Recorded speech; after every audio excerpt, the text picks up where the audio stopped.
fought all my life for this. This one part, this 1/3 I've always missed. No, just don't let it go. I started the fight, but now I'm losing. So will I fall again? I'm scared of heights, yet it was me who ran away.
Oh, I can't forget myself.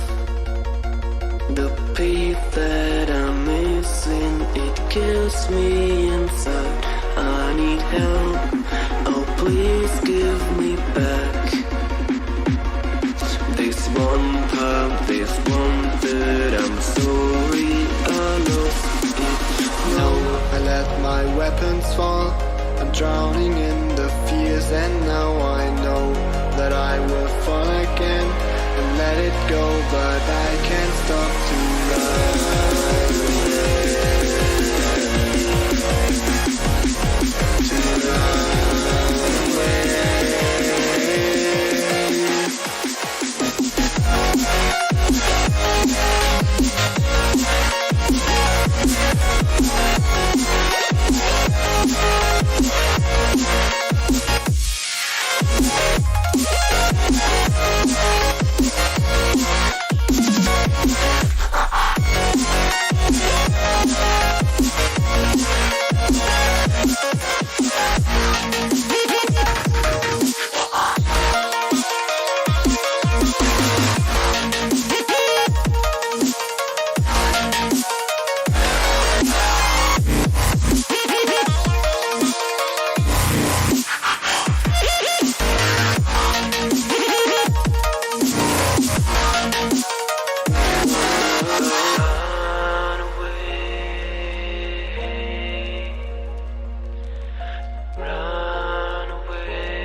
can't believe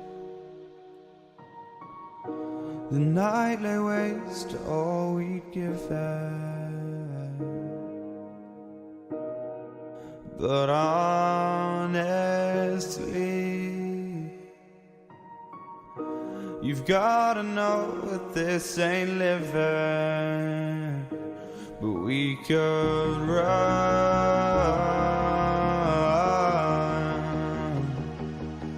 from Elysium and let it burn, let it burn. You've gotta know that nothing lasts forever.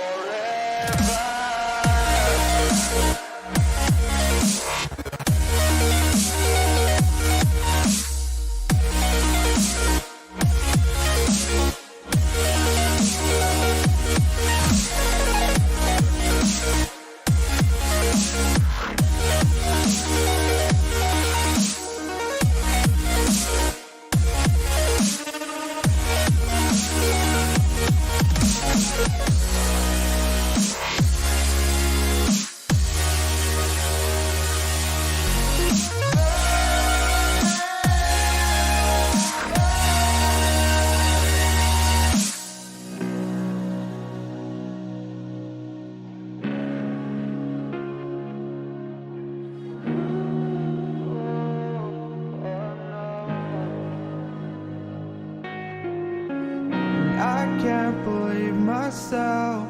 I never thought that this would be our end, but it's nothing new.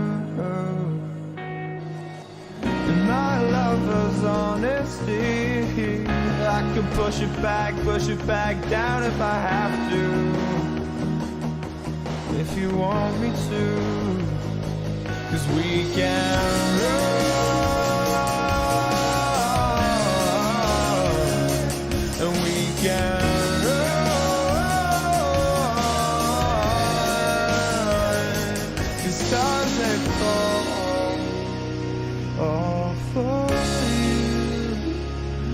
Tell me now, what's left to lose if we run?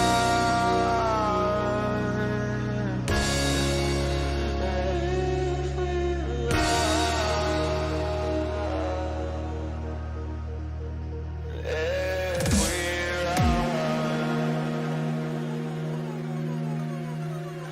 forever.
यार game क्या super smooth चल रहा है।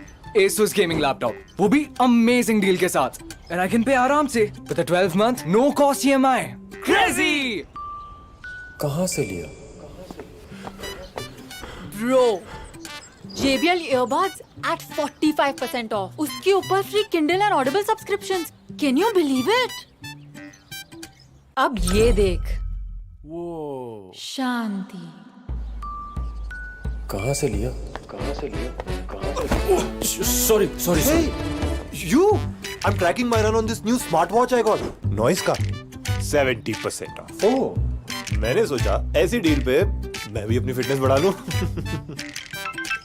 Seamless Bluetooth calling. Hey, I'm running towards you. Yeah.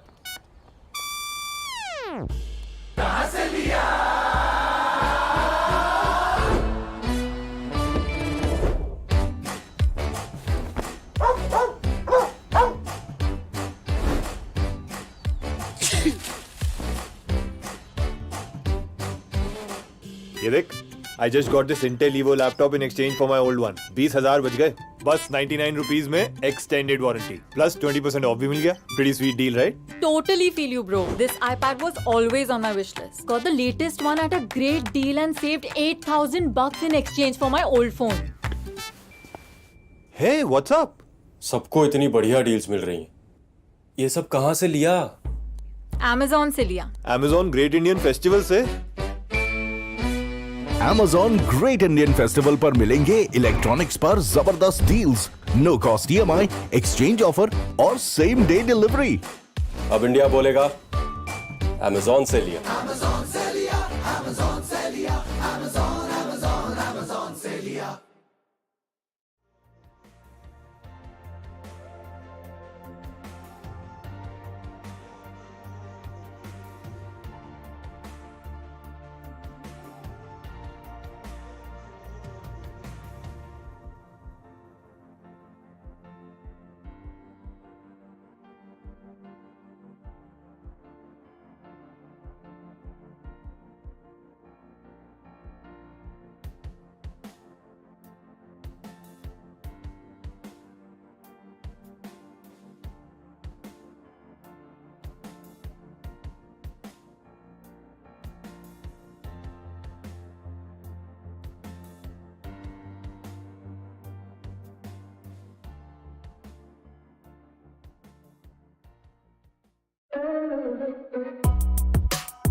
Hey guys, welcome back. A really good morning, good afternoon to wherever you are in the world right now. Welcome back to the LG Ultragear presents the Challenger Series powered by Amazon. Our GPU partner Zotac our gaming partner Intel, memory and storage partner Crucial, laptop partner Asus, and of course our broadcast partner Loco. It's me, Universe, today, along with CCV, my main man, and we're going to take you through the games today, especially the first one being the biggest one so far. 2 unbeaten teams, Revenant Esports going up against Bleed. This is a big game. I mean, yeah, usually if people and if casters talk about the game prior to the full schedule being out and everything, they're usually told, like, why are you doing that? But the thing is, for this matchup, everyone knows which game it is, everyone anticipates it, everyone wants it to happen as soon as possible. Best thing is going to be, yet again, just like all other matches in this round robin format, it's a best of one. A single map, that's it. Win, lose, I mean, to a certain extent, yes, the argument can be made that, okay, yeah, since both of these teams, they've already had, 4 wins for Bleed, 3 for Revenant, and potentially even more to come. To a certain extent, yeah, they're already looking at a secured spot in the playoffs. Still, you're playing for pride. And at such a high pedestal, both of these teams are put. Now that we have progressed through half of the stages of this Challenger Series, they've got to deliver. They've got no other option. They need to treat this like a decider map of a best of 3, of a best of 5, of a semi-finals or the grand finals. They've got to give it their all because they're playing for a lot more than just your regular shenanigans, than just your regular winnings of single point here and there in the round robin group stages. No, this goes beyond that to a certain extent. Yeah, this definitely does. And I think that the way that both these teams have played so far has given evidence to the fact that they are definitely the top contenders. And now we'll have a look at the standings as we do go into further in this segment, because Bleed are on top with 4 wins to their name. Yeah. And Revenant follow up pretty close with 3. And soon one of these is going to be changing. Not everybody can stay unbeaten. No one can stay unbeaten except for just the one person who is on top. And sometimes even that doesn't go through. Bleed and Revenant both will be looking to solidify their position in the top 2, hopefully in the top itself, going into this matchup, because one of them is going to have now at least 1 loss on their palette going into the second and final stage of this tournament, because not a lot of matches left for Bleed. They've got 3. This is their 5th match of their round robin stage, and I think that Revenant at the moment is probably their best competition. So this couldn't have come at a better time. Absolutely, Bleed, they will get that fierce competition that they yesterday had against Alter Ego as well, to a certain extent. That map of Icebox went tremendously close. However, Bleed was still able to close it out, be on top, and still register it as a win for themselves. But yeah, speaking of losses as well, right, there are plenty of teams who haven't had the best of starts. The aforementioned Alter Ego, Velocity as well. We'll be seeing VLT play today. So their first day wasn't the best. Velocity have had some time to recover from that, take a little bit of rest, analyze their game, make sure they're up to speed, make sure they've refined on their strategies, rectified their mistakes. They didn't have any games on day number 2. Now we are here, day 3. Velocity will be ready for their matchups. And then you've got the teams in the middle order who have been having good results and not so good results as well, right? Franchise players, Xerxia, Fancy United, we'll be seeing all of these guys today as well. So it's not only about Bleed and Revenant. Of course, those are the top dogs for the Challenger Series at this very moment. Nobody can deny that. There's also going to be a tremendous amount of attention being paid to the middle order and the lower order teams to see whether or not they'll be able to make it to the top or not. However, speaking of the top, we've got to introduce our matchup properly now. Ladies and gentlemen, game number 1 of today, it is going to be Bleed Esports from Singapore, Revenant against them, hailing from India. Indeed, and this is a matchup that I really didn't think would be, called to a point that it is the biggest one so far. We really thought that, franchise players are going to be able to do something. Velocity, after their recent roster change, are also going to be able to uplift themselves. But no, it is a Revenant who have shown what true team play looks like, what complete, structure, positional play, crossfire and setups works to the best. And it's not just that. Every single player on this team of Revenant is not just versatile, they're good with their aim. They know how to set up great, crossfires between each other in the moment, adapt to the situation, depending on how their opponents respond. And of course, Bleed, on the other hand, they themselves, having gone through a little bit of changes, right? They are still on top of their game. Darion being an amazing player with the Chamber, of course. Always. He's got Bad Love against him today, who is also a Chamber player himself. Not to mention that he can play the Sova, he can play the Fade. He can do anything, right? And we've got a couple of similar players on the side of Bleed as well. And talking about them, here they are. Man, I gotta say, I mean, definitely you mentioning, all these players, Darion, you've known him to be that absolute unit. But someone, or some people, shall I say, who have been fragging out of their mind, will all these gentlemen in front of our screen. Crazy Guy, the newest recruit, who is supposed to be, again, a stand-in for Bleed Esports, has surmounted himself to be such an influential player that his performance, on that support as well, still the amount of frags he drops and at the times at which he can go for these kills is going to be tremendous. I mean, it's going to be really beneficial for the side of Bleed. And then, of course, you've got JH, Retla, also, JH on that initiator role. We've seen him on the breach, seen him on the KO, Retla as well on the controller. All of these guys know very well, just like Revenant, how to just head in and get those kills. It's about these players that something in particular makes it a little bit more authentic, because Juicy on that duelist role, he is absolutely pinpoint perfectionist aimer. He's just amazing with, when he's got those knives in his hands as a Jet. And even when he's, picking up the raise, he knows exactly how to maneuver around. Retla as the controller, he is really well-rounded. He's consistent. That's his biggest attribute, that he's really consistent. And when his team needs him to step up, he always does. He has, at least in the last couple of matches that he's played. Darion, again, he is a pillar of support. And JH and Crazy Guy are just, being their best selves. So I think that Bleed really have a good chance to go unbeaten. I think right now they have that one particular, set of games that are working in their favor in the best form of momentum. But to oppose them is this squad of 5 who honestly have come out of nowhere to become the best team from South Asia right now. I mean, out of nowhere to a certain extent, but yes, the improvement we've been seeing of Revenant as well, right? I'm sure all of the South Asian fans watching this, even if you guys haven't been Revenant fans, even if you guys support other teams, Velocity, franchise players, Enigma, any of those rosters, you still have got to commend Revenant and what they've been able to do, because they have been putting the work time and time again. Revenant were the only team in the previous edition of the Challenger Series to go through the South Asian Open qualifiers, make it into the playoff stages. Out of the playoff stages as well, they made it to the LAN. Yes, they didn't have the best of results, but guess what? They improved. They improved here as well.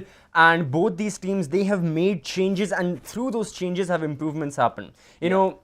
People talk a lot about the first blood definitely making a lot of difference, and newer blood being recruited into a team helps a lot. Well, these are the two newest recruits for their respective rosters. You've got Crazy Guy in Bleed, you've got Bad Love who has been recruited into Revenant, and look at the statistics, average kill per map. These guys are getting, as support players, as initiators, or whatever their team want, these guys are dropping 17, 19 kills. The KD ratios are imminent. These are beautiful statistics, and these are well deserving of a team who are in the top 8 of the entire region right now. Yeah, most certainly. And of course, look at the damage per round as well. Both of them, Bad Love just about 150, and Crazy Guy just a little bit of over 155. Both of them almost get a kill per round. 150 is consistency. Yeah, that's consistency indeed. They look for at least 1 kill a round. And Bad Love on that Sova recently, his transition into the team, his role pickup, after Knight Rider left the team as well. He picks up that Sova, which I really think was, clearly that one missing link that they were looking for, because Knight Rider was more of a, knife edge player. He plays on the tip of the knife. He's the cutting edge who goes in first as the Jet, who holds down the operator with the chamber. But Bad Love can do that and more. He plays the Sova, he plays the Fade. He knows exactly what his team needs, and he fits in so well into this squad. Really glad that they could find this player, who is best suited to their needs, right? But ladies and gentlemen, both these teams have got pretty great new blood, but they've also got a core that exists so far that has put them to where they are right now, right? let's have a look at the rounds that these guys have played in the last 2 days. And let's see how they've performed, because I think that the way these guys have gone through, you can explain better when it was Revenant. So look at Revenant, right?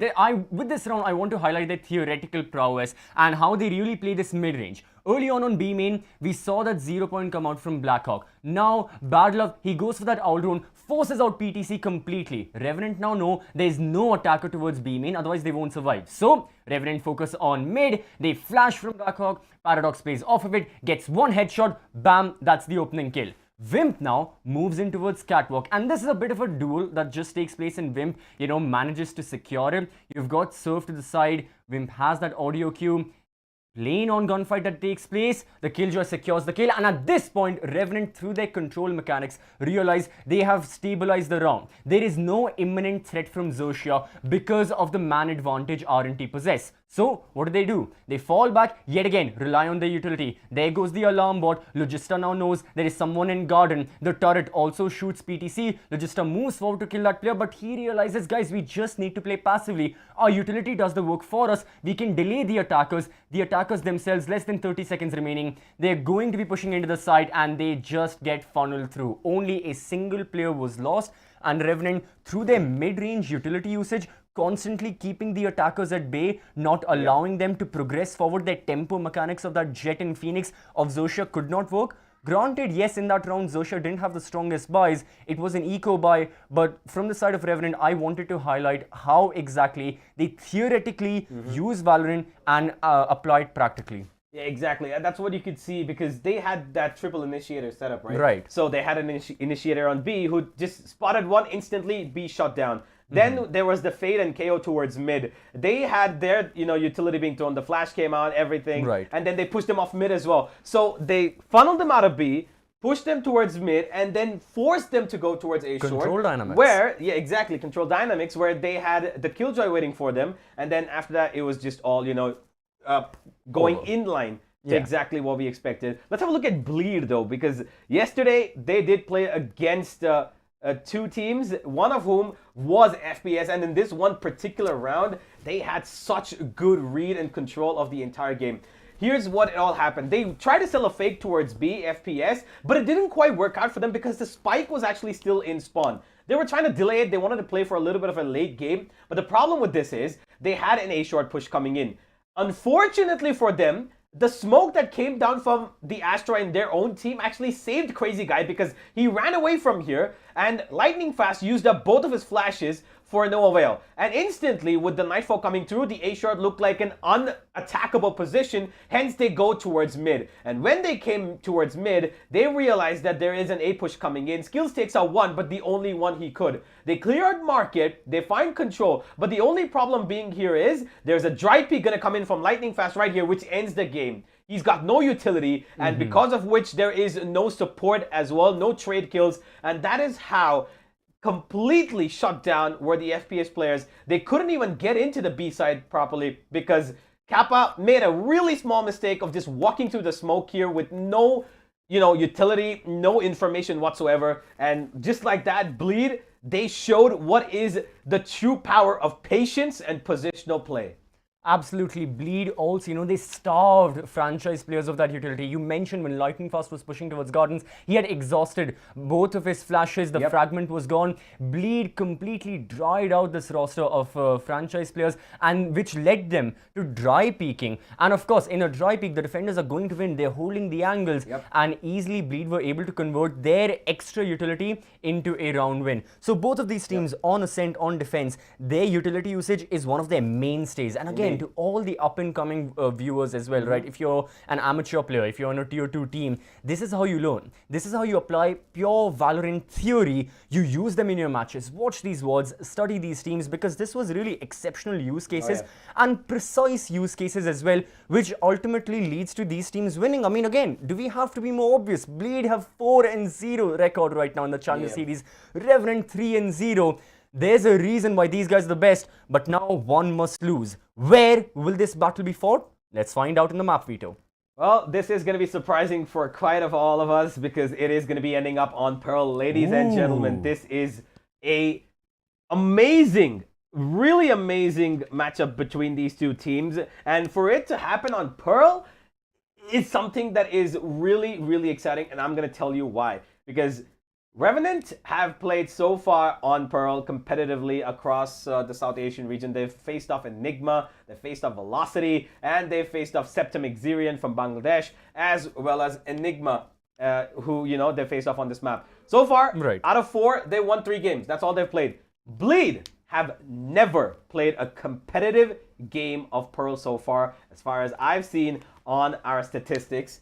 Bleed are yet to actually make a play on Pearl. And I think this map ban is heavily favoring right now, at least in terms of map experience of competitive play, in the hands of Revenant. Because in the end, there are 2 maps left, Breeze and Pearl. Now, R&T, they are good with Breeze as well. Little bit lesser than Pearl, I would say. I think they don't mind playing Breeze, but they don't actively try to, you know, go towards it either. It's that map. I mean, honestly, Breeze has this stay in the competitive pool, right? Where teams never really want to go there unless you're like Velocity Gaming or something. Exactly. But yeah, it's become that middle child of the family. Like, if you go to Breeze, you're like, sure, dude, this guy works.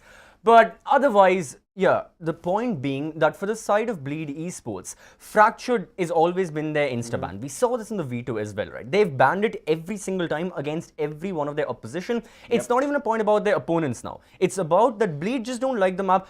Understandable. If Bleed don't like it, they don't want to play it, insta-ban, perfectly good. But this time, there was a change. This time, Revenant actually, you know, left Pearl being there. Bleed had no other choice. They opted for it. Quite interesting. As for the agents as well, right? Pearl, it works in the team's dynamics, right? They can go for that mid-range. They can go for double initiators. But I guess to better highlight what will be happening during the game and also to entertain all of you watching throughout the game as well, let's throw it all over to our casters, Kremer and Grace. Oh, it's an absolute pleasure to be here. What a game to start our day. We've got the kings of Bleed versus the titans of Revenant. Someone's got to fall. It's going to be the death of gods, and it's going to be the end of all things good, and it's going to happen on Pearl, a map which, let's be honest, is teetering towards the unknown. Of course, I'm your caster, Crabber 3. I'm joined by the amazing Grace, and as we get into our agent select, Grace, what are you looking to see here on Pearl? A certified barn burner, to be honest. Again, the fact that it's gone enough. through the map bans like this really does indicate that potentially, you know, Revenant could be hiding something here. They could have prepared something super spicy. Again, 2 teams with very different play styles on the newest map in the map pool. I feel, again, we're being spoiled consistently throughout this tournament, but this takes it to a whole other level. I feel like it's my birthday. It feels like birthday, Christmas, and every other special event all thrown into one, because this is a specialty. Yet, looking at the Bleed roster, I want to highlight, we haven't seen any duelists. Instead, we're seeing Juicy move to the KO. You think that's weird? Wait till you see Paradox, who's playing the Yoru over on Pearl. This is in unison with Wimp on that Breach and Logi on that Fade. So the constant harassment, the flashes, and more importantly, the sort of displacement of players is going to be really hard to try and manage over on Bleed. I think it's the thing that we consider the midsection of this map and how chaotic that can be. There's so many opportunities for pinches. There's so many opportunities for flanks. And again, that's why we like to see the kind of util dump in that area. Of course, the Fade is going to come through as well, just to go for a little bit of a hunt and gun. I think that's going to be very exciting. And again, on both sides, I love the fact that Bleed aren't bringing particularly a duelist. It's a similar thing that Revenant like to do. Sometimes they focus more on that util use than actually just being like, oh, well, we definitely need to stick to the classic plan that everyone does where we have, you know, XYZ. The fact that they've actually decided to kind of meet Revenant at their own level, be creative with it, be experimental. And I'm completely here for it because, again, it means that we're going to have a very utility-focused and clever game between these two, hopefully. You're absolutely right. And when it comes to how When it comes to playstyle, Revenant, they seem pretty reserved when we saw them on Ascent. Yesterday was a day of Ascents. I'm glad we're my not goodness, seeing this match on yes. Ascent. It feels like everyone's realized, okay, it's all right. We don't have to see it anymore. Paradox called out by Darion there. There's a swift opening. It's instantly traded by Wimp, though, only for Juicy to enter the mix. Logi, he actually stays fighting, continues fighting, rather falling back to Arts there, which is going to allow Retler to garner the man advantage for Bleed. Elsewhere, we're going to see the rotation now come from the breach. They're going to make noise in this process, though. And as the Viper Wall goes off, for now, Bleed getting to this A site may be quite an easy endeavor. Wimp has an audio cue to know they're pushing, but what he doesn't know is how many and where they're going to push to. 100%. We've also got Jay kind of sneaking around the back with that spike and is going to plonk it firmly down there. So again, good amount of site control, good lines of sight being held, but Bad Love on the approach, looking to make a little bit of a kerfuffle for the side of Bleed. Can they go for a cheeky little retake here?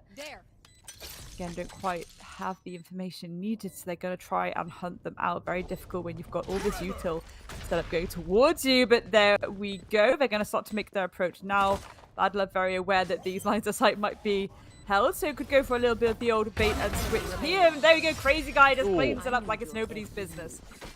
Do you know what? Like, from the get-go, sometimes I feel like teams are gonna either they'll stampede immediately, you know, towards B long, or take that kind of approach towards it. But the fact that they all immediately went to that midsection for a massive utility dump on both sides really shows that they both knew that, especially when it comes to this map, you want to get those opening kills in your pocket, because again, how many lines of sight can be held against you when you go for those final collapses? You need to whittle down your opposition as much as possible. And again, there's so many trades, Krem. On topic of aggression, Bad Love jumping a little bit too much there means JH is going to be able to shut him down. He actually doubles down. And while after we finished our games yesterday, I did a bit of research into JH. Do you want to know what his nickname is on the Singaporean ranked servers? Any guesses? His nickname, right, Grace? His nickname is Thanos, because he snaps his fingers and literally just snaps his fingers and you lose your match. Imagine having a nickname. Imagine someone giving you that nickname and then it sticks. How good do you have to be for that to be the case? So JH really is worked out recently. He's also had this huge improvement of skill, and this has sort of been mentioned by everyone who I spoke to. It sort of highlighted the fact that JH over the last couple of months has just got better and better and better. And a lot of them think that for JH, even though he is playing kind of smokers, even though he isn't playing these kind of main combat roles, he still has a skill ceiling which he hasn't hit yet, which for me is terrifying. Absolutely terrifying. It was a quick cleanup of the eco for Bleed, nothing too unexpected from that, but now Revenant moved to their full buy. This is where things get interesting. For Bleed, it was a relatively heavy buy into their second round, which means that these Vandals are going to be sort of acquitted to this third round quite nicely. But for Revenant, let's see if they can stop them. That works. 100%, and again the overextension slightly from Revenant just to try and get like util down and see where this approach is coming from. But it looks like Bleed are trying to contest that B long. Bad Love ready and waiting, trying to get the pick off. It's going to have to teleport back to safety.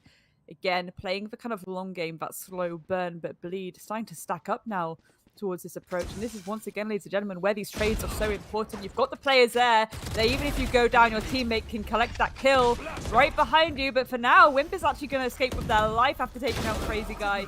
Darion, there we go. The trade comes to give another one on Paradox, and that's a nice open sight for them with Bad Love falling down. Plant can go down. Blackhawk on the approach. Spike planted. Very much predicted there by Jay, but Jay actually falls down, getting the pick onto Logi, but that call out has come through, so again, an awkward position for Blackhawks to be in. Can they get the pick onto Juicy?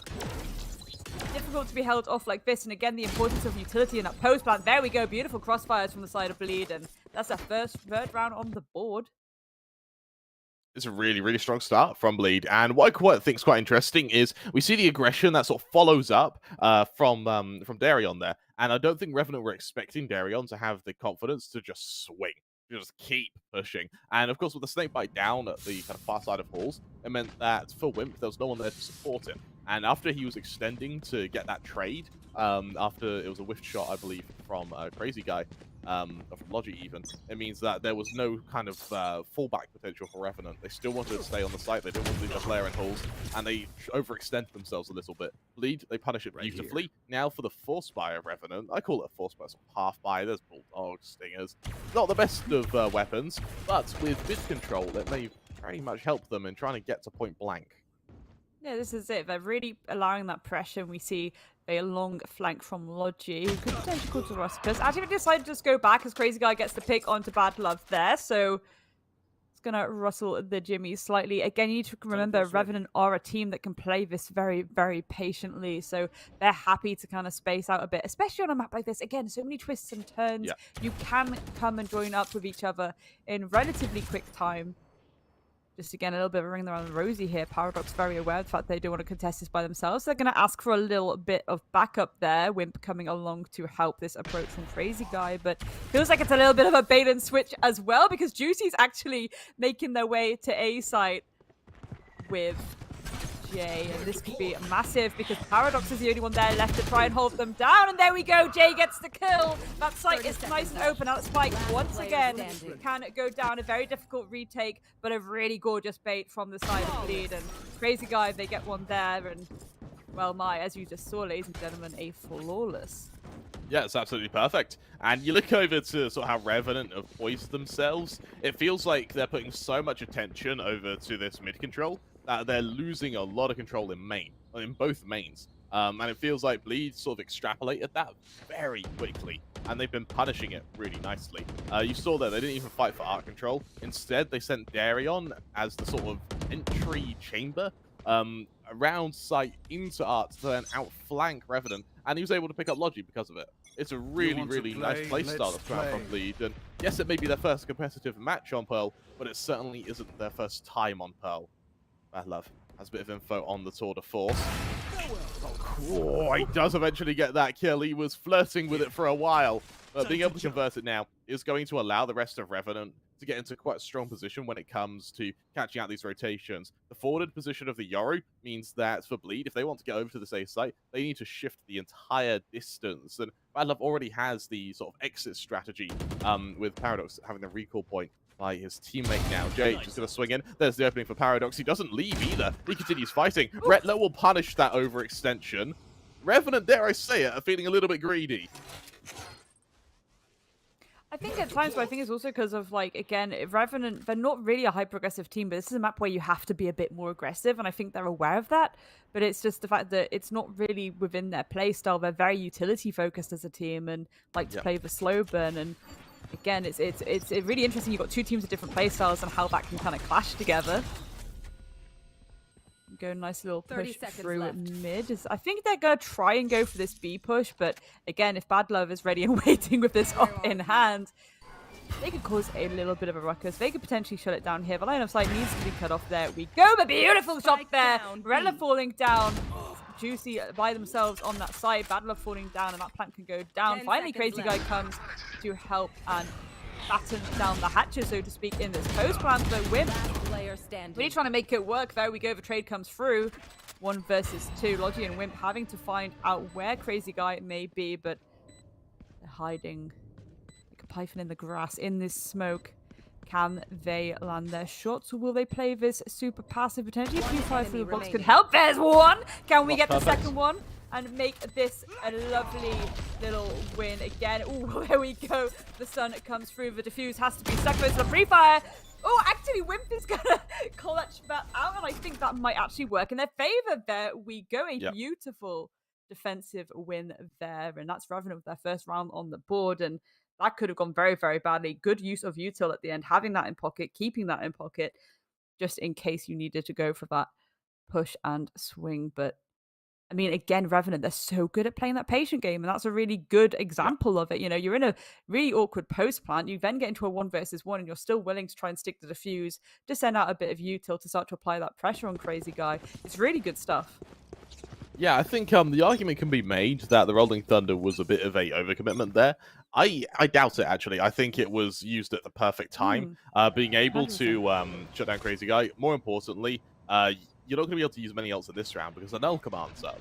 You've also got Bad Lovers about to get Tour de Force, Paradox his Yoru ult, Blackhawk's close to the Orbital Strike. Like, you're going to get a power spike regardless of if you have a Rolling Thunder there or not. So for me, I actually quite like that. Looking over to Bleed, of course, they have every ult bar the Tour de Force available, which they were able to commit last round. So I'm really actually quite liking the thought process behind using that ult spontaneously. And hey, there's Revenant on the board. I think this is it. Like it's as you say, it was a battle of the titans, but I really want to emphasize how different these titans are. Bleed have Yeah. this very punchy, high progressive approach where they really rely on the kind of duo and trio push, the swing outs together, and that's how they hunt you out. They whittle you down more and more, getting those kills under their belt until they have the breathing room to go for the plant. Whereas Revenant really rely on their util to force their objective, and again on the defense, it's to delay the objective. It's very different. And again, it's I was really curious to see how this was going to go head to head. I was really excited because I feel like both of these teams have kind of won my heart a little bit. Like I am a little bit obsessed. I think Bleed are phenomenal. I think Revenant are phenomenal too. And I think already like it's going to be a really nice match. Granted, I do think at times this can be a little bit of an awkward one for the defense again, unless you're really battering down the hatches on those sites because of how many rotations you have into those sites. It can be very difficult if you're not bringing this very stacked heavy util lineup. So the fact that they're willing to do something that's maybe not so much uncomfortable to them, but different to how they would expect it. We're seeing Revenant try and be a bit more aggressive with it. We're seeing them try and take these gunfights and these swings, and I think that's really promising because it shows they really understand how this map needs to be played. And again, when you are against a hyper aggressive team like Bleed, you have to win your ones. You really do. So I think they're doing a good job so far. And again, I'm curious to see how this will go. I can't actually determine who's going to win this. I think there's a lot of people who are kind of like, we can't determine who's going to win this either. Again, it's probably my favorite match thus far that we're seeing. Yeah, My favorite matchup. I would have loved to have seen this as a best of 3. And actually, I think there's Oh, probably a 100%. world. I reckon both these teams get to playoffs relatively comfortably. So I think Yeah. we're going to see this rematch at some point in the near future. Bearing in mind that this is, I believe, day 3 of 6 when it comes to the group stage. So there is still a little bit to work for. I believe the current format is if you get 4 wins, you're through. If you have 3 wins, you're going to have to worry about round difference. And that's where these rounds really do matter in these 1 versus 1, in these best of 1s even. So I'm really interested to see who's able to garner that. Lead, I think, have already qualified unless something that's catastrophic happens. And then for the members of Revenant, I think they're still a little bit close to it. I could be very wrong with that. Don't take that at face value. But we do have a brief tech timeout. Hopefully, we'll be able to resume it momentarily. But we've seen the first 5 rounds. Grace, are you leaning to Bleed or do you believe in Revenant? I'm not sure. I think the main thing for me at the moment is I'm kind of wondering about the Yoru pick. I think that's the main thing here. Because again, that indicates to me the knowledge of the hyper-aggression in mid that needs to come through potentially.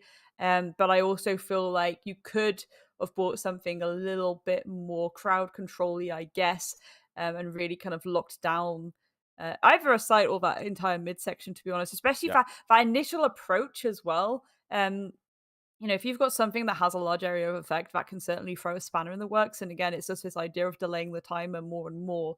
So I really want to see the Yoru do something a little bit spectacular here. Hopefully we will.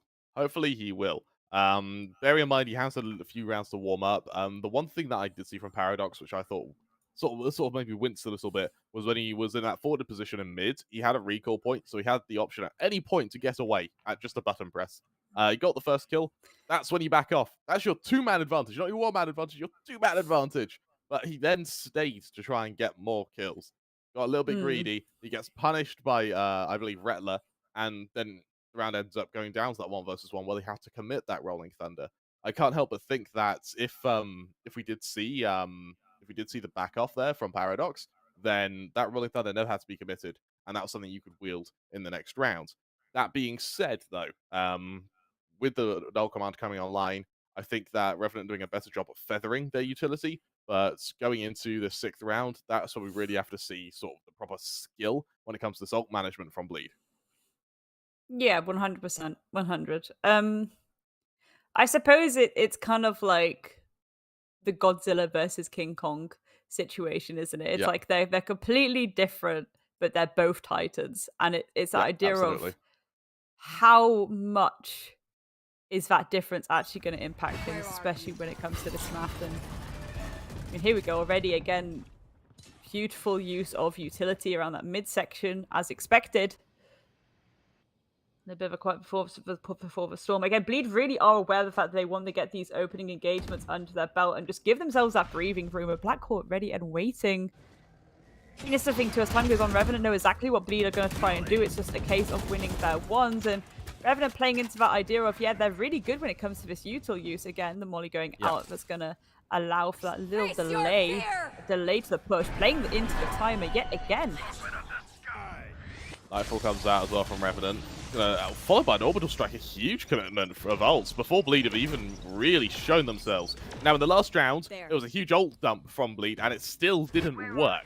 Revenant have made it too, and so now with follow-up aggression, now they still have a tour de force just in case the next round. Juicy and Darion able to get 2 quick kills. Darion able to make it 3. Makes me think that tour de force has got to come out next round if this operator isn't saved. Bleed, no ults, no worries. Swaps to their basic utility, and more importantly, they swap to their basic weaponry and their basic skills of aim, and they shut down Revenant with it. A great push from Darion there, who really is starting to show his prowess. I think yesterday the main challenge for Darion was SK Rossi. He was able to surmount that challenge, and no one's been able to follow it up. 100%. It's interesting how much Rattler is prepared to extend here. I guess they are aware of the fact that they want to take some of these guns away from them. And there we go, Battler falls down. Can you find Wimp? If you're Wimp at this point, you do just have to crouch and hold that ankle a little bit, Look don't at the you? hunt as well. Honestly. All 5 players are trying to track him down, and the stake fight. Wimp must be terrified right now. I think he just keeps his life there. But more importantly, in killing Bad Love, you remove the operator. Yeah, no, that's exactly it. It's a difficult situation, but again, it just shows how much Bleed are willing to just play that kind of game where they're like, yeah, we've got full site control, full map control. We're going to come find you and take your guns away from you. You're right. And now for Revenant, out comes that tour de force on Bad Love. But that was their chance to start crafting a bit of a lead. Lead responding shows that no ults, no worries. And the early smoke means that Bad Love can get very close with this tour de force. But he's in a position where he can be overwhelmed. He doesn't have the luxury of hiding behind that recall point. Behind them all. First, doubles down. Can he make it 3? Oh, he could have there. It comes close. But that setup may have been enough now. Wimp back site knows there's a fight coming his way. Darion's good for 1. There's the trade. Remember, if you're a Revenant, you can trade very comfortably now into this 2 versus 3. Crazy guy. Make sure that recall point is destroyed. And so that means there's going to be no outflanking from Revenant, so to speak. The topic of flanking, though, we do have Logi going deep behind enemy lines now, leaving this site as more of a 2 versus 2 than a 3 versus 2. That trademark as well, not being active, means that Logi has a great opportunity to flank. He's so far away. JH, Crazy Guy chime in, and that's the distance coming into effect. Logi's so far away, he's not going to be able to affect this afterplant. Absolutely not. Can't get there in time. It's going to have to go for the retake in a 1v2. Again, a lot of it. There we go. It's just... I feel like at this point, maybe Revenant should have focused more on their absolutely amazing ability to keep map control in their belts. And I think that maybe they've tried to overthink this a little bit too much, where they're trying to play into the hyper aggression a little bit more. You're right. It's not that. The thing is, if something's not your style, it's not going to be as comfy. Do you know what I mean? Like, it's not going to be as comfy. Revenant are very clever with how they approach things because of their slow burn, because of their user use. And I wanted to see a little bit more of that, I think. No, you're right. And you look at how Revenant are sort of playing here. They have a Rolling Thunder available. I doubt we'll see it used. I mean, they've quite liked using it spontaneously, and it's worked when they've been using it spontaneously. The issue is, will you get that opportunity? Will you get that opening against what is going to be the full buy of Bleed when you have nothing to work with? Darion through the Viper's wall here. Good for one, good for two. Oh! It's absolutely perfect. He even avoids the Rolling Thunder as well. This could be cataclysmic for Revenant. Whip's good for the first. Darion swings out. Paradox is expecting it, but this is down to the 3 versus 2. That Rolling Thunder didn't even do enough to equalize. Instead, it's just giving you a chance to harm Bleed. But look at the economy. They'll take a round over economic damage any day right now. Flash on Paradox won't hit Juicy. He'll send Paradox to the ether, and with that, Bleed start really fighting for a significant lead. 100% again, if they get to this halfway point with such distance between them, I think that's going to get pretty nasty and scrappy when it comes to their own defense. Again, Bleed hyper aggressive. They will be going for these overextensions, and they're so used to playing in that style. It's just going to go a lot cleaner for them, I do believe. I really want to see Paradox step it up.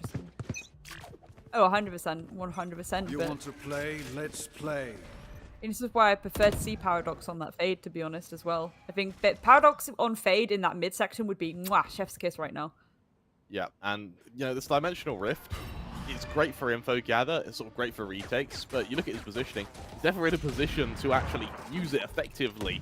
You see this huge push into their own spawn, Crazy Guy, he's anticipating it, Paradox is taken down, and that seems to have caught Revenant flat-footed. You see all of them just back off now, slowly list back to their own sites, and Darion tour de force in hand. All he's doing right now is fighting for some control and keeping the attention over on B. Bad Love. It's a bloody good shot, but it's only an equalizer, with the rest of Bleed now making a small congregation into mid now as they get ready to take an engagement over on Blackhawk.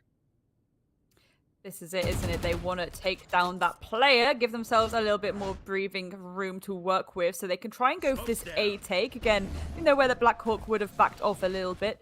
Again, Revenant really being willing to play into this timer a little bit more than most teams, and the molly does go out, and again, that's another delay to this approach, but Bleed.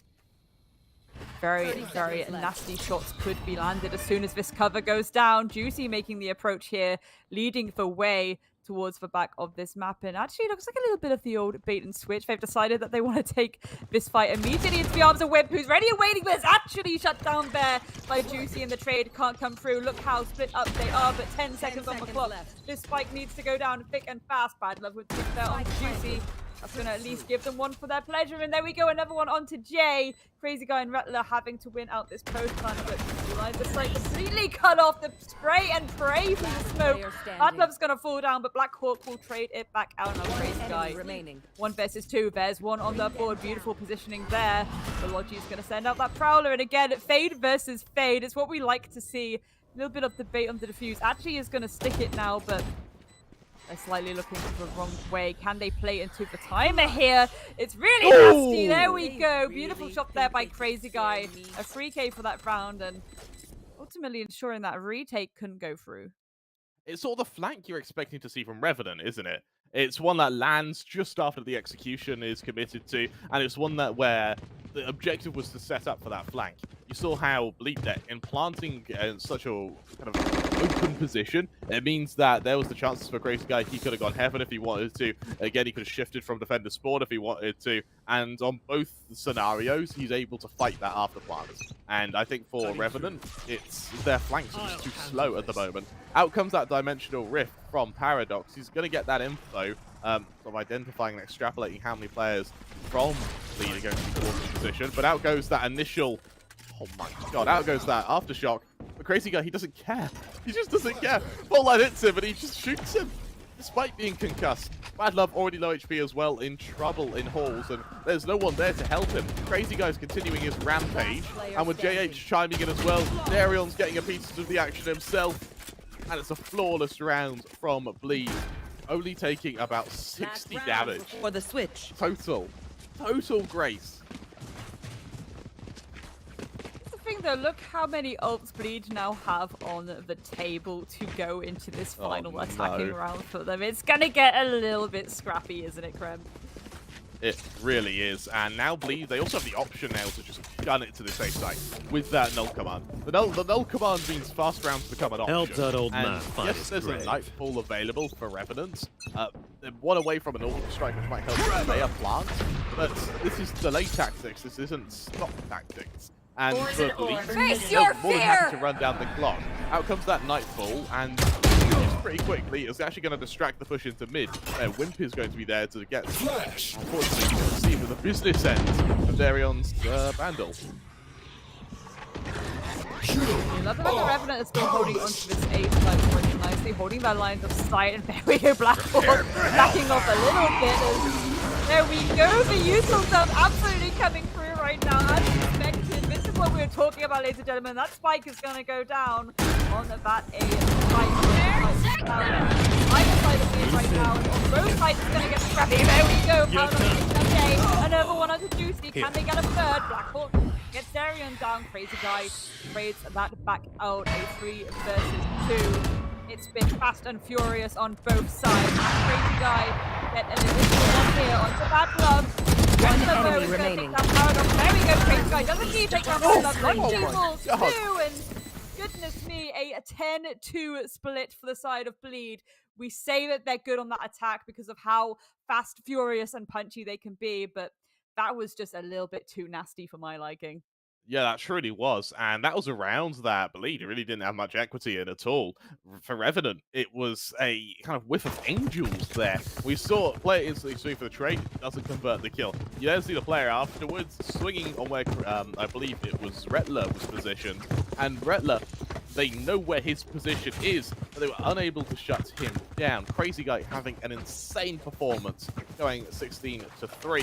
Let's take a look at our head-to-head, though. Let's figure out who won Revenant. Are we expecting to match the player of Bleed? We have Bad Love and Darion. Darion playing the entry on that chamber. Bad Love for the defense. The ACS really shows the disparity in these teams. And for Bleed, right now, they are looking just undefeatable. Do you know, this is it though, like, I think I'm getting a bit Jimmy Russelled myself here, because in theory this should have been a lot closer. I think Revenant have really tried to play more into Bleed's playstyle, but because of that, it hasn't worked for them. Now they're going on that attack. Again, a very util-focused team, a very clever team when it comes to how they're utilizing every single thing in pocket. We've seen many, many times how they're able to kind of force the plant, win that post plant just by util use alone. But the util they've brought right now, I'm not sure if it's going to enable them the breathing space to do what they do best. Bleed has been absolutely on fire. Again, they've been hitting them hard, hitting them punchy, getting those lines of sight completely down, winning their gunfights just absolutely to such a phenomenal extent that it's been kind of gross, to be honest. Yeah, what's the follow-up, right? What's the solution for Revenant? Because nothing's working for them. Aggression in mid got shut down. The fast sort of pushes up through B long didn't work. The sort of playing retake on that A site didn't work. It's like a zero-sum equation for them. And for Bleed, they can be as sort of experimental as they like because they're getting away with it. And, you know, if you have a tough round, just send Crazy Guy and he'll clutch it. You know, he'll win it. So it feels like Bleed right now are in such a strong position. Interestingly enough, though, with Bleed in a strong position, I wonder if they can convert that success onto their defense. Now, the argument's been made that Pearl's an attacker-sided map, but it's not 10-2 attacker-sided. And I think that's something you really need to keep in mind now. As Revenant, if they come back from this, and if they win this, I will be in love with this team. I would genuinely just be awestruck. But the odds are certainly against them. Already, here we go. Getting a little bit nasty on both sides of those initial engagements are attempted. Util going out to try and work out where these players are approaching for the Bleed. Ironically, actually, a little bit of control themselves by pulling back. There we go, Jay and Juicy taking out Paradox and Blackboard. A third one there for Juicy onto Blackboard, and a flawless as Jay picks off Wimp. I mean, granted it was pistols, but again, the high progression around mid there on both sides really did go in the favor of Bleed. Obviously, I just want to touch on my point from earlier where perhaps I would have preferred to have seen Paradox on the phase. And again, Logi, I'd really have loved them to see on more of a kind of very utility-focused agent where you have a lot of map control. You know, even like your Astra, your Killjoy, even a Viper if you want to be cheeky with it, you know? Yeah. it's sort of anything, but anything goes. Darion, he is eliminated in quite a clean fashion by Bad Love. But for Bleed, they've been a man down before, they've recovered it. See if they can do so again now. Crazy Guy, Ghost in hand. Now remember, Bleed have been very, very cocky going into this spy round. With 2 Ghosts, a Headhunter, and Darion. They've only invested 2 Spectres. So they are testing the waters a little bit. Bear in mind, they are up against Xerxia and Bleed on Revenant. Even though the utility is lacking ever so slightly, Paradox does that. Crazy Guy in mid though, Juicy. No gun, no worry. It's a clean shot. A fast response from Rettler as well. They return to normality, and that's the things get very scary. Rettler finds yet another. Rettler's going on a rampage. Rettler finds yet one more. 3 for Rettler. JH is able to win the short duel. No guns, no problem, Grace. We're on easy street right now for Bleed, and they are looking to be the mayor of what is going to be Slaughtertown at 12-2. They now lead against Revenant. This is it. It's such a shame. It's such a shame. Again, this was our clash of the titans, as we say, but I just think, cut them down to Revenant are size. trying to fit themselves right now into a box that isn't them. It isn't them. It's like a little bit upsetting, to be honest. Hopefully they can pull it back a little bit, though. We get a lot of pressure being applied. Softening the blow, indeed. Bad Love ready and waiting to see if anyone's gonna try and risk this one. This will take that peak. Logi as well starts to get a little bit aggressive towards this B long. Right, A bit of a so good with that, Vector. What? What? The absolute util dump on both sides, I'm completely here for, by the way. And cutting off those lines of sight, lines of sight mean nothing if you're getting a peak like that. Rettler able to pick up Paradox before they can make any aggressive push there. Again, more utility being dumped in that mid, so these flanks to help your opponents can't really come through. This is the issue with this map as well. All these lines of sight being cut off. How do you try and find the heads of your opposition when there's this much util to prevent you even seeing what's in front of you? So everyone just guessing where these lines of sight. As soon as these smokes drop, it's going to be Armageddon, 30 ladies seconds and left. gentlemen. It is going to get nasty very, very quickly. There we go. Daryl on the backcourt. Rettler with the third on the board. Bad falling down. It's all left down to Long versus 5. What do you do? Nothing. Defenders because Crazy win. Guy is lurking in the alleyway like a street cat. And I mean, do you know what? Like, I'm actually upset. I'm upset. Yeah. I'm not upset. I'm impressed. I'm really impressed. Rettler on the defense there just woke up.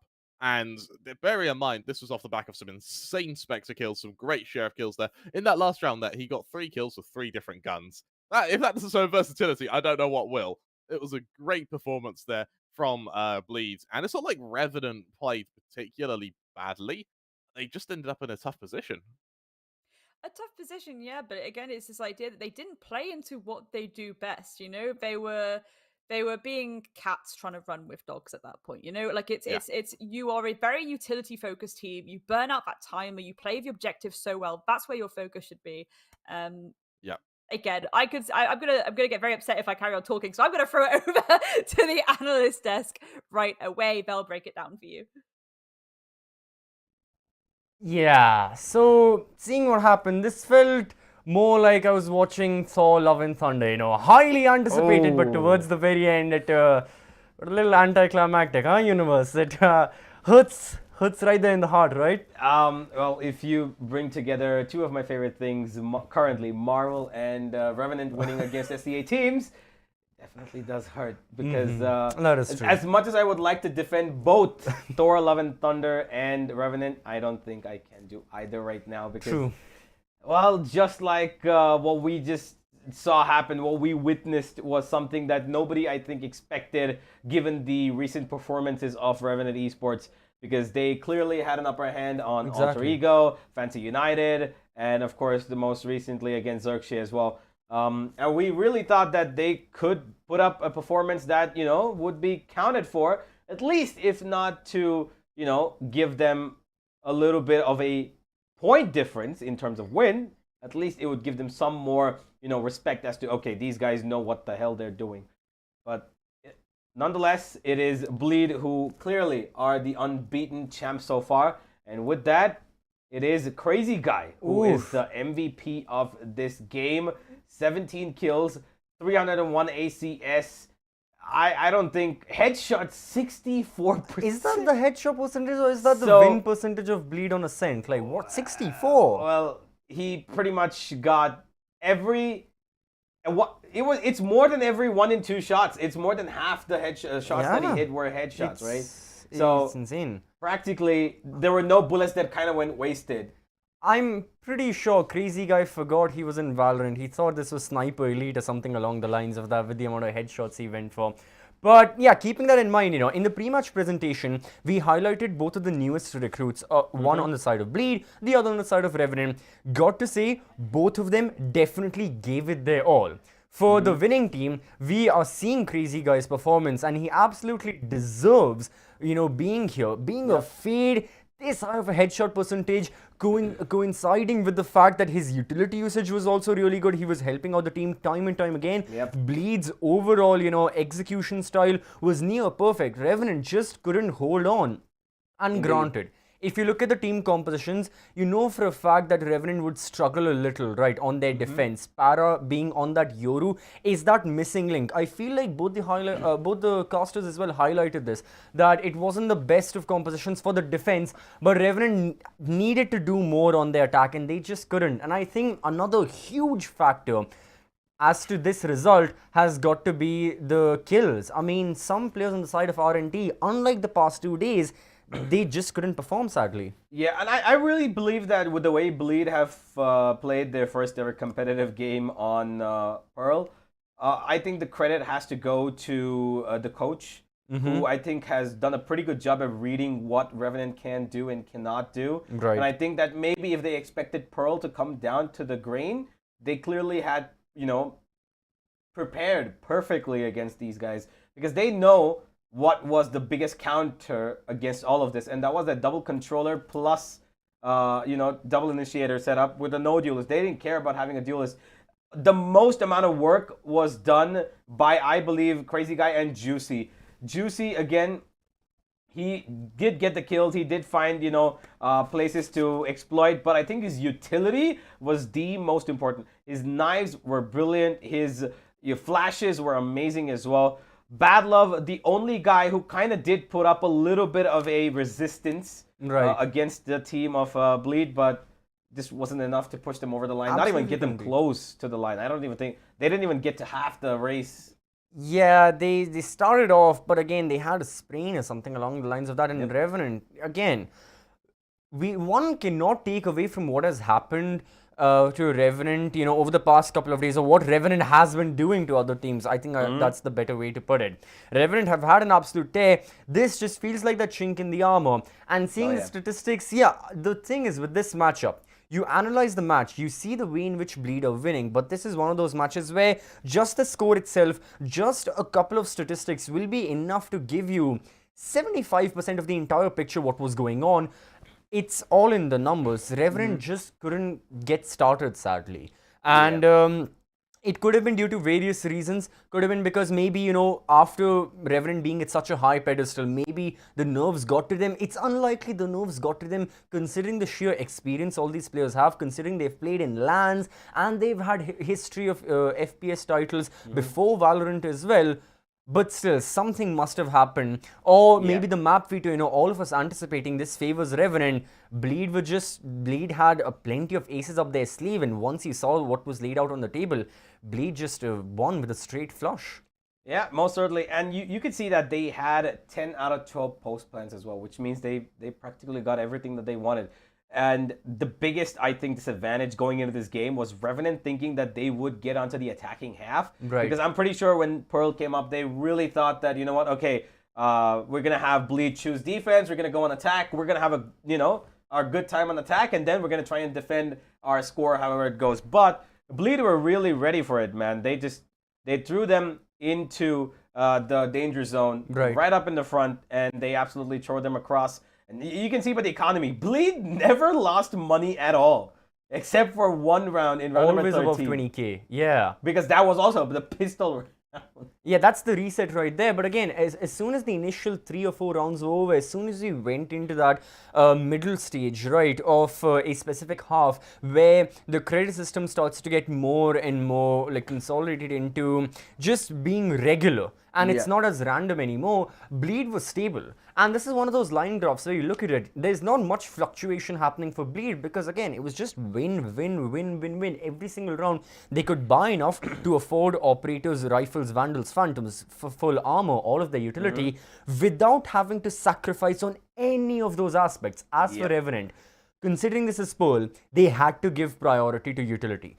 Plain and simple. They needed those flashes, they needed the smokes, they needed everything possible, any of the mollies by any of the agents, everything had to be brought out from Revenant. They could not skimp out on it. However, by prioritizing utility, of course, you're sacrificing on your guns, which ultimately didn't lead to the best of gunfights, which again loops us into a circle where Revenant didn't get a lot of kills. Yeah, well, you know, if you look at the overall stature of what Revenant tried to do on the defense, because they knew they started off on their weaker side of this game, because they have actually a better win rate. They have over a 64% win rate on the attacking side of Pearl, which clearly, you know, states in their favor. But their approach was kind of one-dimensional, because out of the 12 rounds that we saw in the first half, how many times did Paradox push in towards mid? And how many times did he give his life up even alone? towards spawn. I mean, that's the point. Granted, you know, Revenant, they know Paradox can't have a lot of like very ultra defensive properties. Sure,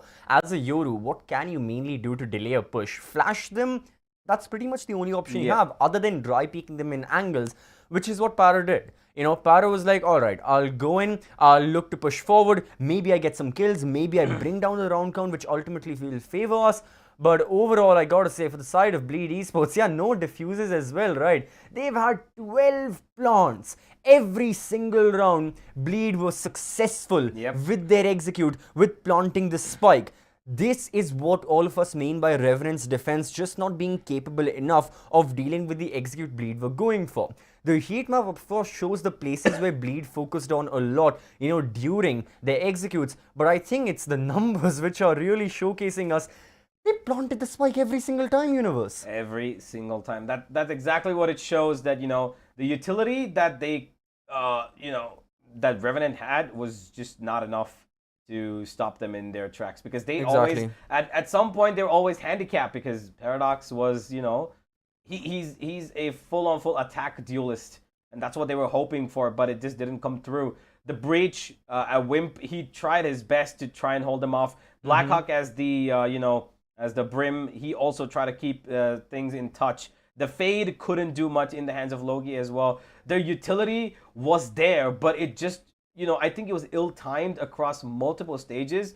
And you can see that Bleed had a pretty much, you know, a solid, you know, differential between the A and the B side. They went towards both sides. They had an equal amount of attacking, you know, range that you could see right there. A little bit more towards B, I believe, because that was kind of easy for them to get as well. They just peek out towards B long, and it was almost given to them for free, unless there was an off kill. Exactly. Even if Badlove or someone was speaking B long, they got that initial kill. Revenant managed to get the opening kill a couple of times. Again, thanks to Badlove. Still, they could not stop what Bleed were going for. You know, time and time again, you had Retla, you had that toxic screen, you had the brimstone smokes. Everything was put on shutdown. Bleed ensured that no progress would be made. By the time the rotations came in, Spike was already down. They were in post-spawn. Plain and simple for Bleed. So that concludes our first matchup, Universe. Very rapid, but seeing... Oh, okay. Alright, so yeah, apologies for that. But yeah, as we were going to go into a small break as well, right? The players definitely of the next matchup are ready. We'll go into a break and we'll see you guys later.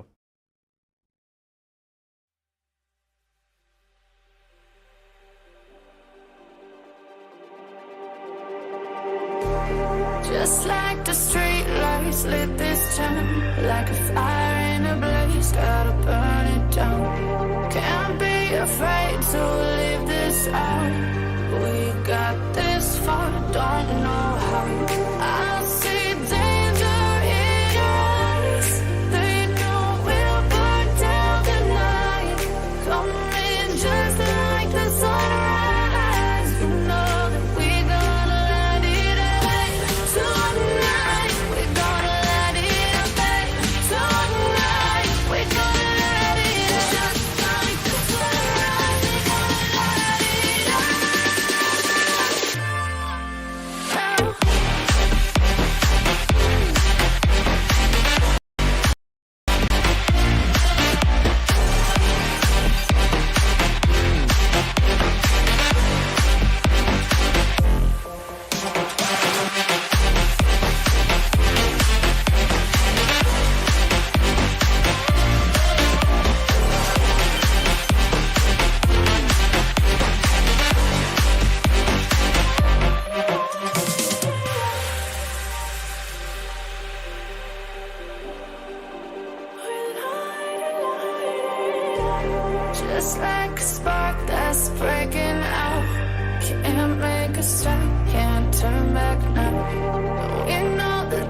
feel like I fought all my life for this. This one part, this 1/3 I've always missed. No, just don't let it go. I started the fight, but now I'm losing. So will I fall again? I'm scared of heights, yet it was me who ran away.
Oh, I can't forget myself. The peace that I'm missing, it kills me inside. I need help. Oh, please give me back this one part, this 1/3. I'm sorry I lost it. No, I let my weapons fall. I'm drowning in the fears, and now I know that I will fall again and let it go, but I can't stop to run away.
To run away.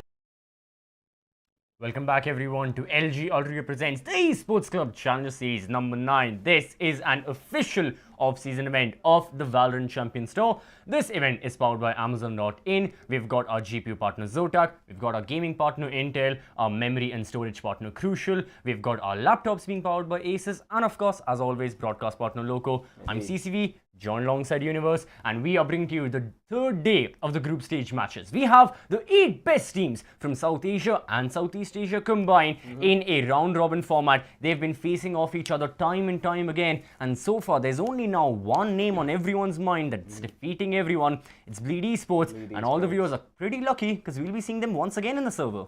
Oh yeah, Bleed Esports have absolutely taken this previous game by storm. What we expected was going to be the top dog game in this tournament has turned out to be quite a one-sided landslide affair, and it's been kind of disappointing because we really expected Revenant to show up the most in today's game, but now they have a little bit of a breathing room to go back to where they started off, and still not think about, oh, we're not going to make it through. No, they have more than enough of a chance. They already have 3 wins in their bag. But right now, ladies and gentlemen, we've got 2 Southeast Asian teams going up against each other. It is Fancy United up against Bleed. And this is Bleed's 6th game, by the way. This is for them to continue their win streak and have 1 game left where they can absolutely solidify the entire group stages to their name as number 1. They're clearly not getting off of that top position. Nobody's going to take them off of there. But I'm pretty sure that they want a spotless record because they're the only team who can do it. Let's have a look at the 2 teams in question. What do you think, CCV? Who do you think is going to take this one?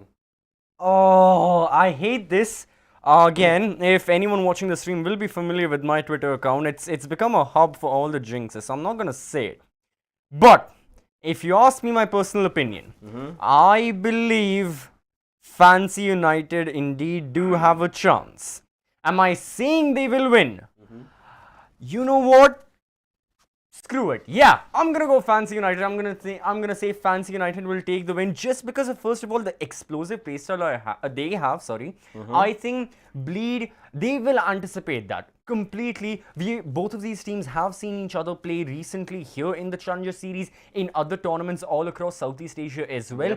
It's not like they are unfamiliar with each other. They pretty well are quite familiar. Both these teams hailing from different countries as well, right? Means that, yeah, they may not have played as many local tournaments as you would say like Revenant and Velocity have played against each other. But still, they know each other very well. So Bleed will know about what kind of an explosive playstyle Fancy United will have, but at this point, for the side of Fancy United, they can still power through all the defenses Bleed will set up. Bleed are a very, utility-oriented team. As we had discussed in the matchup against Revenant, we had those pre-match discussions. Fancy United, from what we have seen time and time again, in their matchup against Revenant as well, right, they tend to go for like double duelists. They try and break that. However, it's all about the players as well. So first we'll talk about I'd say the defending team of the top spot, Bleed Esports. Yeah, I mean, it's not like anybody's going to be challenging them for that top spot. They are going to be sticking there, irrespective of what's going to happen. Unless Fancy United somehow, go on a winning spree because they've played just 2 matches. This is their 3rd, which means if they win all of the next 5 matches that they have, including this one, then yes, they have a chance to go on top. But for that to happen, they need to beat Bleed Esports right here, right now. This is their big chance. But looking at the way that these 5 players have been in their momentous pace, I don't think anybody's winning this race. It's just, going in the way of everything that they wanted. They've got Juicy popping off. They've got Darian doing the hard work as the chamber. Crazy Guy being true to his name. Retla as this, as the controller. He showed up today in a really interesting way. As the Viper especially, he was finding kills that he had no business getting. And JH, well, his utility usage has been top notch. So overall, a really well-rounded squad. A squad that has the potential to easily go ahead and become a finalist and even win this entire thing. But yeah, if I believe that what's going to happen today is going to fall into Bleed's favor, I don't think it's going to be that surprising to, a lot of people. True. I mean, Bleed, now that they've, defeated Revenant as well, right? Questions will be asked. Is there any team that can overcome the effort Bleed has put into surmounting themselves as the top dog of this entire like bracket so far, this entire group stage, shall I say, of the top 8 teams we have. But yeah, Fancy United, they do possess the chance. However, there are a lot of variables that need to be ironed out and that need to be talked about and seen in the server before we can, exactly move on forward and say that, okay, Fancy United definitely have a chance of winning. But still, the roster itself is one people are really familiar with, You start with VCO, you've got Killers, Suka, Nizi's there, and of course, Yes I Can. And these 2 gentlemen towards the rightmost of our screen, first of all, you've got Yes I Can, who either goes for that secondary duelist. Time and time again, we've seen him on that Phoenix, or he'll be playing a more supportive role. Nizi, however, has been the star of the show. I believe Nizi has had the craziest or like the outright best performance in the Challenger Series so far, if you're talking individual numbers. The highest amount of kills, headshot percentage, everything. and it's the movement as well, right? So when you pair up both players, both of the best players from two of these best teams, what exactly happens? Well, let's see if the player head-to-head gives us an indication. Well, he clearly has a upper hand here, Nizzy. 30 average kills. Poor map, That's insane. He's been on a absolute rise, and an average combat score of 352 is not really normal. So he's gonna have a lot of work to be done with Juicy, because he's got somebody who I think is gonna be of great competition to him.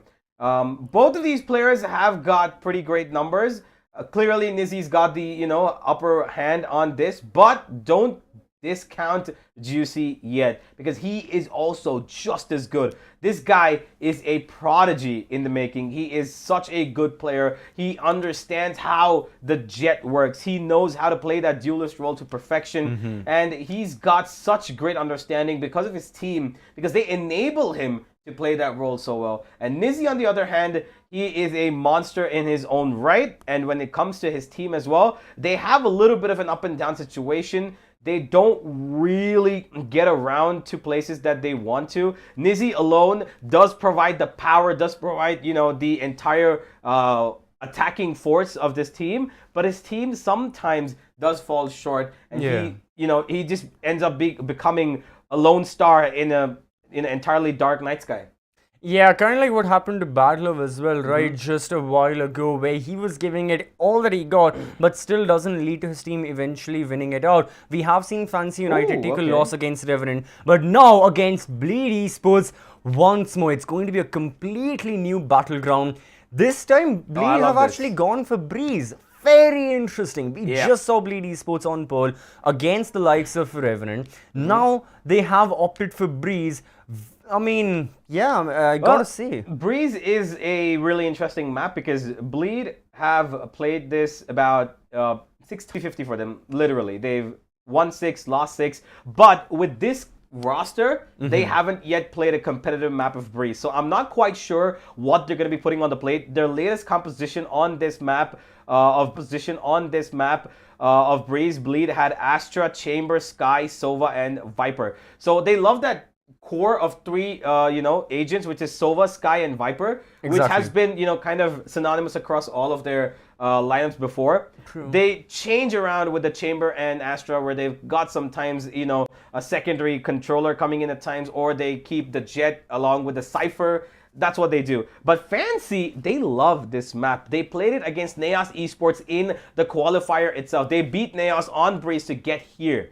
So they know this map, and I'm pretty sure that they're really prepared for this, because both of these teams clearly are playing, from their home regions, which is going to be, the SEA, and they of course understand each other so well because they've faced each other so many times, right? So Fancy United, I say, have an upper hand in terms of the map that is being played, because like I said, Bleed hasn't played this recently, and with the lineup that they usually go with, which is, by the way, a double duelist with a Jet and a Phoenix, which was the last time what they played, this could be a really interesting and explosive match. Thing is, yes, Fancy United do have the map advantage, but there was another team who had a map advantage against Bleed Esports about 45 minutes ago, and hey, this could be, a different scenario. It very well could be different. We might be seeing that, but yeah, definitely the arguments can be made, and the arguments can be laid out for both the sides, right? That on one hand,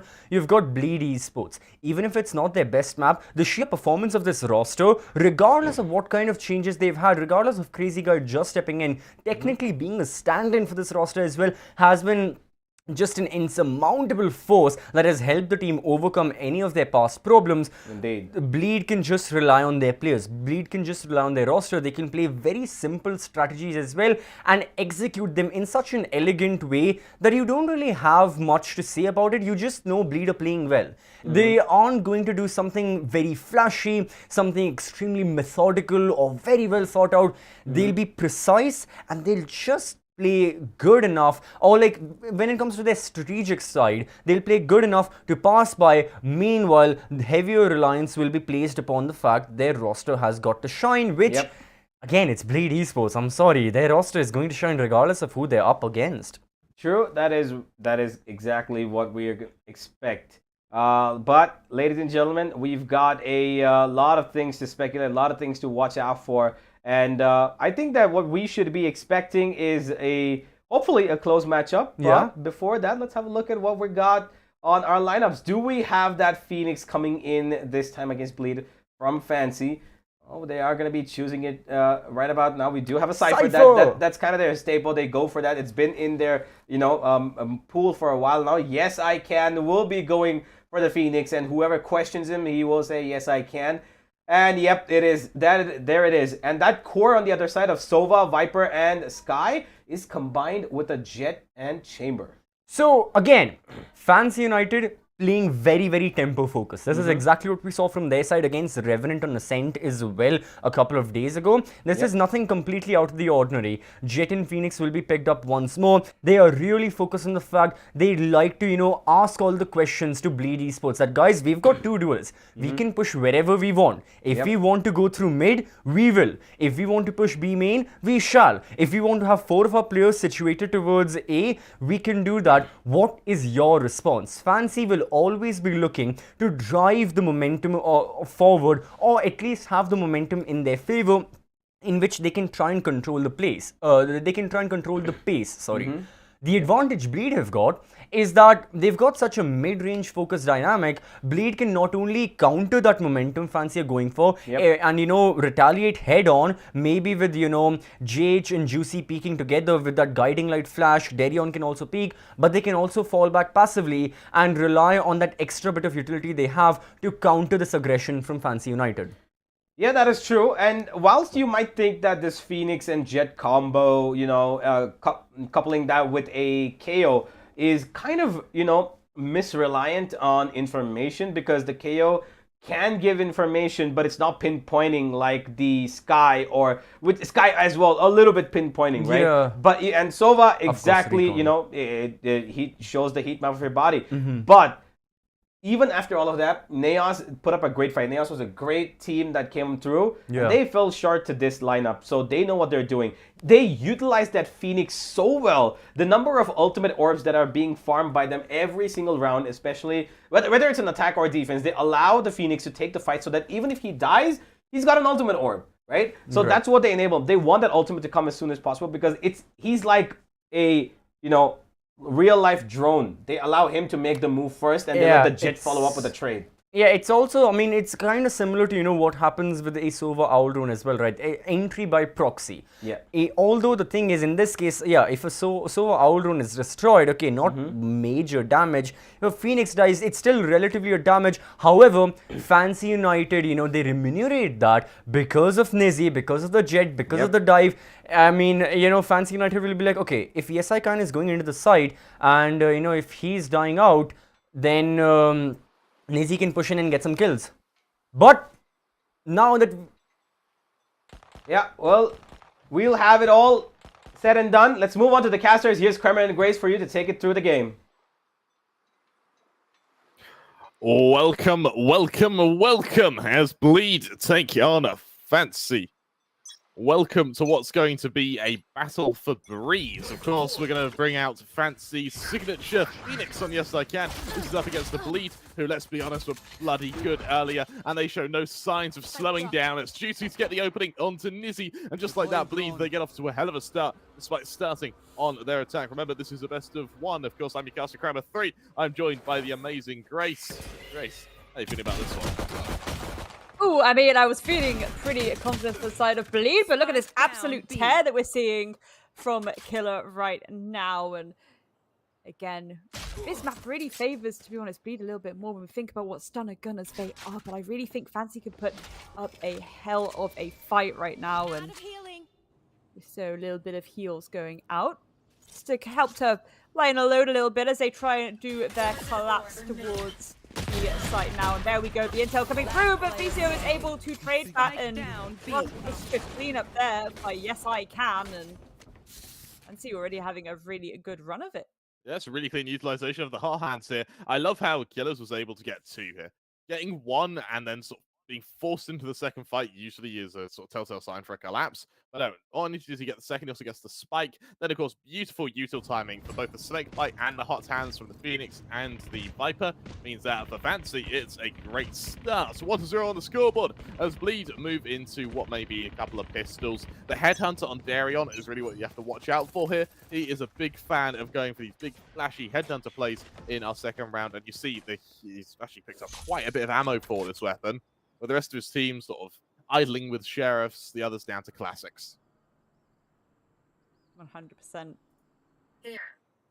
Again, a little bit of quiet before the storm. They do have a majority of that mid control, and that's a really important part of this map control to gain. You know, often we say that this is one of those maps with these long lines of sight. So again, especially later as the rounds go on, we're going to see a lot of sniper action, and I think that's really going to play into Darion certainly, and Juicy as well. But for now, it's going to have to go for a cheeky old pistol whip. There we go. Shots being fired, so they at least know that this collapse is being attempted at B. We're probably going to see this rotation from Physio and Nizzy. But there we go. Suka falling down as the opening casualty for this round. And the spike is being forced. The cover is down to alleviate any of the pressure that the defense could try and use to prevent this. And here we go. Killer's in a little bit of a unfortunate predicament here as Physio gets to pick onto Jay, and again, a bit of ring around the rosy situation. Physio, a second one there onto Darion, though, able to shut it down quite swiftly and nicely. Juicy, knowing that this swing is coming, but Rettler is there to back up their teammate.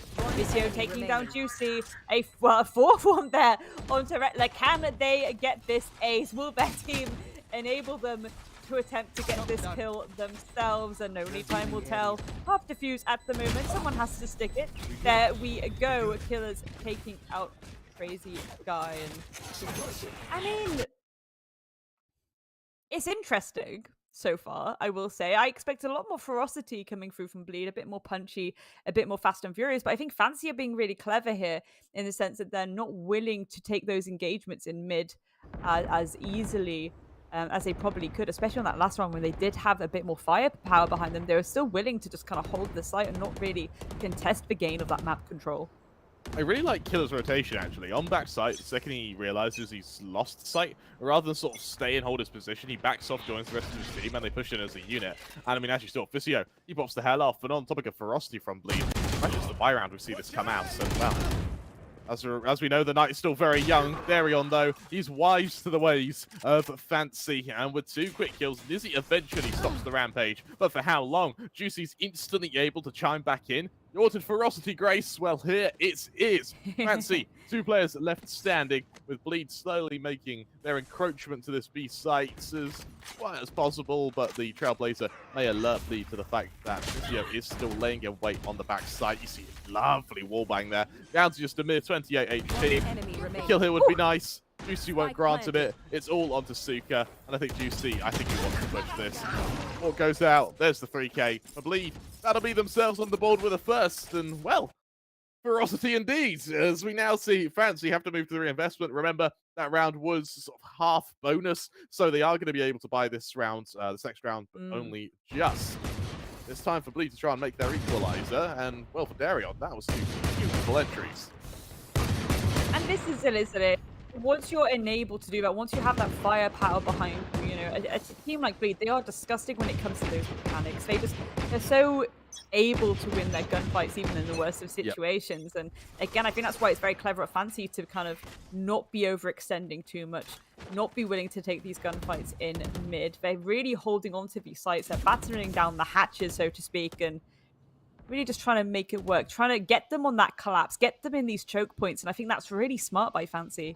It truly is now. You look at this rotation through to window now. Juicy, he's being really aggressive with this. And Nizzy has an inclination to the fact there's been a push. Fortunately, he doesn't have the aim to complement it. Juicy just continues to harass down the opposing jet. Just a minuscule amount of HP left. Instead, the rest of Fancy, they continue their push through main. The lurk, Suka, point blank, doesn't see Juicy. Does he anticipate the rest? It's Labors! He's good for 1, it's recovered. His teammate Nizzy's also able to chime in now. Backside, Killers has revealed himself. He's given his position away. 1 versus however many dare peek him, but it only needs to be Darion. It's all on to Physio. 1 versus 3. Caught out by Juicy, who once again hits a 3K. Grace, but Juicy may very well be loose as Bleed equalise at 2-2. We're only a handful of rounds in, but my God, are we starting to see some antics. 100%. Again, to be able to pull this back thus far, it's a really good and promising sign for the side of Bleed. Again, for the side of Fancy, maybe this is the point where you throw a little bit of a spanner in the works. Maybe this is a point where, yes, you get that intel in mid. You start to go for maybe slight overextensions, but safe overextensions. You know, cutting off those lines of sight, but still getting into some really nice ratty positions. It's what I want to see come through. Everything that could put a little bit of a dampener on the approaches Bleed are currently taking. But look at this again, really just wanting to stack as a team, going for the full collapse now, getting stuck in. Juicy starting to apply pressure on the back of side, but Killers was ready and waiting for Daron. Juicy falling two to them, but Crazy Guy there with the trade. And again, all this breathing room now, but congestion coming back from Fancy has been phenomenal here. The op shot to the face as Crazy Guy is gonna fall down. It looks like a rotation may be attempted at some point, unless they can use a util that they do have in pocket, trying to alleviate the pressure, but I don't think it's really going to happen. Again, they're aware now that that mid is relatively clear. I don't think they're aware, though, of Nizzy ready and waiting up in hand, and this could be very spicy indeed. See now, on the close angle. Don't have to worry too much about short. It's the B hit you have to be concerned about. Physio in the crossfire with Yes I Can, and my God, it's ruthless. They hit a third over on Fancy. Vietnamese veterans aren't going to allow Bleed to take the lead that easily. And I tell you what, I love how they use that hot hands for the Phoenix to cut off the initial engagement from the rest of the hunting party on Bleed. It means that once Juicy's caught out, once Darion's finished off, there's no follow-up from Bleed. That gets punished really damn quickly. You look over into Fancy, you now have a plethora of ults to work with. Yes, I Can, one away from the run it back. This is in unison with the Viper Spit, no commander, Bladestorm over onto Bleed, with a Bladestorm of their own and a Viper Spit of their own. But that Tour de Force on Darion may add that extra long-range prowess, which they have been lacking a little bit on Bleed. Out comes that Tour de Force, and we'll see if there's going to be a chance even for Darion here. But no, Dizzy reads it. Great read on that nose, actually, from Vietnamese Sniper. It's traded quickly, though, in mid by Juicy. Juicy's having a great game, though, thus far. And you see how it's pulled the Fancy defense back. They can no longer risk that A-main aggression now that they know there's presence in mid. 100%. And this is where the pressure, again, starts to be applied. Red on a very long rotate to meet up with their teammates. Again, knowing the importance of those trades, knowing that they can't leave their teammates in too much of a precarious position, especially if we do see a flank come through at some point from Nizzy. And here we go, the util dump to try and allow this force of the execute. 50 seconds on the clock, and there we go. The ulti has been popped, is what we like to see. Viper's Pit nice and open with the Bladestorm as well. And this is looking like a pretty promising post-plant situation for Bleed right now. Again, if you are Fancy, you really have to try and make your way. Get some of these nice, like, again, difficult shots that you need to get in order to bring that pit down. Yeah, absolutely right. There's an instant trade, and actually, they find the Viper in that pit. This gives a chance for Nizzy to chime back in. It's a point-blank engagement from JH, but he may have done enough. Shutting down two players. This dude's Crazy Guy in the 1 versus 1. He works with the timing, finishes off the KO, and with that Bleed to make it 3. This is off the back of baiting out a lot of ults for the members of Fancy as well. The retake ultimates all got dropped there. There was that Bladestorm on Nizzy, the null commands and the runner back all got thrown in to try and getting back onto that ace site. But Bleed, it's an instant shutdown off the back of one very confident JH and the support. The anchor, the rock of Bleed, being Crazy Guy up against his own countryman, but he seems to not lack in ferocity. And this is it again, like, you know, that was a really good attempt at retake, especially, you know, the Viper's Pit, probably one of the most annoying ults to deal with in the post-plan. Hand on heart. I don't think anyone would disagree with that. It is very annoying, unless you get that Viper on the floor, or you have a Viper's Pit of your own, you can't do anything, pretty much. It's very, very difficult. Suka constantly flashed off the angle here. It's an instant shutdown though, and now Suka has to be careful about being caught out. Fully blinded, he's good for 1, but the trade's coming so quickly here, Grace. It's all on Nizzy and Physio. Lincoln, where's their team gone? Nizzy's good for 1, but through the wall, it's almost paper as those bullets just cascade onto him, leaving Physio in a 1 versus 3. This could really get dire now for Bleed, or for Fancy even, as Bleed take the lead. 100%. There we go. Again, a very close matchup thus far, but I do feel a little bit concerned because I consider this to be a very defender-sided map. Again, we consider the long lines of sight here, but ultimately really benefit the defense. But granted, that's only if the defense can really land their shots. And again, at some point, we want to see more sniper action come through. Want to see the ops come out. Again, Daron with that tour de force could be quite nasty as time goes on. Really can be. I like the fact that we're seeing a timeout from Fancy here. I think it's kind of needed at this point. Lead of 1-2 rounds in a row. Yes, it's only 2, but they've been quick rounds. And when you win that quickly, the change of momentum becomes very noticeable. More importantly as well, I believe Fancy went for a really rough investment in that round. Something that really got punished quite significantly. For now, Bleed, everybody they're on the attacker Breeze, and for me, Breeze is actually quite a balanced map. People say it's a bit attacker-sided because of how long the rotation points are for the defenders. I'm inclined to disagree with that, purely because when you have agents like Cypher, like Viper, more importantly, like in some cases like that Phoenix, your delay utility is so strong, you mitigate that rotation time. And so 6-6s, I think, are going to be quite common here. So for Bleed, every round they get on their attack is going to be bonus. Yeah, 100%. 100%, and again, it's going to start to really apply the pressure onto Fancy more and more because Fancy know that those all-important defensive rounds need to go in their favor. So again, rightly so. Hopefully this timeout has really got him thinking a little bit. How do we want to approach this now? We see Nizzy potentially about to cause a bit of a ruckus there, but again, the firepower is really going to go in the favor of Bleed right now, but that ult's certainly going to help. Again, this is one of my favorite kind of delays when it comes to this A site as well. People are going for that immediate push, and you drop the Viper's Pit.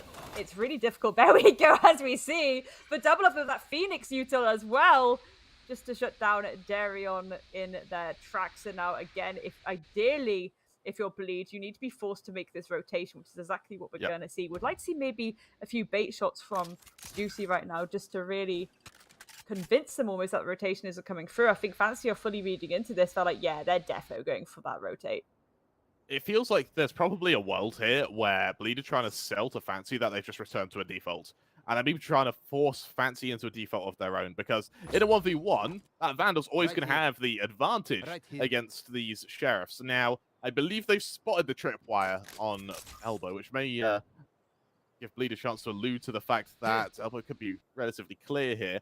And their rotation through mid hasn't been spotted. Suka has to be damn careful. The tripwire's location known, and now Suka's position is known as well. Out comes that initial opening. Visio falls. Now Suka having to hide backside as the Seekers come straight towards him. Juicy, though, doesn't want part of this fight. With Visio falling, the Viper's Pit goes down, and now Bleed with only 15 seconds left. Get ready to hit the safe site. Yes, I Can needs time. He desperately needs to play for every second possible, but he's run out of it. Rettler and Juicy holds, and with that, the plant will go down. Only microseconds left. But nonetheless, Bleed, they stay calm, cool, collected, and they force Killers into a 1 versus 4, considering Fancy we're in a 5v4 just moments ago. That's got to be a harrowing circumstance to be in, with Crazy Guy being the one to kill Killers, deal that killing blow, sealing the fate on our 7th round and forcing Fancy into their next reinvestment. Grace, I got bad news for you. That timeout, it didn't work, and Bleed, they show no signs of letting up. It didn't, but granted, this is the thing, like, the Viper Pit was a really clever idea. It's just the fact that at that point, you know, Bleed were able to go for that rotation, and as soon as that kill came through, as soon as the pit was dropped, as soon as they knew that, yeah, 9 times out of 10, we can kind of read the fact that the defense have made that rotation. This A site is pretty much ours for the taking. They move very, very quickly, and again, job's a good one. Suka, really well placed camera here is going to see this huge assault come his way. Never can he shut it down? There we go. There's one onto Juicy. Can they get a second? Will that trade go through? There's that trade. Dairon with a beautiful pick there. Kind of tanking a little bit of that util there as well.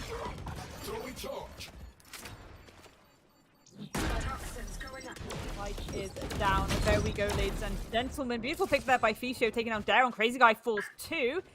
evening it out a little bit more in their favor, and this overextension here from Rettler could be punishing again the only one left, and they have to win out a 1 versus 4. Bane out these 1 versus 1 engagements, but there we go, the pinch coming through. Rettler distracted. Nizzy is able to get that pick, and that defused can be safely done.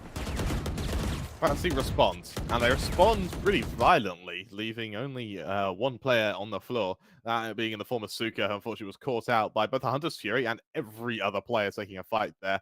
My heart does go out to Xerxia, who I believe was just absolutely demolished through that Viper's ball. But nonetheless, Fancy, yes, it's around on the board, but it's still not quite the lead yet. I was really impressed with Nizzy's timing there as well. He went for the flank purely to prevent Rettler from playing the afterplant utility, from playing lineups particularly. And so because of that, Rettler has to alternate between 2 angles, sort of 90-degree flicks either way. Isn't a comfortable position to be on, and we see him get punished for that swiftly. Fancy, though, looking to have their say at aggression now, with Killers going through main, 2 other players swing through elbow, but Bleeds are laying in wait. They know it's coming. The preparation is there, but can they react in time to hide from Yes I Can's flash? Darion might have the pillar to assist him, but he really needs to be fast on this turn. This is it, isn't it? This is a quiet before the storm. Neither team willing to peek, but again, this kind of situation favors for defense. They're the one that have the timer in their favor, so Darion, they're going to have to make this approach now. They're aware that there may be a player around the corner, but again, the Killer's just ready and waiting. The beautiful lineup here, the pinch that could happen. I love how much jiggling is happening here. We do see a push through mid there by Juicy as well, potentially about to have some engagement. There we go. Nice trade coming through. Killer's getting one, but is immediately taken. Nizzy onto Jay as well, and that's going to open up a lot of breathing room in this mid. But can this gunfight be won out right now between Nizzy and Crazy Guy? The smoke goes down to cover them as they try and make a collapse into A, and there we go. That wall goes up nice and clean. That's going to give them a bit of breathing space. This plant needs to go down thick and fast. Suka ready, waiting for a beautiful shot there as Juicy falls down. Rettler as well. Then, oh goodness me, it was a swift cleanup there from the side of Fancy. I'm bloody impressed by Fancy with that. That was really, really swift on being able to extrapolate where the attack's coming from, and then being able to bounce off their angles with their teammates beautifully. You see that the Viper's good for one, backs into the corner, has a Cypher chime in for the next, and because of that, Bleeds are never able to get into the position to trade. Really, really strong stuff. Really strong stuff. And for Bleed now, that lead, it's been mitigated. 5-5, our scoreline now. It's all to play for as we enter the penultimate round of this first half. And for Fancy, momentum swiftly in their favor. We've got a Blade Storm tucked into Nizzy's pockets to try and help out as well. He's stealing the cutlery from the kitchen again. And unfortunately for Bleed, all they have to respond to it is a very green and greasy ooze of that Viper Spit. 100%, but again, if that could be quite beneficial if they do get onto the site, because again, they need to get, ideally, focusing this objective a little bit more. You can kind of cheese it and try and win out the post plant. That might be the best bet here. Bit of a momentum shift for them though. Nizzy ready and waiting in this corner. Lovely little ratty angle there, but there we go. Rettler has their number. Shutting them down, but Suka is ready and waiting before being traded out by Jay. A furious back and forth on both sides. Both teams really scrapping it out now, and there we go. There is the Viper's pit. It is opened on that side, and that's going to give them all of the cover and breathing space they need. Yes, I can. Killers as well. Can they go for a little spray and pray crossfire into the smoke, hoping to take some of this damage onto the players of Bleed? But again, the awkward thing about this is the kind of structures between them as well. The door is going to get closed behind them. Yes, I can on the hunt, but there we go. Darion ready and waiting. And they're going to sneak back into that smoke before Vicio can try and trade it back. A beautiful shot there onto Killers as well. And poor Vicio, they are flashed. There's the pit. They have no idea where these players are, and they know that this round is as good as gone. Get a nice exit frag onto Juicy there. Can they get a second? No, they can't. A third on the round for Darion, and very good stuff there from Bleed. Yeah, he's playing out. They're playing out their mind right now. And granted, I'm really liking how Fancy are playing their defense. They're constantly trying to trade one another. They're constantly trying to push as duos. But Bleeds, I think in that round, just the overwhelming speed of that attack essentially caught Fancy off guard. Bleed then go into a timeout before the final round. Quite like this as well. Gives some chance to set up and try and end the half on a high note, which sets you up for the pistol round. And bear in mind, the best of ones, pistol rounds now become very, very important. And I think that's something that particularly the experienced teams like Fancy, like me, have been able to really figure out now going into this 12th.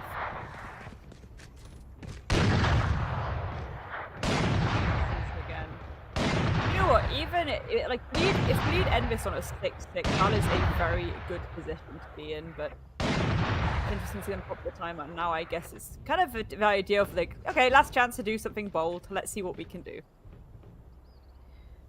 Very much for Fancy in this group stage. They beat Revenant. Sorry, they lost to Revenant. They beat Estar. Losing to Revenant's interesting. Bearing in mind that well, we just saw Bleed Revenant. It was Pearl though. Like, come on, it was Pearl. And again, this is a different, you know, Bleed again. They're a hyper aggressive team. A map like Pearl fully suits them. There's so many twists and turns. They're able to use that initial util and just go for these duo swings, which they do so well. They're good at going for those pinches to get those kills. They're good at getting their angles together. A map like this, it's so open that it only really benefits the players that are able to take those line of sight engagements, those long line of sight engagements. And well, as we just heard, sort of fourth rather on the board, this is where things might get a little bit nasty, Krem. It very well could be. And now for the members of Nizzy. Oh, he's trying to hold this close angle. This same angle, by the way, absolutely caught off Darion earlier. So I quite like sort of going back to what worked here from Fancy. And it's a bit of a change in pace as well. We're no longer seeing these sort of aggressive, kind of sweeping pushes through mains and mid. Instead, they're letting Bleed make the first move. They want their opponents to be the ones to make the first mistake so they can try and punish it here.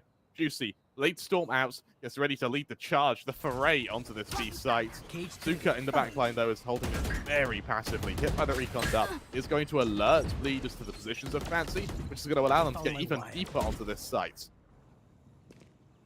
That was very well played by the side of Fancy as well. Again, rotations these start coming through from the VCOs. Trades start to go down across the board, and there we go. Nizzy using those lines of sight to their advantage. 30 Zuka seconds trying left. to be aware that there's a lot of players doing a bit of a ring around the rosy around this tower right now. They really need the information to deal with it. There we go. Darren, beautiful shot down to Nizzy. That's a sniper taken away from the side of Fancy. So these engagements have to be very up close and personal. Speaking of personal, the knife to the face, taking out VCO. Zuka and Yes I Can falling. And there we go. Bleed taking a slight lead on their attacking half. You do. 7-5 is a respectable scoreline, really, for both teams there. Interestingly enough, Darion must have been holding that swing from Nizzy for a good for a good kind of 10 seconds or so there. I'm really showing some patience there and exercising that patience by not diving out of window and going up through B main. I really like to see that. For Fancy now, though, as they move to their attack, let's see what they can do now as they set up for what could potentially be the start of the end should they lose this pistol round. 100%. And again, I'm just curious how this, because again, of course, you have this long line of sight map. Of course, you need those intel agents on the board, things like a Cypher, things like your Sova. But I love the fact that we're seeing the difference there. You know, granted, the Owl drone requires a lot of movement, whereas the Cypher cam is just kind of existing. And look at this head-to-head. I mean, both Jet players head-to-head. What could we ask for? I quite like how evenly matched they are, to be honest. I think 100%. I think Nizzy, of course, using the operator, Juicy staying on rifles, means that Juicy can be a little bit faster in his play style, but it means that Nizzy can completely zone off areas of the map. And what I quite like is that we're seeing Nizzy go towards tunnel, means that, and then sort of alternate between tunnel and mid, means he does have this huge kind of swathing lines of sight, which he can exercise beautifully. The one worry I have for Nizzy is going onto the attack now.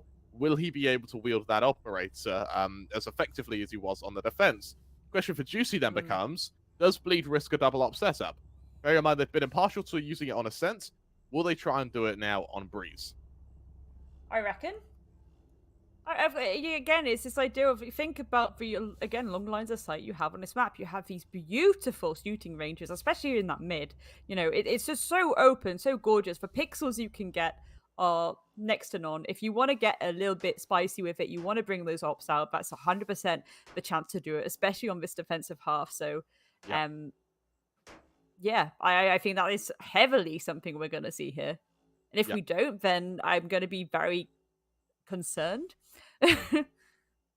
Alarmed, I think, will probably be my choice of words, because Fancy, credit where credit's due, they've been playing considerably better than I think what was expected of them, especially after that loss to Revenant. It does show you how evenly matched everyone in this group is. It really shows it. 100%. But as we get into this second half pistol round, looks like Fancy are going to bring out the odd cheeky frenzy on Yes I Can, and it looks like Bleed are going to respond with a lot of aggression over in B main, as we're about to see a clash of titans. Oh, beautiful opening pick there in the favor of Bleed there on. Beautiful shot there onto Killers. And yes, I can trade it back out. Not just yet. Again, all this util being dumped to really delay that approach. And I have to go for a second entryway now, potentially pressuring this mid section. And again, are they aware that Juicy may be ready and waiting for them around this corner? I think Juicy, rightfully so, is expecting that the push is going to indeed come through tunnel. So this could get nasty very quickly. There we go. Jay's actually shut down. Ficio, a beautiful shot there, but Juicy on the flank. Can they get this pick off? No, they can't. Yes, I can. Goes on to Darion, though, and again, shutting down this defense quick and fast. But the team kill coming through from Fancy, that is not going to be good. They needed these players on the board, and Nizzy is able to get one onto Rattler there, but can they clutch out a 1 versus 2? The pinches, as per usual, coming through from Bleed. They're like a school of crabs. Is that the plural for crabs? A school? Pinches all across the board. They're pinchy boys. My heart truly goes out to Suka there, who fell to his teammate's snake bite. Bearing in mind he's 1 HP, so there was no avoiding that. Like if it landed anywhere close to him, he's dead. He's just dead. So yeah, it's making the best of a bad situation. For Bleed, great round there. Even Juicy's back there. I love how even after he got those headshots, he didn't stick around. He didn't overextend. He just backed off after those kills and worked with the rest of his team. Juicy now looking to reap the rewards of his aggression now with an opening kill on that Marshall, and he just continues pushing. His teammate's got his flank. Juicy's on a rampage. The juice is most definitely loose. Suka now alone in mid, isolated, caught out. Yes, he's able to ping Juicy, but frankly, does Juicy care? No, he does not. Finishes the job on Suka. A 3k for him as Darion delivers the killing blow over to Yes I Can. The eco's out the way, Grace. Let's see what these rifles can now do against the bonus of Bleed. And this is where it's really going to set the stage for how the rest of the map is going to go, in my opinion. Again, I believe they're just a very, very good team when it comes to their mechanics, and I think that they can have a field day, especially, players like Juicy, where we do often see them on these ops, Daron as well, to have this kind of map fall into their favor now. Now they're on that defensive side, it's going to get a little bit nasty, I think. So again, if you're Fancy, you want to be cutting off these lines of sight. I mean, you can cut off lines of sight, or you can remove their heads. Yes, I can. Taking out Juicy's. That op is off the table at the moment unless someone picks it up. Nizzy making their approach there to try and put more pressure and more control onto this site so they can get that spike nice and down. They're on slightly concerned that a pinch may be coming through on the side of Fancy as well, but ready and waiting for this approach. Missing a few shots there, but again, this kind of breathing space that is needed right now. And there we go. Vicio and Suka cutting down this defense before Jay is able to trade it back out. But again, a 1 versus 4. It's not the best situation to be in right now. Weapon here. What can they do? There we go. Beautiful shot there, actually. Long line of sight. Suka falling down. Flash going through.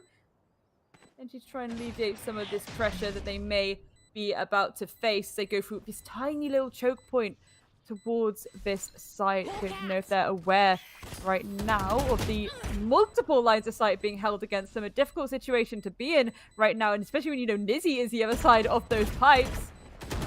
Difficult stuff indeed. And there we go. Nizzy just too good, going for the swing with the backing of their team, and that was really nice and clean from Fancy. I'm really happy with Jota. Bear in mind, well, we'll start with Fancy, who just categorically won that round, catching every member of Bleed off guard. they weren't hard angels because their positioning was just incredible. And then credit where credit is due to JH, who mitigates the damage. If every single player on Bleed had died there without a single kill, that's a tilter. Bear in mind that unlike Revenant, none of these teams are playing on boot camp. They don't have the support of a coach behind you sort of shouting when you win. You don't have the confidence of hearing your teammates. So it can be very easy to skew in your own thoughts. And for Darion, missing shots like that can definitely cause that. However, it's going to be a follow-up aggression now from Yes I Can. His flashes have been beautiful. Shuts down Rettler. However, the trade is there by Darion. Good for the first. Now, realizes he could be wallbang, so he's going to try and aggress off the back of it. Crazy guy in position to assist him. He spotted out Killers, legs him down. The second shot will be perfect. Switches to the Headhunter, knowing there's going to be a jet to worry about. Timing doesn't favor him, but that's where Juicy steps in. Juicy falls, and now Fancy, they are running out of players. It's all on Suka. 1v3. Flank coming from mid. Yes, it's planted for him, but what good can he do now? Oh, it's not planted for him at all. Suka, damage is the only objective here. Good for one, good for two. There's the damage. But Juicy, I doubt he'll let Suka get away with this. And Juicy will just back off, save that operator. And with that, Bleed will hit the double digits. But we're sort of talking about what could potentially be tilting rounds. Allowing Darion to survive for that long could very well do just that to Fancy. 100%.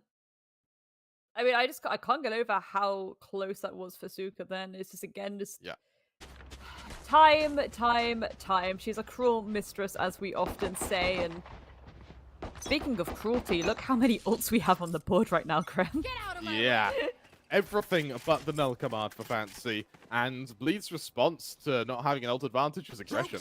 I quite like the thought process behind that. If your opponents are dead, they can't use the ults. So exactly. There's credit to it, right? There's virtue to it, and Juicy's going to show. There goes the Viper Spits. Slowly removing these ults one at a time as Vizio falls. Rettler, I couldn't get out of that grip wire. Instead, he's going to get spammed through that wall. Takes a little bit of damage. Nothing too significant just yet, though. But what is significant is Nizzy taking to the skies and raining down hellfire upon Jay. He may even be able to do it again now. I saw you, Scotty. I know exactly where you are. Indeed, Fancy really whittling down these defenders, making it so much harder for this retake to go through. And I think that at this point, we may just see them safely back up, and that's exactly what it looks like they are doing. Again, so much util being dumped on site there that they just don't want to contest it. They don't want to have to deal with it anymore. It looks like actually Nizzy might be going to hunt them out a little bit, trying to whittle down some of that util that they have in pocket. But there we go. A nice round for Fancy there. Again, a lot of ults having to be used, though. Yeah, they did. I think that, bear in mind for Bleeds, getting at least one is going to sort of soften the blow. But the worry for me is Nizzy's now waking up. Nizzy's now really landing his shots. I mean, that Blazestorm was perfect. Suka single-handedly taking control of Tube there. Should never happen.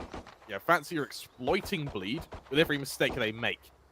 Yes, they committed ults that round, but it's a must-win round. They convert it, and now look what it's done to Bleed's economy. Bladestorm, Tour de Force both have to be committed, and despite that commitment, Crazy Guy still has to go down to a Sheriff. There's the aggression, and Killers 180 is perfect. Jay's able to trade, but he's wounded in the process, and more importantly, he knows that's where the spike is, which means he knows there's going to be more players to try and deal.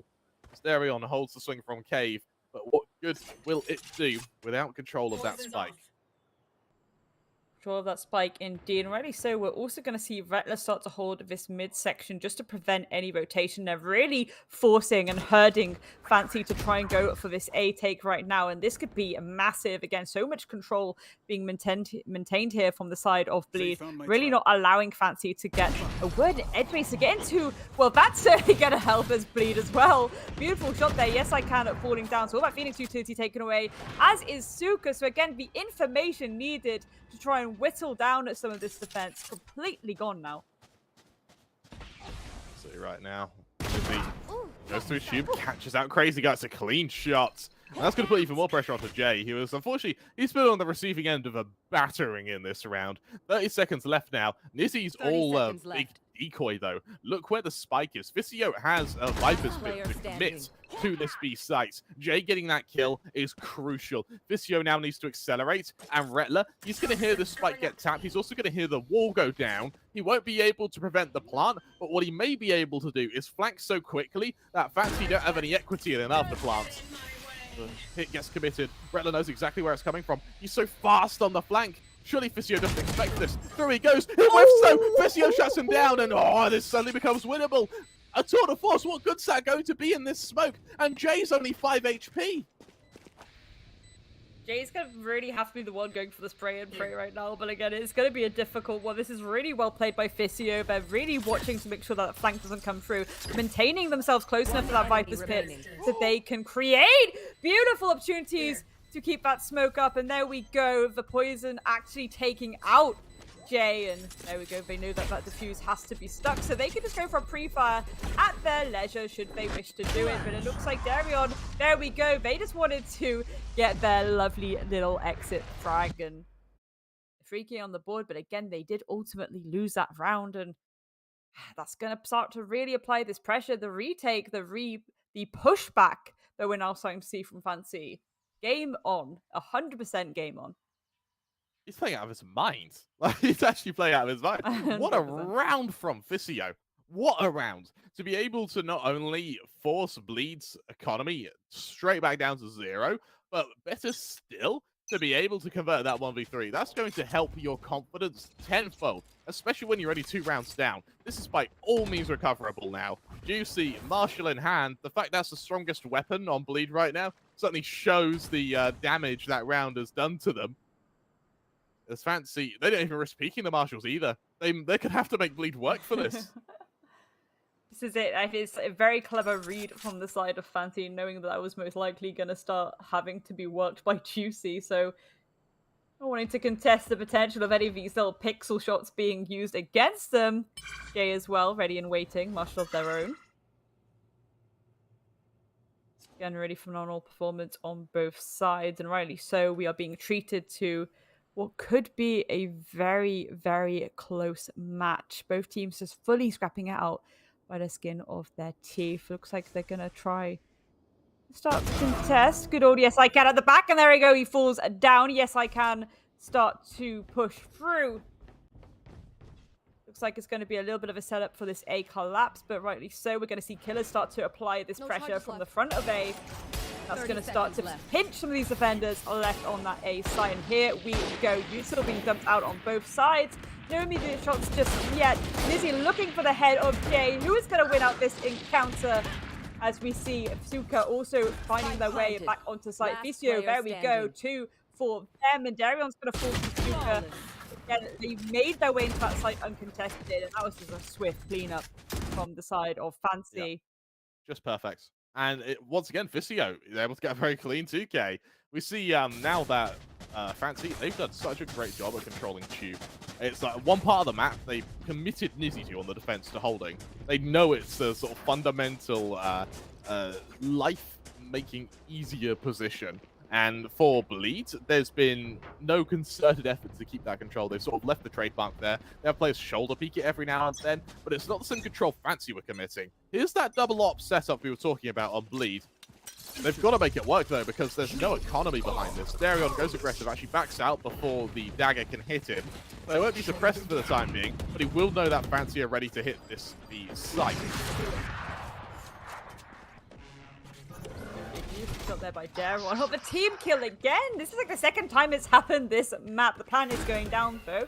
Nonetheless, yes, I can. So much control being gained there. Again, this retake very, very difficult. There's only 2 points right now that are going to be your way into this site, and so much util in pocket of the side of Fancy as well. So that's going to make it certainly difficult, especially when you've got Darion ready and waiting with that op. Juicy is going to fall down. Beautiful shot there by Suka. Nizzy onto Jay as well. It's all falling apart right now for the side of Bleed. They need these trades to come through. It looks like they're not even willing to contest it. But like, you know what? We'll let it go to even Stevens. But do they know that Suka is looking for some exit frags of his? Oh, no, they don't. But there we go. Bijan to Rettler, but Crazy Guy can trade it back now. This is getting scrappy. It's getting scrappy, Trevor. That it is. 2 quick kills from Crazy Guy, but he's just overwhelmed at the end there. Fancy equalized at 10-10. Once again resetting the economy of Bleed. And for Bleed, this is really getting uncomfortable for them. Everything that they've attempted to commit, stop, or slow Fancy has just been shrugged off. Yes, Fancy did have another sort of committal of ults here, but that null command, I think, was all they used. It was perfect. Just perfect usage. It meant Darion couldn't aggress when he wanted to push tube. It meant there was no follow-up when they wanted to continue going for that retake because they were able to resurrect killers the second he went down under that ult. And, well, for Bleeds, they seem a bit lost because of that. They're calling their timeout. The second half timeout comes, I would argue, quite a good time. But remember, Fancy still have theirs as well. There is some big momentum changes available for both of these teams at the moment. 100%. I'm just really curious as to how ferocious Bleed are about to bring it when it comes to them making this timeout. You know, often their timeouts 9 times out of 10 follow with this massive aggressive overextension. We've seen how bulky they want to get with it down mid as well. If Fancy aren't immediately applying pressure to mid, you know, Bleed will just walk down it like it's nobody's business and potentially get themselves a nice opening pick. So, I'm starting to sound like a bit of a psychic now, but potentially that's what we're about to see here. Indeed it is. The Bleed. Look at how Daryl and Juicy are sort of doing in kill count compared to the rest of the team. Sort of 19-20. JH Crazy Guys, sort of, you know, double digits still, but there's clearly a drop-off. Interestingly enough, on Fancy, you'd think that Yes I Can would be the heavy hitter. It's actually Suka and Physio really down well as well. Sheriffs once again from Bleed. Aggression over to mid from Fancy. It's not been tested just yet, and the second it is, Killers, he hits them with ruthless prejudice against any defenders. And for Fancy now, a man up. Look how they just changed their pace. They just stop. Slow down. They want to see Bleed reaggress. They want to force Bleed, regardless of what weapons they have, into an uncomfortable position. I really, really like how Fancy's sort of ethos is going onto this map. And it's really working in the undoing of Bleed here. Darion, Headhunter in hand. He may be tested in just a moment, but he's going to be tested by a run it back, not by the real deal when it comes to that Phoenix. 100%. I also love the fact that Fancy fully read into that. They immediately took the jugular around that midsection and made sure that they were the ones maintaining that aggressive control in mid. And now they have so much breathing room to work with. The world truly is their oyster. They can just go for whatever execute they fancy. And given that Red has just pretty much given B away for free, this execute can come in so cleanly. And this is very worrying for Bleed again. This spike will go down and it's going to have to be a full retake onto a site where, again, all these angles can now just be held very easily by Fancy. What do Bleed do here? I guess exits maybe a plan here. Actually saving one of the some of the Vandals might help. But this is by all means an uncomfortable situation, and for Fancy, knowing this, they're just tucking. They don't want to fight. They know they don't have to fight either, as they just invite callously these sheriffs into their awaiting, some say loving arms. He'll oblige, he'll answer the call. Quick kill onto Physio. However, the trades, they come swift, they come fast. With the Viper falling in kind. Yes, I Can's able to join the party, as does Nizzy. Darion's left alone. It's Killers for his third. And with that, Fancy, they take the lead. Incredibly smart from Fancy again. Just look at this immediate push that they made through mid and just really putting the pressure on Bleed. I think that was the most important thing they could have done there. Again, that was Bleed's timeout, and I think rightly so. They read, okay, one of them's probably going to try and get that aggression on the mid. Let's shut them down before they cause any kind of kerfuffle for us. At that point, they had so much control. It really was just a guessing game for the defense as to where that execute was going to come from. Fortunate to see Revenant essentially going for that rotation. B-side being let up pretty much free for the taking. And speaking of taking, it's going to take a little bit of time now because Rettler's just fully ulted onto B, but this collapse coming in thick and fast onto the A side. Jay, a beautiful pick there, but again, it was indeed the ult, so still a 5 versus 5. Aldrin going out to give a little bit of information as that mid control by Fishio is still maintained in case anyone wants to try and fall back from some of this pressure. Wondering if Juicy is aware of the flank coming through. Revenant getting the pick onto Nizzy. Suka falling too. This could be pretty nasty now. If we're about to see Juicy be taken out by Vishio, this could be huge. Look at this. Look at his angles. There we go. Juicy is actually able to shut it down and bring us back to even Stevens. That hurts. That is the night. That is a fever dream of any Valorant player, to be behind 2 players, to kill the first, and just whiff on the second. Oh, my heart truly goes out to Vishio there, and Fancy instantly call a timeout afterwards as well. I quite like that response. Is a way of going, oh god, all right, let's calm it down, boys. Now, Bleed, they equalize at 11-11. But here's the thing: Fancy have had such a dominant second half and such a dominant sort of mid-half spree. It feels like for Bleed, they're still on the back foot, even after winning a round, even after doing it, leaving 4 players left alive. Here. I just feel like it's I don't know, I can smell overtime in the air, I'm gonna be honest with you, Krem. Like, it just feels like both of these teams are kind of throwing all they can at each other. They're both reading each other really, really well. It's really glorious things to see, to be honest, and as you say, rightly so, it really shows the quality within this tournament as well. You don't really want to see too many stomps, do you? You want these constant neck and neck actions, and exactly what we are being treated to. I'm curious as to the little chitty chats that are happening in the camp of Fancy right now. They're gonna have to pull out something extraordinary.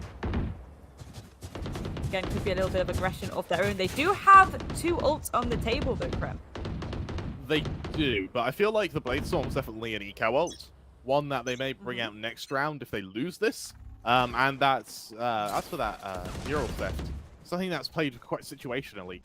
Juicy, the confidence to go aggressive at 11-11 has to be admired. But the trades come swift, they come fast, and once again, it's now Darion, operator in hand, on a quite an aggressive angle. He does have the recall points to be able to get away, but for Rettler now, swings out, spots out Darion, actually just backs off thanks to that. Darion doesn't either though. High ground's taken by the Jets. If Nizzy was just fractionally faster, that could have been the end of Darion. JH also pushing here. I love how Bleed are keeping the pressure on despite the fact that they are in a, at least they are a man down. And for Jay, you may be able to catch out Nizzy on the timing. Same for Suka here. That flash is going to betray his position. But the whole of Fancy have just backed off. They're setting this case to the safe site where the Neural Theft doesn't have any bodies to be used upon. But if they're able to catch out Jay, I imagine it'll be coming out instantaneously. 35 seconds left. There's no chance to rotate. It has to be A or it's a bust. JH on the close angle, sees the wall go up, plays in the anti-flash position, avoids it for the time being now. Will timing favor Jay here? All 3 players on site. Shuts down the first pass to Spike, sees the second as well. Tries to double down, and he's able to do so. Rettler's also able to join the mix as well. It's all onto Yes I Can. 1 versus 2 now. Trying to shut down Rettler. Oh, it's labored, but he finds him. Also spots out Darion as well. Headhunter in hand. That Spike is being stuck now. Yes I Can's able to heal, but without shields, Darion has the HP advantage. Slowly shifting into position, and Yes I Can! What a shot! Flicks to him, shuts down Darion, and brings us to map points in favor of Fancy United. What a recovery from the Vietnamese team. That was very, very spicy. Yes, granted, Rettler was on the tiniest bit of health, but again, the sneaky little ring around the rosy, and certainly having the more powerful, gun in your pocket can be capable there. But it's the patience. I mean, I would not want to be Bleed right now. That's for sure. So many ultis on the table. Ulti coming out from Crazy Guy for, again, just really trying to make sure that any kind of fast and furious approach. And there we go, beautiful shot there by Darion. That's going to shut down this collapse. Also, again, impressive that Fancy are still trying to contest it, though, with shots here and there. Yes, I Can really pushing back this defense to the back of sight. Crazy Guy pick onto Vishio, but Killers is there, ready and waiting. Crazy Guy over second on 2 Killers. Suka and Yes I Can. Can they make this work? There we go, Suka! Absolute monster! Crazy Guy taking him down, though, a 1 versus 1. Can Yes I Can make this work? Yes, he can! Beautiful stuff and we see the man celebrating on back camera, and rightfully so, because that was beautiful stuff there from the side of Fancy. And do you know what? That was so neck and neck, but yes, I can. They really came through in those last 2 rounds. For me, that may be game of the tournament. That was incredible. Really, really strong map from Fancy. And Fancy also were given a chance to sort of flex their muscles a little bit. In the game against Velocity, where they were able to win it, it seemed a little bit scrappy. In the game against Revenant, it felt like that was all Revenant. We finally see Fancy come alive. And bearing in mind, they're currently now 2 wins, 1 loss. They are still very hungry to do some deep, deep runs for this tournament. Their next match is against Velocity. Velocity are probably looking at this thinking, oh, God. Yes, I can do that. And so they're going to have to prepare real hard for this. Credit where credit is due. They dethrone Bleed. Both our unbeaten teams fall in the first 2 matches of today. Oh, I think the excitement's only going to get better and better, Grace. Let's send it to our analysts to see. I mean, guys, what the hell happens? Well, I'm just as perplexed as you are, Kramer, because this kind of did go all around the place, didn't it? Because it was a really stretchy match, which I thought in the beginning was going to go in the hands of Bleed after that first half, because they took a good chunk of control, in the second half, first couple of rounds. But that imminent comeback that happened, because it was on the attack, right? It was the attack for the side of Fancy, which they absolutely relish, because they've got that Phoenix and Jet. Clearly, it was the Phoenix to finish it all off. Yes, I can. Takes it down, and Fancy find a win against the one and only unbeaten team, which are now, well, beaten. Yeah, see, that's the thing with Fancy United right now. Okay, Fancy have lost once to Revenant. Bleed have lost once to Fancy United. They still can be potentially a fight for that first spot, like you were talking about. Universe, you mentioned this before the matchup of Bleed up against Revenant, right? That is very likely possible. However, Fancy's performance definitely through and through amazing. And of course, the players made it all possible. And once more, it's Nizzy as the Jet, just traversing through the map time and time again, dashing forward and slashing everyone who stayed in his path. 21 kills for him this time, an average combat score of 249, and this is one of those very bizarre times, Universe, where I gotta say, 21 kills is a little less than what we expect from Nizzy.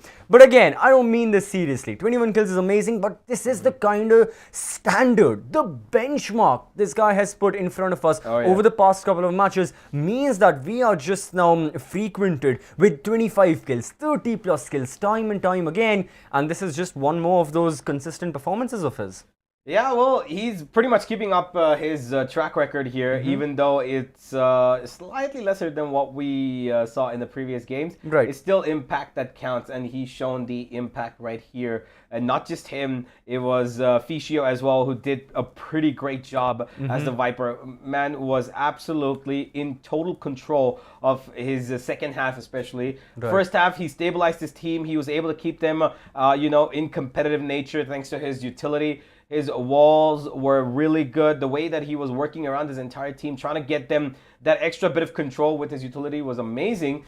But overall, when it came down to the wire, it was the one man who actually right now is on the bottom of the table, but is still had the most impactful kill across the entire game. Exactly. For Yes I Can, it's not just about the kills he got, it's first of all the way in which he got on the attack of Fancy, and secondly, it's also his utility usage and something that we were discussing, right, that entry by proxy, the way he was able to propel himself into the bomb site alongside Nizzy for those attacks. You're the Phoenix, you go for the wall, you disrupt and you obscure the line of sight of the defense, you flash forward, move in, doesn't matter what happens. The job of Yes I Can and Nizzy was just to get the opening into the bomb site, be living or survive long enough so that you can see the spike being planted and then leave the rest to your 3 teammates, because Fischio, Killers and Suka, these guys have so much of that reach in a post plant, they can easily prevent the spike from being defused. Killers, he's got the 0 point as well, right, to disrupt the flow of the defenders. He's got the fragment. Fischio, on the other hand, he's got the smoke, he's got the snake bite. Suka as well with the camera can pinpoint the location of the defenders if they're looking to plant the spike, if they're going for fake. There's just so much abundance of utility that can help out in the post plan for Fancy United. All the entry fraggers had to do was move in and just try and get the kills, and after that, let the rest handle it. Oh yeah, and if you look at the overall stature of the team performance as well, it's pretty much in the is the state of the scoreline. Yeah. The number of first kills, I think if you consider the fact that every time a team's got the first kill, they've got their round. That's pretty much what's translated in here, but that's not exactly the same. Post plans though been the most important for both of these teams on their attack, because Fancy did win on their attack. They did love to play on that attack, and that's exactly what they were hoping for on Breeze. 7 out of 8 post plants, which were successful. They got 8 plants, and that's what mattered the most. They wanted Yes I Can to exploit that ultimate as many times as possible, and of course to be supported with the Viper did give them away a lot of times into the B side, especially because I think that's where they focused on a lot of their hits, and they knew that the B side is a little bit more relevant to them because of one choke point being there, which they can smoke off or wall off with the Phoenix wall rather on the left side, and they just take fights towards the mid region of B, which is the tunnels and the half wall, and they just couple that to a brilliant opening start and take it all the way to 13. Yeah, yet again, again, it's that strategy that, again, now that we explain it theoretically, makes a lot of sense, right, for Fancy United. Okay, you've got 2 duelists, you've got 1 duelist who has flashes, who has a wall, who can obscure the line of sight. He's got a molly as well. He has that anti-entrenchment property where he can push off a defender. If again in that B side, they're in that far back corner, Phoenix throws a molly, defender's gone, they got to move, you kill them. And on the other hand, you've got the dive agent, you've got the jet who moves, who dashes at breakneck speeds, which the defenders shall not be anticipating. They break the, I guess, the flow in which the defenders are in of holding down the bomb side. Jet dashes in straight away into her cloud, and from that point forward, the entire attack emerges and the execute is launched. Right, again, explaining this, it's plain and simple, but executing it, applying all of this theory to practicality is something that takes a lot of skill and a lot of time, and still Fancy United were able to do it every single time, which also propelled them even further to later on, have that stable advantage. The stability is what Fancy were chasing after in the entirety of the first half. We see after rounds 3 and 4, a major dip take place in their own economy, and it always had those ups and downs. But post the 15 round, like you said, Universe, once Fancy got into the groove of things, their economy stayed relatively stable. Meanwhile, it was Bleed going for those ecos, half buys, anti-buys, and whatever along the lines you want to call that. Yeah, you can see on the graph that, in the second half, the minute they got up to round number 15, they won that round post the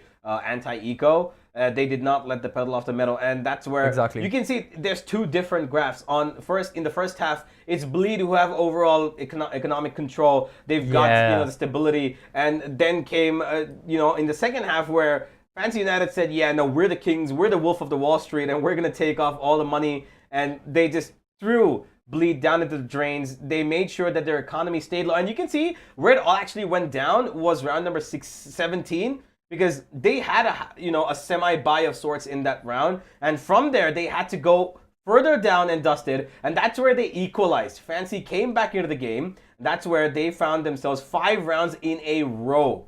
That's how they were able to make the comeback happen. And even after that one round that came through, in round number 22, it just wasn't enough because Fancy was on a roll at that point.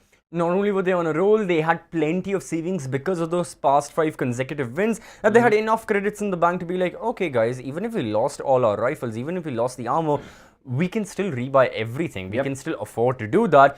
Apply the same tactic once more in the round and hope we win, which is exactly what Fancy United did. So now we've mentioned the team economy. Now it's time to talk about numbers as well, right? The players and their performances. And especially we got to focus on some of the supportive players, because on Breeze, both of these teams, they were running those initiators. They were definitely looking forward.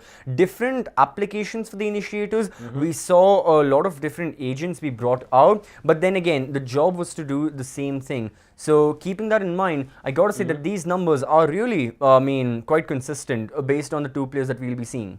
Yeah, that is true. I think that there have been quite a number of performances that have been pretty good in this particular map and across the entire series. Of course, these two teams, Fancy United, not really had as many games as Bleed. Bleed are almost done with all of their games. They've got just one more to go, and they will be facing off that team later in the days to come in the next 2 days. But Fancy United, having beaten the top team right now in the competition, does give them a huge confidence boost. And with that confidence boost also comes a lot of relief of the fact that, okay, Right. you know what? We might have lost to Revenant. We still will try our best and go ahead and try to take out Bleed. They do take out Bleed, and now they will be looking at the rest of the table like, okay, you know what? We got this in the bag, and that's exactly what they're hoping for. But I see there's so much competition right now, right? We've got Fancy on 2-1, Revenant on 3-1, Bleed are on 5-1. What do you think? Who could be fighting for that fourth spot? Because clearly, Revenant and Bleed look like they might go through. Yeah. Fancy look on a good run right now as well, at least for now. But who do you think is going to go through? Alter Ego, they've got good chances of making it to the top 4. Sure, they had the loss against Revenant on day 1, but still, considering, they've lost to Bleed as well, they've got to really make a run for it. Alter Ego, it can be possible. I mean, right now, I gotta say, every single team has that chance, right? They have got the opportunity of making it to that 4th spot, not being able to overtake their opposition. Definitely, I think the top 3 are looking to be finalized. Franchise players are, of course, in the mix as well. It's a very difficult question to answer at this stage. Yeah, but we're looking at the 2 players here who are making the biggest amount of difference, which is Killers and JH, the initiators of their team who propel their team forward. Even when you look at this entire situation of initiators on Breeze, you always want someone who is not only a pinpointer of location, but you also want somebody who can flash and stuff, right? Yeah. KO is a mix of both. He's got his reservances in terms of his flashing is a handheld flash, so it's not as versatile as the Sky's flash. And his knife as well only gives a certain radius as to where a person can be, and then they can move out of the radius as well. But so for a Sova, you can exactly see where they are, spam them down as well. But with the KO only being used in this, they still have that win, which is really impressive if you look at it, because they had a Cypher, they didn't have a drone to send in, they didn't have a dog to send in, they only had a player to sacrifice, and that was the Phoenix and Jets themselves, right?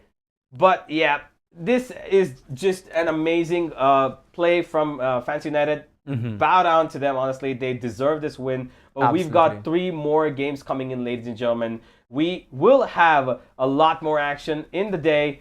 Too many more teams coming through. Yeah. And for the moment, though, let's have a look at who is the most consistent player for Fancy United. Yeah, I mean, Fish, you're right. We talk about controllers, we've got to mention consistency, and it's great you mentioned that. Is not only with his agent composition has he been quite consistent, his performance as well, right? Sure, it may have taken some dips here and there, but it's about the overall performance. It's about how he has been playing for his team time and time again. We see the damage per round. He has been constantly going for just shy of like 1 kill per round. Just shy of what you would ask from an entry fragger or for someone who's taking a lot of gunfights. Regardless of that, Fishu has been doing it time and time again. 18 kills a map, 13 kills a map, this time 23 as well. So keeping that in mind, we got to see that we got to say that Fisher definitely was in one of his best of states, and overall everyone in Fancy United was playing to the best of their abilities and capabilities. Yeah, indeed, and you can see that Fischio, he has put in the work for his team. Didn't have the best of games against Revenant. He did get 13 kills in that, but he still tried to do his level best, right? Forgive me. It was against game 1 was against Revenant, but he did try his best, but they didn't really get through as to where they wanted to be. But now it looks like they're having a little bit more of a easier footing. They're making their way towards the top end of the table, and with this step, they're looking towards that top 4 finish. Hopefully, they will be looking at top 2 itself if they're continuing this win streak. And anybody who wants to play Fancy United on Breeze, think away. Just look away right now. Insta-ban that map. This is not a team that you want to face against. You might think that without a Sova, oh my god, they're not going to be able to do much. You might think that, they can't. Without that one initiator, only KO? Well, you just saw what just happened. Thing is, next matchup, the very next matchup we have, is Fancy United up against Velocity. Two teams within their own rights who really like Breeze. Question is, do one of them back out of it? Will one of the teams be like, okay, you know what, let's not take the risk. We are quite capable and we have confidence in our own abilities to frag out on the map of Breeze. Let's just still not take the risk. I assume Velocity would be the team going for that if the map veto gets to a certain point where Bleed is a high, where Breeze, not Bleed, Breeze is a high likely outcome, right? Velocity will be like, guys, we already have 2 losses. We desperately need a win. So keeping that in mind, let's not go to Breeze. Let's not go to a map where Fancy United have just defeated, Bleed, where Fancy United have surmounted such a tremendous victory.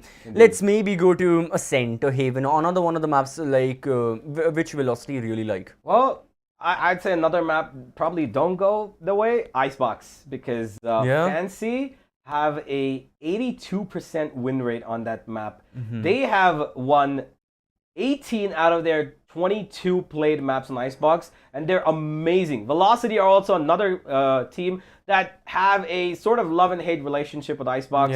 It depends on the day, really, for Velocity when they pick up that map of Icebox. But I would say that Fancy United right now are looking on top of their game. They have a really similar map pool to Velocity. So this is a dangerous zone to be in for Velocity. If I was Velocity right now, I would be really contemplating as to what map we should be playing, because if at all it ends up on either one of Breeze, Icebox, or I would even dare say Pearl, I think that Fancy United have a really good chance. But on the other maps, Velocity, where they themselves are not as comfortable, except for the likes of Haven maybe, which they could go for, Ascent, which is ground zero. I think that should be the safest spot they land onto. Bind, again, Velocity themselves not having the best of histories. They just got beaten on it recently. So what do you expect? What do you think is going to happen between Fancy and Velocity?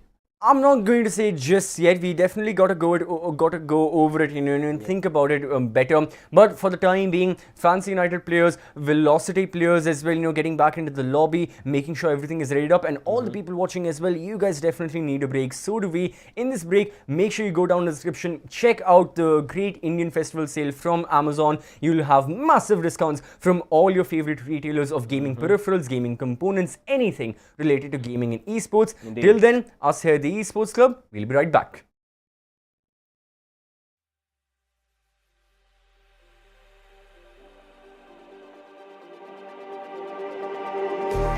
Just like the street lights lit this town, like a fire in a blaze, gotta burn it down. Can't be afraid to leave this out. We got this far, don't know how. I see danger in your eyes. They know we'll burn down the night.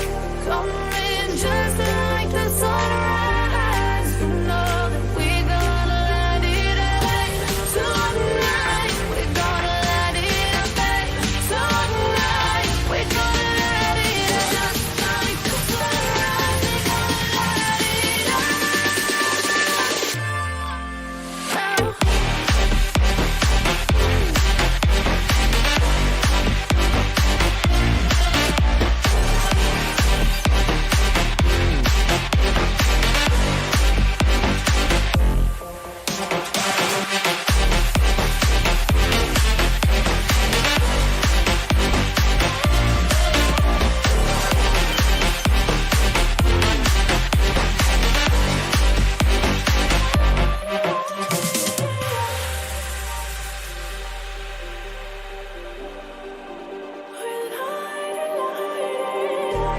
Just like a spark that's breaking out. Can't make a stop, can't turn back now. We know that there's no room for doubt. No, we can't turn back now. I see danger in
Welcome back everyone to LG Ultragear presents the Esports Club Challenger Series, an official off-season event of the Valorant Champions Tour. This event is powered by Amazon.in. We've got our GPU partner Zotac, we've got our gaming partner Intel, crucial are our memory and storage partner, laptops being provided by Asus, and of course, as always, we've got our broadcast partner Loco. I'm CCV, now joined alongside Elika, and today we are bringing to you the third day of the group stage, right? Elika, we've got the top 8 teams of Southeast Asia and South Asia in this round-robin format. The matches already today have been very insane. What are your thoughts, from watching all the matches so far? I mean, the first 2 matches I've watched, I was actually pretty confident that Revenant could have got that pick against Bleed. Yeah. Again, that where everything changed. That was at one point. I mean, yeah, exactly right. I gotta agree with you on this point. Absolutely. That Revenant could have had it in the bag, but I don't know, there was just something prohibiting them. That there was just something prohibiting the side of Revenant that did not allow them essentially to carry on forward and get that. But then we saw Bleed. Okay, sure, Bleed defeated Revenant 13-2. Alright. Well within their margin. Go for it. But against Fancy United, something quite different happened. Bleed gave a tremendous fight. One of the best fights they've ever given. I think, yeah, Krema even called it the best match we have seen so far in this entire Challenger Series. However, it just wasn't enough. Fancy United, they took the win against the likes of Bleed, and now they'll be facing off the fan favorites from South Asia as well. They'll be facing off against Velocity Gaming. So quite interesting. This matchup is going to be, of course, there is a lot on the line when you have to consider the fact that for the side of Velocity, their start to this journey hasn't been the best. Fancy United, okay, sure, they had that loss against Revenant, but they have improved. Now it's the time for Velocity to start their path of improvement as well. Yes, I should say that I might have underestimated Fancy United against Bleed Esports in the last match, because I was really expecting Bleed to go all hail against Fancy United. Of course, they were having the game in their favor for quite some time. Then Fancy United started making that comeback, and eventually they got the map of Breeze. And this tells me how much Fancy United learned from losing one map, the kind of changes and the kind of things they altered through all of their strategies. And moving forward, Velocity Gaming is currently at the bottom of the leaderboard, so they are looking for that one match in order to push their potential on top of the leaderboard. Eventually at least jump a few scores. So yeah, it overtake is going to be a very good opportunity for Velocity to win their first game, and Fancy United to keep that win streak from the last map. Absolutely, for the side of Velocity, they'd like to overturn what has happened so far. They'd like to, come back across and essentially, like I said, start their path of improvement and get that lead initiated as soon as possible. Because, okay, yeah, losing your first 2 matches out of 7 is not a good start, but it's not end the world doom destruction for the side of Velocity Gaming. They can still salvage this, they can recover out of it, and very well, they can move on forward and take that 4th position in the top 4 standings, the top 4 teams, which will, of course, be moving on forward, going into the playoffs. That is a realistic possibility.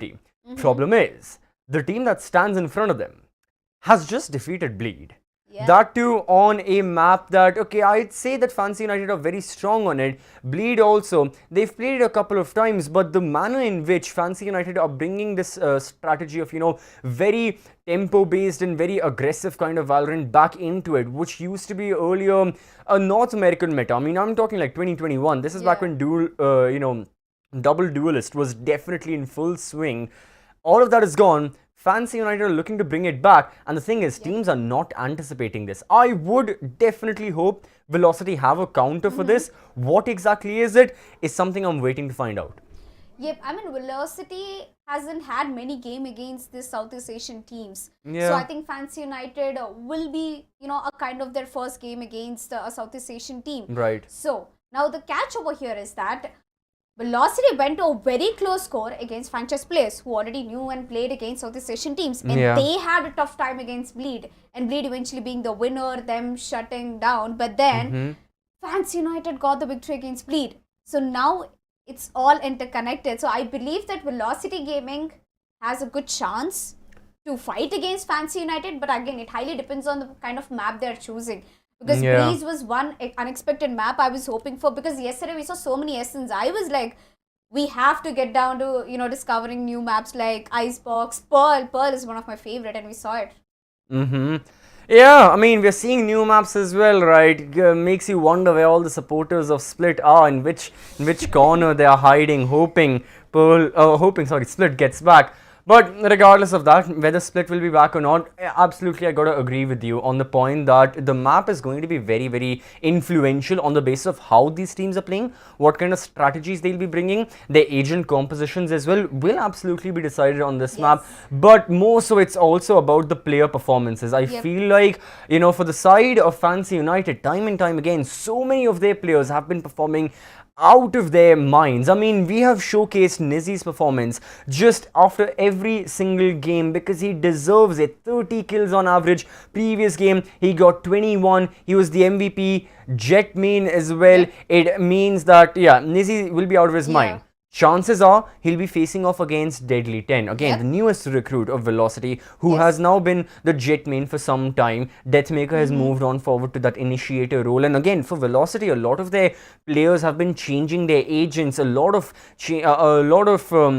Like you said, a lot of altercations are taking place, but keeping that in mind, the players are still the same. So what we need from VLT, regardless of what kind of agents they themselves are playing, are for all 5 of these players to deliver just how much we expect from Fancy United to deliver.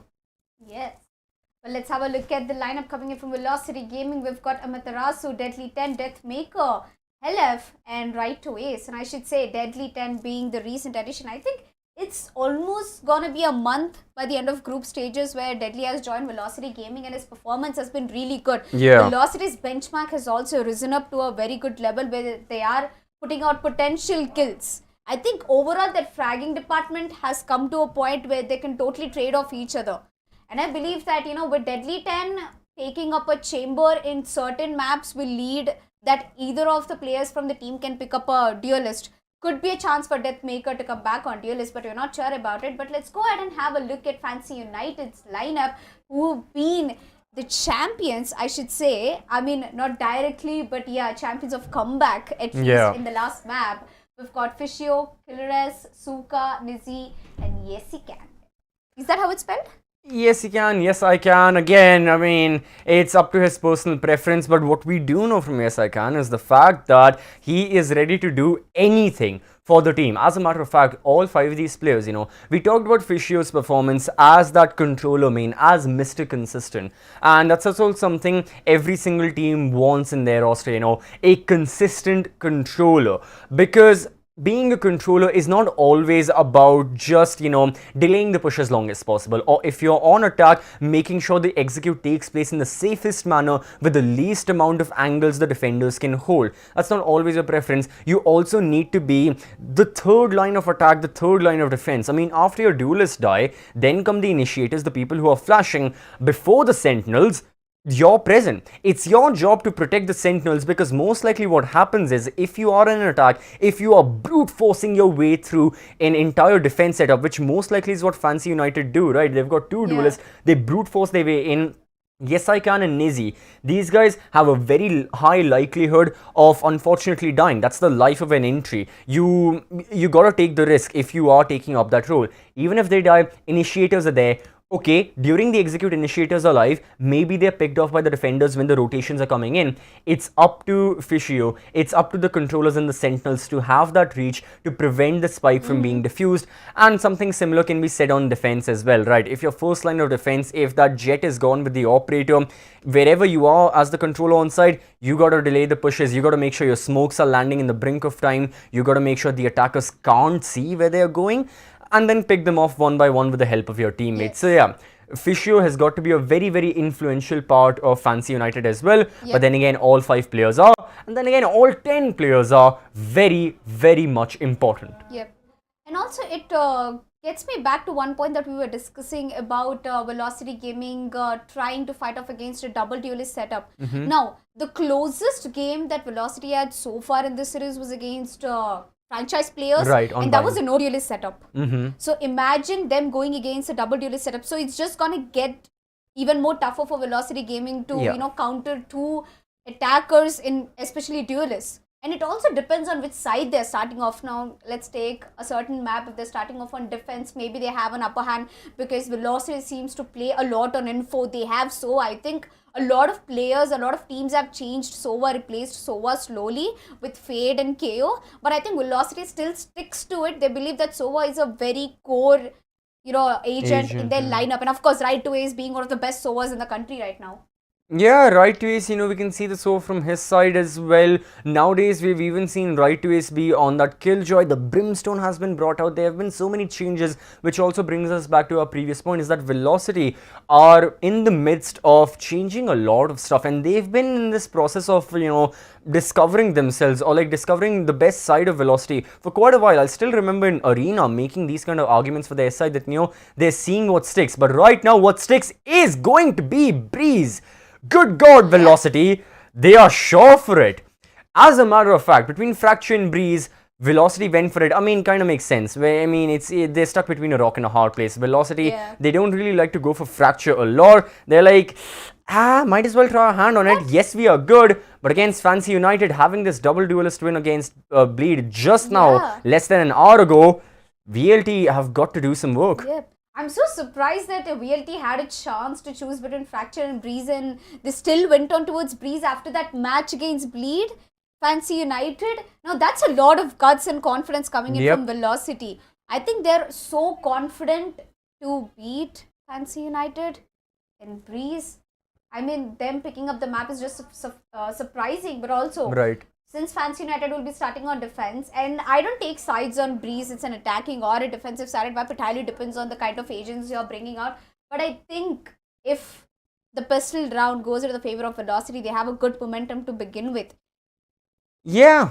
Absolutely right. Pistol rounds always are talked about as being the starting off, being the launching point for any team with regards to their journey in a specific half. If you get a good start, anti-eco should go in your way. We have seen plenty of thrifties, but again, the anti-eco should go in your way. You set yourself up to have and install a safeguard against any economic failure that may be taking place, because again, if you lose the pistol, you gotta go for the eco, you need to save the credits, and it can just be worse off for your side. It may take a couple more rounds, a couple extra miles to recover from that credit damage you may have received a while ago. So the pistol round and the role it plays in essentially setting the teams up for A, the momentum, also B, the dynamic of the game, how it's going to go back and forth, because now that we know it's Breeze, we already know what Fancy United are going to go for. Very similar names, very similar performances as well, but yeah, Fancy United, exactly what they're going to go for, right? We know they will be picking double duelist. We know for a fact exactly what they did against Bleed. They will be the ones asking the questions. It's also a smart pick coming in from Velocity. Now that they already know most of the stats of Fancy United, what they do in Breeze, it's easy for them to read. So they have a beforehand analysis ready that what can be done and what should not be while they're attacking. They've seen Bleed attack, and I believe that Bleed attack was a little shaky against Fancy United.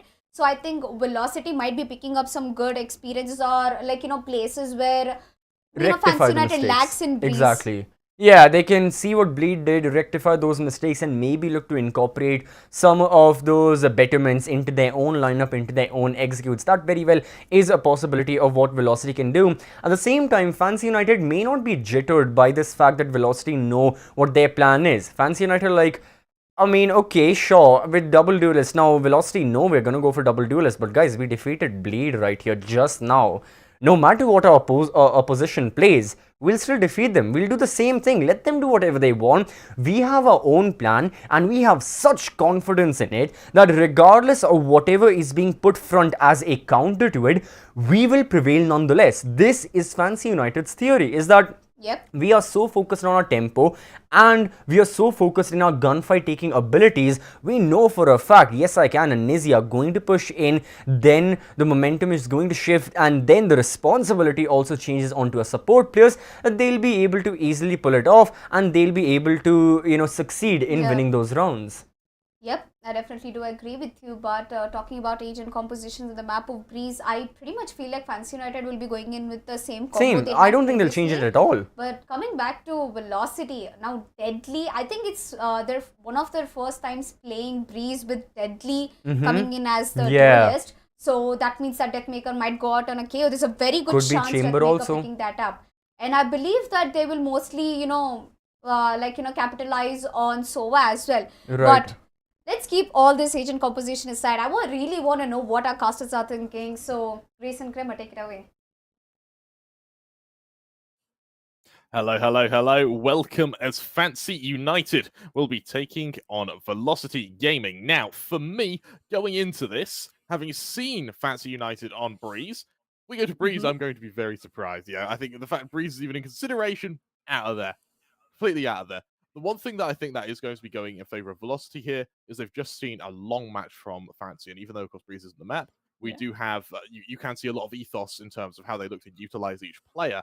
And I think for me, that's going to be quite a heavy glance for Velocity, which may set them up to try and make this a little bit closer. Now, Velocity haven't had the best of luck in this tournament. However, this could be their chance to redeem that. Of course, I'm Castle Kramer 3. I'm joined by the amazing Grace. And as we go into our agent select, Grace, what are you looking to see here? Ideally, again, just utility that can be used to cut off these long lines of sight. It really is a nasty map, especially when it comes to, the op players, those players who want to get a little bit snipey with it. That's your main kind of fear, especially in that mid area. It's that mid control is so important. If you can get that mid control, you can essentially funnel your opposition into either site, to the best of your ability, of course. So, again, looking at what we have, I mean, again, also intel on both sides, as expected. That's the kind of thing we want to see. I guess we're immediately going to get stuck in. Looks like an immediate rush here for Velocity, trying to rush into this site, but there we go. Deadly is actually going to get taken out on that entry. Yes, I can. We saw how much they were showing up last time. They've just been shut down by Deathmaker, who's in turn shut down by Physio, who's in turn shut down by Right to Ace. Look at how many trades already all the way across the board. A 3 versus 3. Flash Util comes out. Doesn't quite enable an opening just yet, but that's going to be the spike going down. And Helef looking for Nizzy. Could be about to try and get into a little engagement of their own killer on the flank. This could be massive if Right to Ace isn't waiting for it. Beautiful shot there as Nizzy takes on Amaterasu. Quick swing off as well. Right to Ace trying to make their way desperately. There we go. Beautiful flank by killers. But can this retake come through? I mean, Prem? I'm worried. We've just seen how good Fancy are. We've just seen it. And now we have Velocity who think they can do better. Now, Bleeds did make Fancy work for it. I don't know. I'm feeling a bit apprehensive about what Velocity's capabilities are here. Now, what I will say, and I think this does go in favor of Velocity, is I don't think we've seen Velocity's peak yet. I think these guys are bloody good when they are good. The issue is I think they haven't really had a chance to sort of get the ball rolling yet. And once they do, we can see Deathmaker do some unspeakable things. Deadly 10, he was a sort of a scout pickup for Velocity. And in the qualifiers, he showed that he was a good pick. Now in the main event, it feels like Velocity have a lot more to show us. For Fancy, on the flip side, we've already seen them get better and better. Yes, I can. Once again, on that Phoenix, has proven to be absolutely masterful with that agent. And for Velocity now, trying to shut that down, may be a bit of a tough endeavor. Spike down, attacker tough. Nizzy really holding on to this mid spot as long as they can. Opening engagement going in favor of Velocity yet again. The commitment to any kind of approach needs to start to come through from Fancy. Could they push back towards Velocity right now? There we go. Deadly falling down. The pushback is indeed coming through. Nizzy making that approach. Again, a slight overextension here, but it isn't being punished at all. Teleport's ready. it just isn't. Granted, Deathmaker does still have the Headhunters. There's still that sort of scary potential for Velocity here, but it feels like they're going after a few exit kills just to make it a little bit, make Fancy work for it a little bit. And there's Right to Waste able to chime in. There's the opening that they're after, but it feels like off that kill from Nizzy, it's going to be a quick retake. And Right to Waste, hey, he's got a Bulldog to save. He may even go for a few exits with it. Killers is going to try and fight him. He'll be punished for taking that fight with a Ghost. Unfortunately, eventually he'll be laid to rest by Suka, who may be able to pick up that Bulldog as well. I don't think he got to it in time. Regardless of the fact, though, Fancy, they now move to their bonus. And for Velocity, as the Vandals come out, you need to remember, Guardians and Vandals sort of wielded by Fancy in their second round means they are still going to have some real firepower to them. Absolutely. I mean, Nizzy already on a 5k, 2 rounds in. That's really good going again. A lot of these opening engagements going in their favor. So that's a fact as well, how much, you know, Fancy are really working into the map control here, and it's getting Velocity on the ropes a little bit. This is where we want the util to start coming out a little bit more to allow them some breathing space. Some breathing space to at least try and force some of these takes. I mean, beautiful shot there by Nizzy, taking out Deadly 10. So I'll try and get some information around this A site, but that's going to alert Yes I Can to know that this approach, this execute may indeed be trying to be attempted on A very soon. And safe bet here is for the rotation to come through, and that's what it looks like it's kind of doing. So they're going to make their way potentially to mid again. If they can get this mid pressure, that's going to make their jobs a lot easier, but it looks like they're just going for the full long rotation here, which is a little bit risky biscuits if you ask me. Well, it could be here, and for Fancy now, as the Tennessee gets deployed, they're able to actually avoid the dagger on Velocity. And so for Fancy, that may be a bit of a false negative here. Killers already has the fragment sort of pinned and ready to be deployed, so there was still an inkling of the fact this will be a hit to this B site, and it's going to be an instant opening there from Deathmaker. Killers tries to respond in kind, but it's a laboured kill, eventually able to deliver that killing blow. To try and flash for a spot of re-aggression, actually doubles down. Nizzy then saves his teammate. It's all on Right to Waste. 1 versus 4. What started as quite an effective execution from Velocity is instantly thwarted.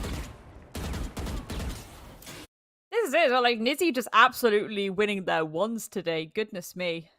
Absolutely terrifying stuff again as the time goes on and start seeing more pressure getting applied on either side. That's going to be interesting to see how that KD is looking at the end. But again, Velocity, they really just need to start cutting off these lines of sight. And I'm wondering again how differently that would have gone. The mid was completely open pretty much. They could have tried to take that control and gone for a split push into B, but they didn't want to take that second dimension. And I think that's a slight flaw there. Again, if they have these crossfires, it's easier to take down whoever's remaining on that B site. Yeah, it truly is. And you look at Nizzy, not died yet. I mean, this is confidence in the making. He hasn't cooled down after that game against Bleed. He's just kept that simmer going. And what I quite like from Nizzy is he was pretty brave to go through that Viper's Wall there to save Killers. And to sort of keep anyone from pushing him. That sort of minor spots of teamwork there shows Fancy really in a good spot. We do have a brief technical timeout. Hopefully we'll be able to resume this match as quickly as possible. For Velocity, though, what I want to talk about, Right to Waste, done pretty good on these trade frags. And a lurking Viper isn't something that usually leaves my mouth, but hey, he's making it work. 100%. Again, gonna be very curious as to how the KPRs are looking when we get to round number 6, but for now, again, I think it's interesting for Velocity kind of really focusing more towards that A site first, seeing their luck there, and then that's when the rotation comes through. They haven't tried an immediate storm towards B just yet, which is quite interesting, because I think at this point, that's what Fancy are expecting. We see that massive stack up there.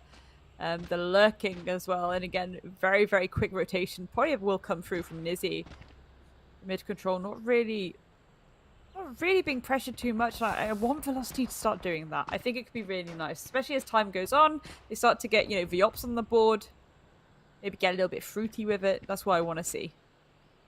I would also very much like to see that. The one thing that I think is going to be going against Velocity here is that Kai isn't great. There's a couple of Sheriffs, the odd Spectre. The Blade Storm out from Nizzy as well is punishable. But this he's only is got a ghost nasty. behind this. He's got the information on mid now. Do we see the follow-up aggression from HellF? Doesn't commit to it for the time being. This gives Nizzy a 1v1, but with all the blades now used, getting out of this position may prove to be quite difficult. That being said, Deathmaker also laboured in this fight, eventually gets finished off. Elsewhere, Deadly falls as well. Yes, Velocity gets to this site, but they're sustaining mass casualties in the process. Amaterasu swings out, caught out by Killers, who's going to look to deliver the final killing blow in our 4th round as Fancy get off to a phenomenal start. 100%. Really good stuff there. 4 rounds on a Troy, it's decent. I think I love the fact that we saw the use of the Owl drone though coming through from Velocity to try and work out if it was just Nizzy there in that midsection, but again, getting a little bit, well, not to be distracted actually. Nizzy was able to kind of take that gunfire onto Deathmaker and shut anything down before it could really materialize, and at that point it's again you're just getting a little bit too whittled down. Yeah, it does feel like right now Velocity is trying to fight a war of attrition almost against Fancy. I like the early timeout. Bear in mind you're about to hit your full buy, you've got your Viper Spit available, and as well as the Seekers. I think there's probably a world here where Killers holds that null command for the round after when he has ults to accompany it with, because the null command's good, but once the Viper Spit's already down, you're not stopping much. And I think that for Velocity, one of the win conditions here could potentially be just get that Viper Spit down as quick as possible. But, exactly. and I'm going to alarm you a little bit here, Grace. Okay. Take a glance at the minimap. Yes, we're in a timeout, but it looks like Fancy are about to attempt one of those signature crunches over to elbow, where Velocity also happen to have a few players in position, including that Viper with that crucial Viper Spit. Yeah, and this could be pretty nasty. Let's see how this goes. No immediate push just yet. The flash does come through onto Nizzy, though. You get a bit of ring around the rosy around this tower. Probably going to happen. Yes, I can. Ready and waiting. Flash in hand. Again, poor right to Ace. Needs to try and stay alive. If that Viper's Pit is going to be any benefit to their team. I've got your trail. Again, look at the stack up over here in mid. Oh, there we go. Beautiful use of cover. They know that Nizzy's probably ready and waiting for them, so they're really using that util. There we go. Killer S falling down as well. Zuka trades it back though. Nizzy gets one onto HellF, and it's all going wild. Amaterasu onto Suka as Fisio trades it back on, and it's a 2 versus 3. Right to West, right to Ace, and Amaterasu trying to desperately get their way onto this A site. But yes, I can. Shutting down Amaterasu. It's going to make it a little bit more difficult. Right to West now, 1 versus 3.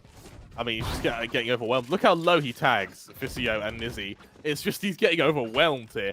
Great. And, you know, this isn't Velocity playing too badly, to be honest. This is Nizzy popping off. He is a god amongst men right now. A 5-0 lead. Velocity are in trouble. The timeout didn't work. They're down to another rough buy. I don't know how many ults are going to be able to complement this, because for Fancy, they're just trying to ride the high right now. They're trying to just continue this push and trying to get as many rounds as possible before Velocity are able to dig their feet in. There we go. Very aggressive. Yes, I can. Can they get one? No. Deadly. Ready and waiting. Shuts it down. No immediate trade just yet from the side of Fancy. The ulti comes through, though, from Deadly 10, and that's going to put a little bit of pressure on this defense now. Very good. Beautiful teleport back. Nice and safe. Both teams in a little bit of a standstill right now. Not really want to contest the aggression that each other was just giving. It's good stuff. A very good start, and definitely being able to retrieve that Vandal is going to have one of those kind of big win conditions for for Velocity here. Fancy a man down, and bear in mind, Yes I Can is one of their sort of main aggressors. Nizzy still is able to rise to the occasion if it needs be, but without an operator, he's still going to have to sort of get into the thick of it if he wants to try and trade properly. For now, Suka, well-placed cam is going to alert him to the fact that Velocity now are looking to encroach their way onto this B site. You see the rotation as well from the KO. Killers is going to be in position to assist him and aid him in this defense now. The flash goes out, set piece to follow.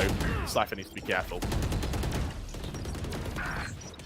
Absolutely. Trades coming through as Killer S gets to pick onto Deadly, but straight out by Deathmaker. A second one by Health onto Suka. Nizzy there to shut down Deathmaker before they can cause any more kerfuffle. And that plant is going down. Spike planted. Spike down on B. It's what we like to see. Visio trying to duo up right now with Nizzy. Again, the crossfires that they desperately try to need. The trade comes through, though. So it's now a 1 versus 2. And Helef on the tiniest bit of health. Tickle him and he will fall over. Can Visio try and bait out these engagements into a 1 versus 1? Beautiful post-plant utility being used there by Right to Ace. The poison going down, and that's going to make it very, very awkward to try and at least bait for this defuse. And again, there we go. Beautiful shot. Facio actually managing to shut that down. But can they defuse this in time? Oof. No, they can't, because Helef is going to swing out. And again, despite having the tiniest bit of health, they knew that they had the time in their favor then. Time was their duo. For a second, that looked very scary. For a moment, that looked very winnable, especially after that kill on the Viper. I'm interested actually behind the thought process from Velocity there to not give the Vandal to the higher HP player. Instead, they sort of wanted to split the firepower rather than gamble it. And it paid off for them in the end. Fancy losing their first round, Nizzy with his first death, Deadly with his first kill. We'll see if this is going to be another game of firsts here, as the rest of Velocity set up for what looks like mid to B setup. Nothing too aggressive outside of A for the time being. On the topic of aggression, Nizzy, he does not like people moving through his mids, and he's going to show how displeased he is with Ruthless Bullets. Ruthless Bullets indeed, but the Owl applying a little bit of pressure there. So Yes I Can is going to come and join their teammate, shutting down any potential beautiful wallbang there through the boxes. Killer's helping to get a second down to Deathmaker. Right to Ace. Can they trade it out right now? There we go. There's one, but Killer S. There we go. It's beautiful to see this duo play work. Deadly getting shut down there as well, but Helef is waiting to take down Nizzy. So 3 versus 1. Again, things really going in the favor of Fancy right now, and a little bit uncomfortable for Helef. Ideally, they want to try and make sure that they can just sneak around. Here. It's curious to see if we would see the ult come out, but again, it's not going to come out now realistically, is it? There we go. There is one. Baiting out these 1 versus 1s. It's very good stuff. Will Killer S even try and contest this right now? Helef unaware that there's 2 of these players holding the same crossfire around the corner. Do you really want to be walking into this? There we go. Very beautiful teamwork from the side of Fancy. That's exactly what you want to be doing. Both of you holding those angles. He can only take down one of you. Gorgeous, gorgeous teamwork. It is, and Fancy's tiny teamwork. Give them sort of 1-2 players in it, or 2 or 3 players in a hit squad.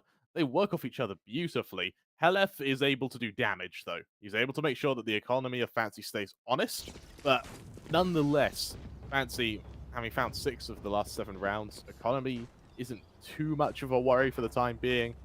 Velocity, however, are going to have to worry about the economy here. And with another round, another set of sheriffs, and no real utility to aid them here, other than the Headhunter, which, well, Deathmaker will use to ruthless efficiency.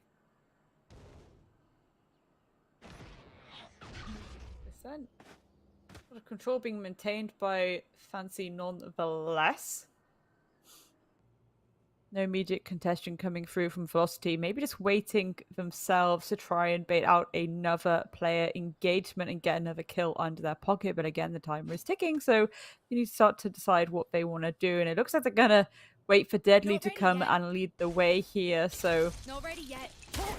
here we go. Flash is going through, and this collapse can be attempted. Intel Dart shooting out where Yes I Can's position may be, and that spike is indeed down.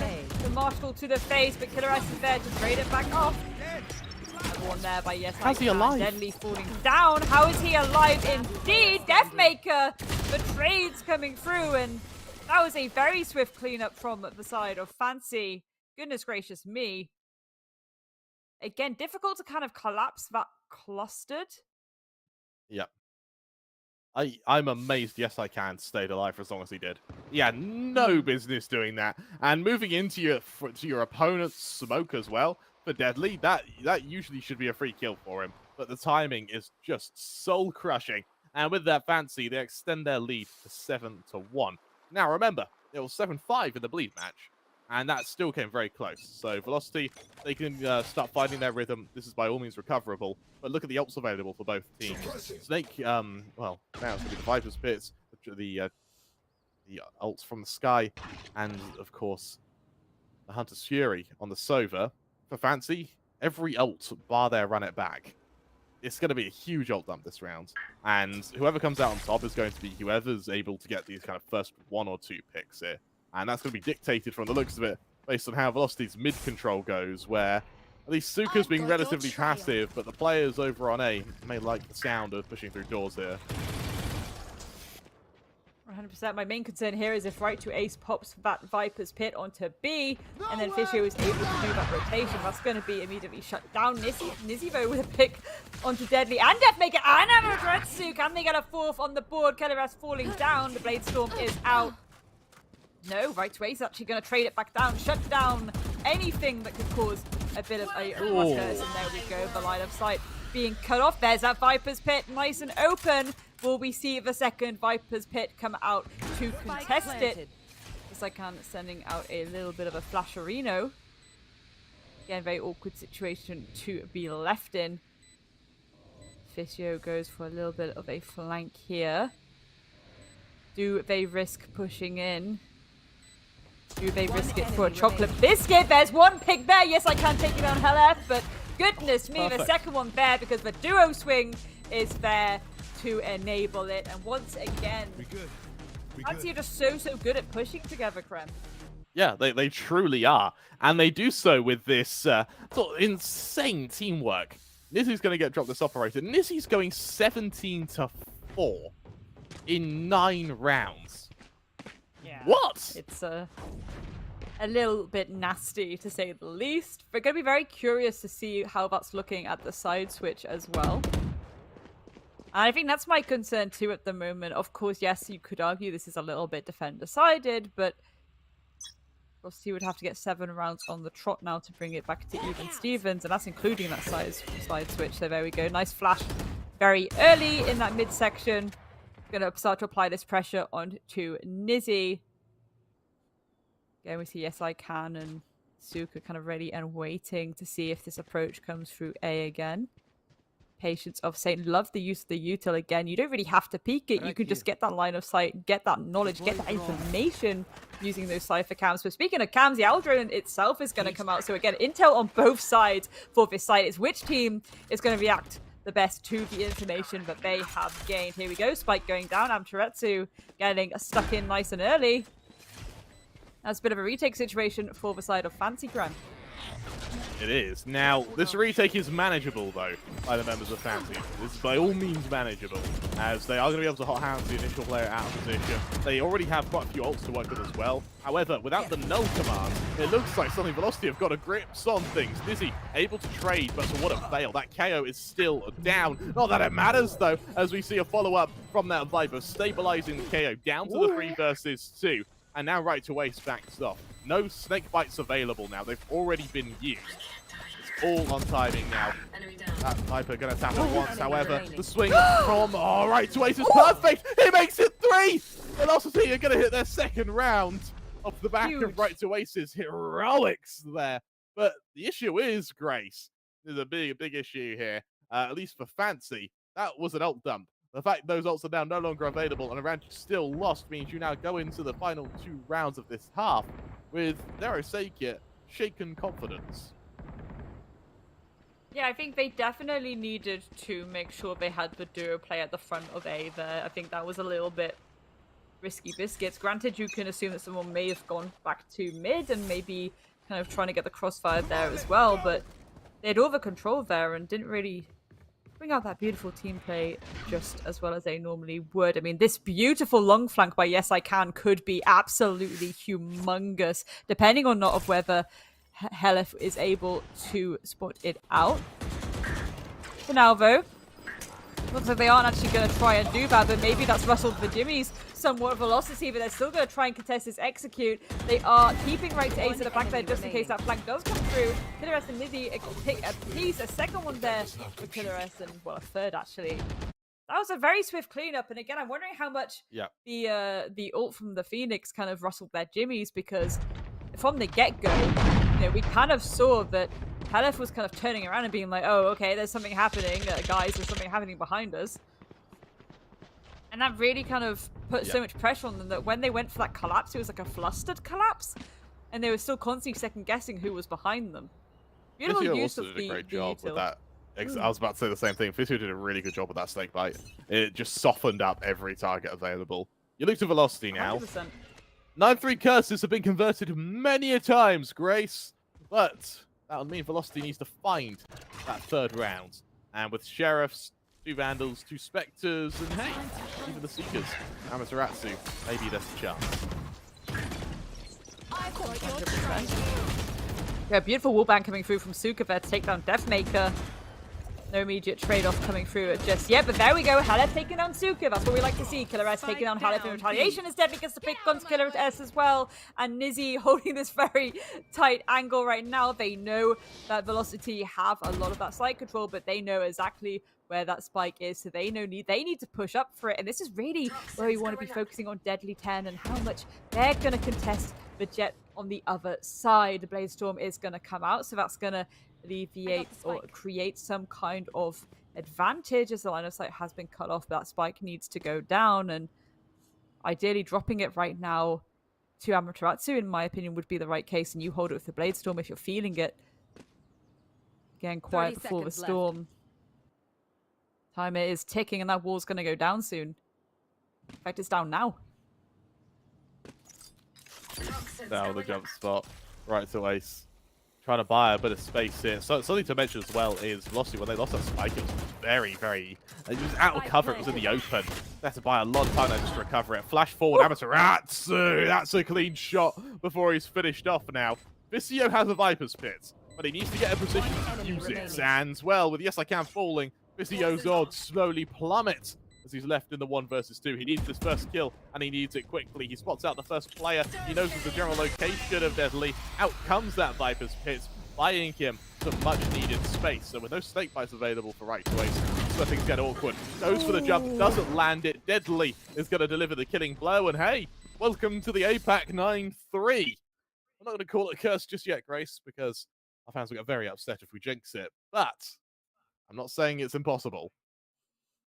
100%. I mean, this is the thing too, as you say, the lack of util in pocket. Yes, the Viper's Pit could be open, but you're not able to kind of push back your opponent. Even when those pre-fires start to come through and you know vaguely where they are, there's nothing in your pocket. Do you try and go for the pre-fire? Again, it works 2 ways. If there's 2 of them versus 1 of you and you're trying to go for those pre-fires, it's more easy for them to get those crossfires against you. But let's have a cheeky little peek at this halftime head-to-head, shall we? Yes, I Can and Deathmaker. I want to highlight the ACS. Deathmaker is doing a lot, considering how he right now. Yes, I Can has double his kills, only 4 more ACS. Deathmaker's doing considerably better, like in terms of making good of a bad situation. And so, credit where credit is due. I'm interested as to whether or not there's going to be I wonder if there's going to be a solution here from Velocity going to their defense, where they start making Deathmaker be a little bit more aggressive. I'm unsure for the time being, though. It's going to be an interesting one. I think certainly them going on to the defense is the moment where you want to see them be aggressive. Again, 9 times out of 10, if you are going to be, the aggressor, so to speak, you kind of want to have. Well, I was going to say, Nizzy is having a bit of a field day, and again, when you've got an aggressive Jet player like that on the attack now, it's a little bit scary. A 1.6, I believe that's been rounded up slightly, but that's phenomenal. Again, but you say 9 times out of 10, you need to be at least at a 1 to be doing decently. But when it gets to that 1.3, that's when you're doing a phenomenal job. To be on a 1.6 right now, they're really showing up for their team. Really, really gorgeous stuff. And again, from the get-go, they've barely been dying as well. They've been making sure that those kills are counting. They're not being traded back, and that's really affecting the cost of the opposition. Do you think there's a world here where Fancy end up sort of making a comeback just in this whole tournament? Bear in mind, they started looking quite shaky. I mean, I think most people would agree with me that game against Revenant, Fancy sort of laid over and took it. Yes, it was overtime, but they allowed Revenant to do that. Then that game against Estar, yes, it was one-sided, but feels like Estar weren't playing great in that in that match as well. So for Fancy today, they've really shown that they're a powerhouse now, and I think that's something that should. If I'm every other team in this bracket, I'm now starting to worry Fancy as well as Bleed, as well as franchise players. And for Velocity, if they can make a comeback here, then everyone's scared of everyone, and it's just going to be a true entry to our spooky season. 100%. I mean, again, this is the interesting part about the round robin is again, you know, it gets to that halfway point, and it's where you're starting to get the feelers out for each other and work out what each other are doing, and this is where the map vetoes are going to be really important going forward. Because evidently some teams have shown that they're actually very, very capable on certain maps, and other teams have shown that they're not really falling into their strengths on others. Deadly with the 2k vote to get things started. There we go, right to Ace as well, taking down Killer S. So a full cleanup thus far. Suka has something to say about that. Deadly 10 falling down. Amatretsu as well with that pick onto Suka, and it's all left down to Vicio in a 1 versus 4. They don't have the spike in hand, and they're surely aware that they have to go for these separate engagements. Again, how do you bait this out into a 4 1vx's actually, Krem, which isn't the happiest of, you know, it's not the most enjoyable of things to have to do, even in the best situations. But there we go again. The crossfires that can be held on this site is absolutely disgusting. You've got these little towers to duck and weave among. Thankfully for them, it was only the pistol round. So again, maybe they can try and pick up a little bit on this second one, but is it happening, Grace? Is it happening? Is it happening? That was a pretty good round from Deadly as well. Those 2 entries were very clean, and Deadly was the X factor when he was signed to Velocity. Maybe this is it. Maybe this is it. I would be very excited for a comeback. In fact, I'm probably going to start hyping up the comeback long before it's even considered a comeback. For Fancy, good luck, boys. good luck indeed for both sides right now. Little shots coming through from that mid. Beautiful shot there, finally landing it to Deadly 10, taking out Killer S. And this trade, yet again, isn't coming through yet immediately. It very much needs to. At least they have a lot of mid control here, and again, that's really going to shut down a lot of these rotations, a lot of those short rotations that can happen if they're able to do this collapse into the B site. So Deathmaker waiting patience, like Sade. I think he's kind of sus that they're about to try and make it. There we go. Gets the 1 onto Suka. Can he get a second? They know exactly where he is. Yes, I can. Sending that flash. There we go. The whiff slightly, though. But yes, I can is able to shut down Deathmaker. The trade 1 to Deadly 10, though. Taking down Nizzy. Amatratsu going for a bit of a spray and pray here. Vicio falling down. Beautiful stuff from Velocity there. Cleaning up shop. I'm slowly bubbling with excitement. Deadly's woken up. He's woken up. And for Deathmaker as well, I think on this second shot, I think he tags Yes I Can as well. That is bloody good. That is bloody good. Now for Velocity, going up with the bonus against Fancy. If they can convert this, oh my god. And Deadly, hello, that's an operator. What's that doing in our 3rd round? Just show you the confidence. Interestingly enough, Deadly's gone for an operator. Deathmaker's gone for nothing.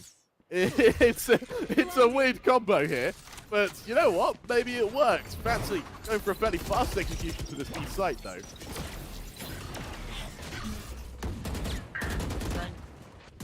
Very good, beautiful for the Killer S taking out Amatretsu. No trade coming out. As they say, a Deathmaker onto Killer S. Vicio onto Helef.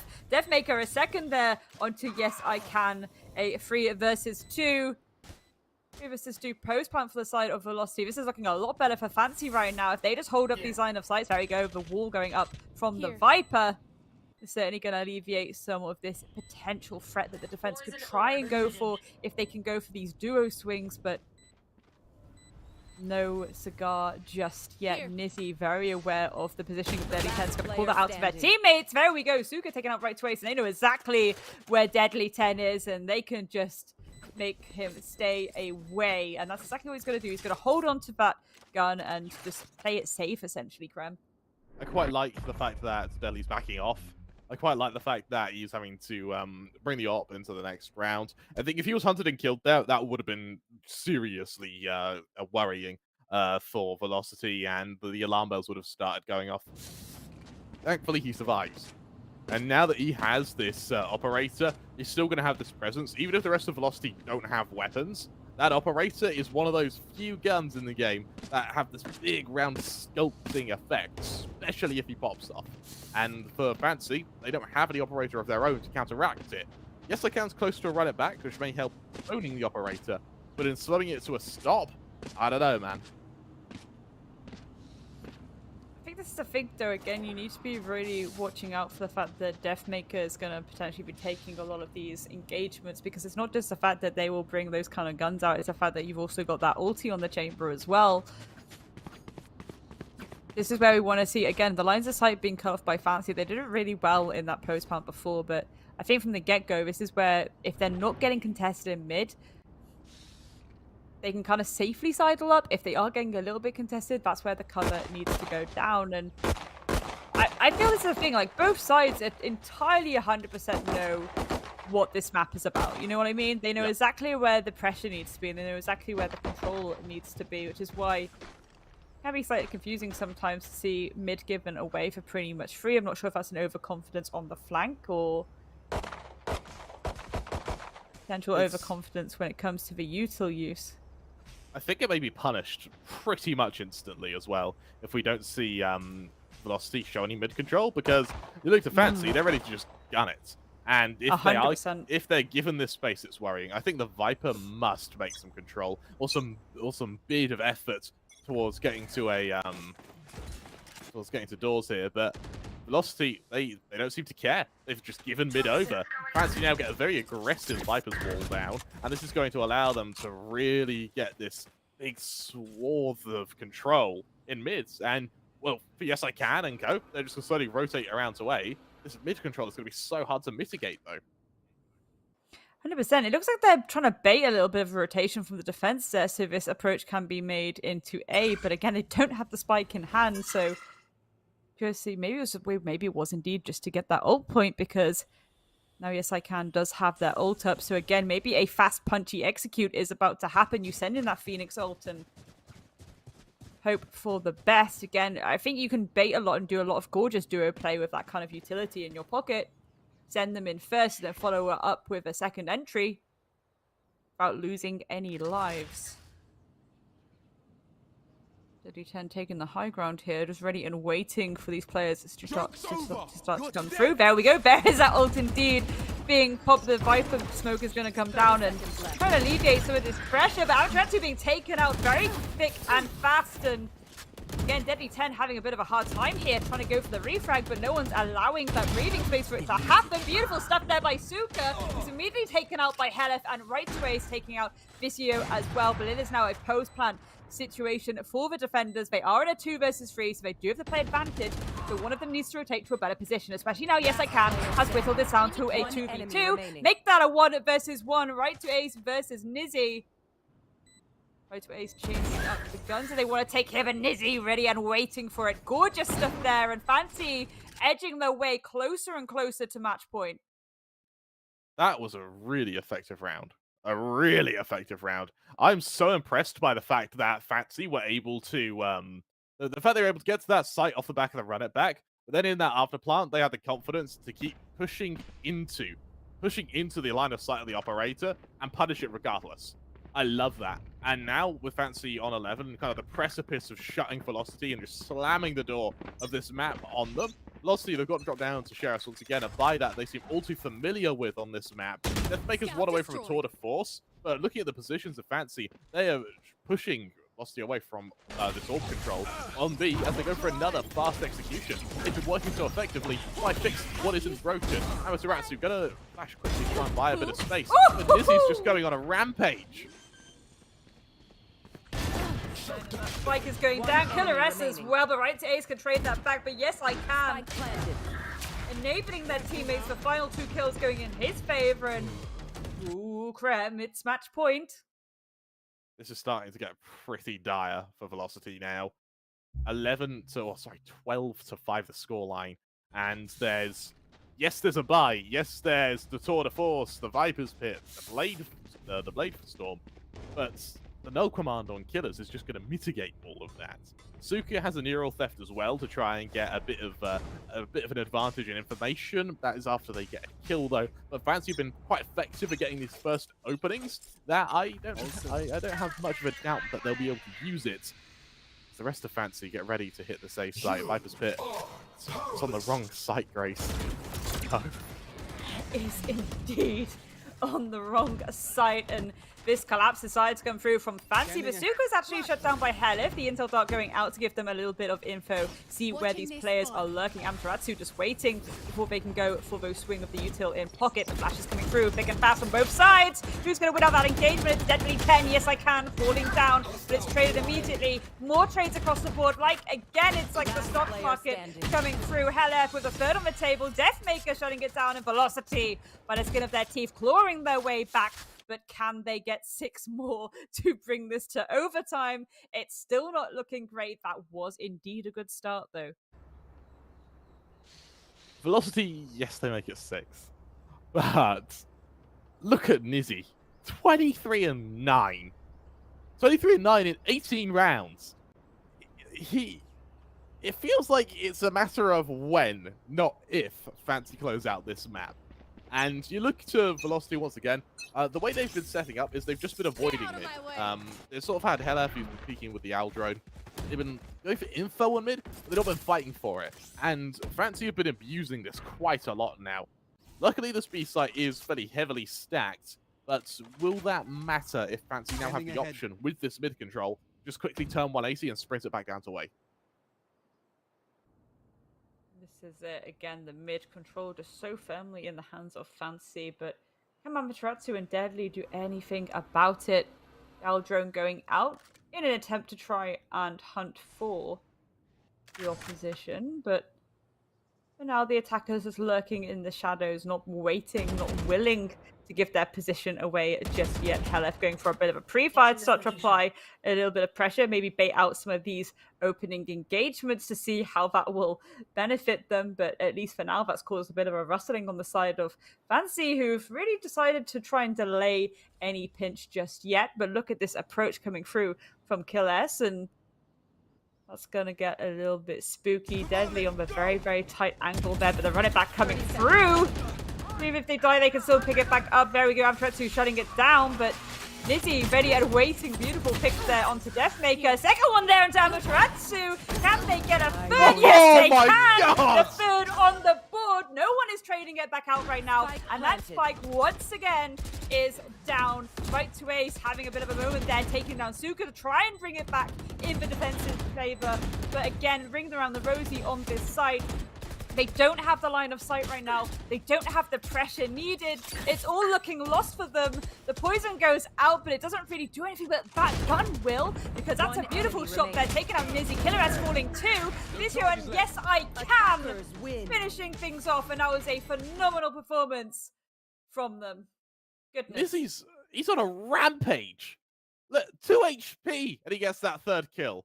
What? Credit to Velocity. They do make a small comeback in that round, but they don't quite shut it down. That was incredible from Fancy, and I think we found that while Ascent is Bleed's map, Breeze, on the other hand, that is where Fancy go out to play, and for good reason. That was absolutely 100%. Incredible.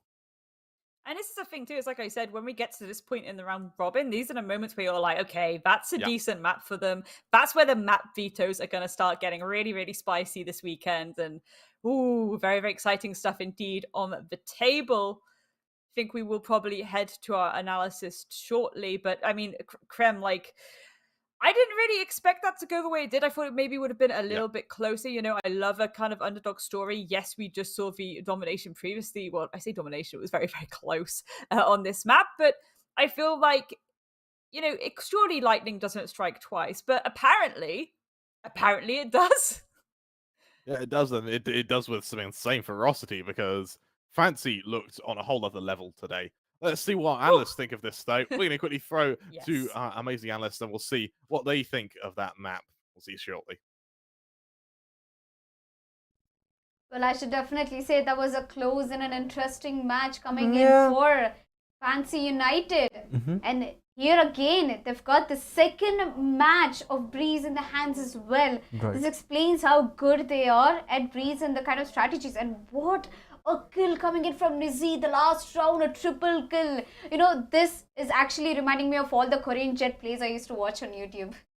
I mean, definitely right now, Nezzy is looking to surpass all of those plays and establish himself to be known all across. I mean, with these kind of plays, against these kind of rosters, not only is he looking to establish himself as one of the best entries and dive agents in Southeast Asia, but all across the world. You know, overall, now we'll be having a look at the match MVP, and I don't think there's anyone in the world who'll be doubting exactly who this MVP is going to be. So, yep, once again, it's the same person, man. Time and time again, we've been witnessing him just absolutely tear down the opposition, no matter what kind of hole they're putting through. He breaks through it all by himself, gets the kills, and always has such a consistent, yet top of the table performance. Yes, definitely give it up for Nizzy for back-to-back MVPs every match he played. And here we are, 364 ACS, 26 kills, and I keep thinking that this man has the highest average, I believe, out of all the other players, while containing that consistency in his gameplay of every match that Fancy United played. I mean, yeah, they lost one match against Revenant, but that still didn't change anything for Nizzy or his performance. It just got better for Fancy United. Well, the first match of the day, when they faced off against Bleed, they had that confidence, and then they moved down to Velocity Gaming. But speaking about Velocity Gaming, I should say, they really did put up a lot of efforts. They did really try their level best. We saw the last round right to Ace and LF going on like a insane crossfire, unless it was, you know, the Phoenix picking up the kill. They almost had that in their hands. And since, you know, they started off on the attack, I believe they didn't have the higher advantage. But Velocity Gaming, I should say, they did try to improve with a lot of changes coming in the roster. We previously saw Deathmaker being on the jet, and it was the very first time I believe Deadly playing in competitive along with his team in the map of Breeze. But either way, 13-6 was the scoreline, and Velocity Gaming, they still haven't scored a map. That's the problem for Velocity right now as well. This time, different issues plaguing them. It was also to a certain extent about the kills. You know, if you talk about the overall performances of VLT, yeah, sure, right to Ace absolutely gave it his best. But it's kind of like what happened early on, where you have one of the players really going all out with the front, looking for any opportunity they can to frag out. However, there are other members who just didn't have the best of days compared to the performance of Fancy United. Keeping that in mind, you know, Amaterasu 8-17, deadly on a map like Breeze, a very open and a vast map where you can see enemies from afar away, where you have those operators ranging, even him having 9 kills, Deathmaker on 10 kills. These are the players there's a lot expected from. And as a matter of fact, Fancy United just, you know, figured this strategy out as soon as possible, and they realized within themselves, they were like, Velocity aren't really getting a lot of kills. Why not? We look to take map control early on, and then we force Velocity to take gunfights. Only then can they take back that transitional space. Only then can Velocity, you know, take back a little bit of that map control. So we saw the side of Fancy United, you know, constantly push through tubes, push through mid. They had just an entire camp set up. They did not leave there. They had multiple of their players situated for the entire duration of the round. They forced Velocity to take the gunfights, and that is where Fancy scored the most points. Look at the huge difference when it comes to first kills to round wins as well.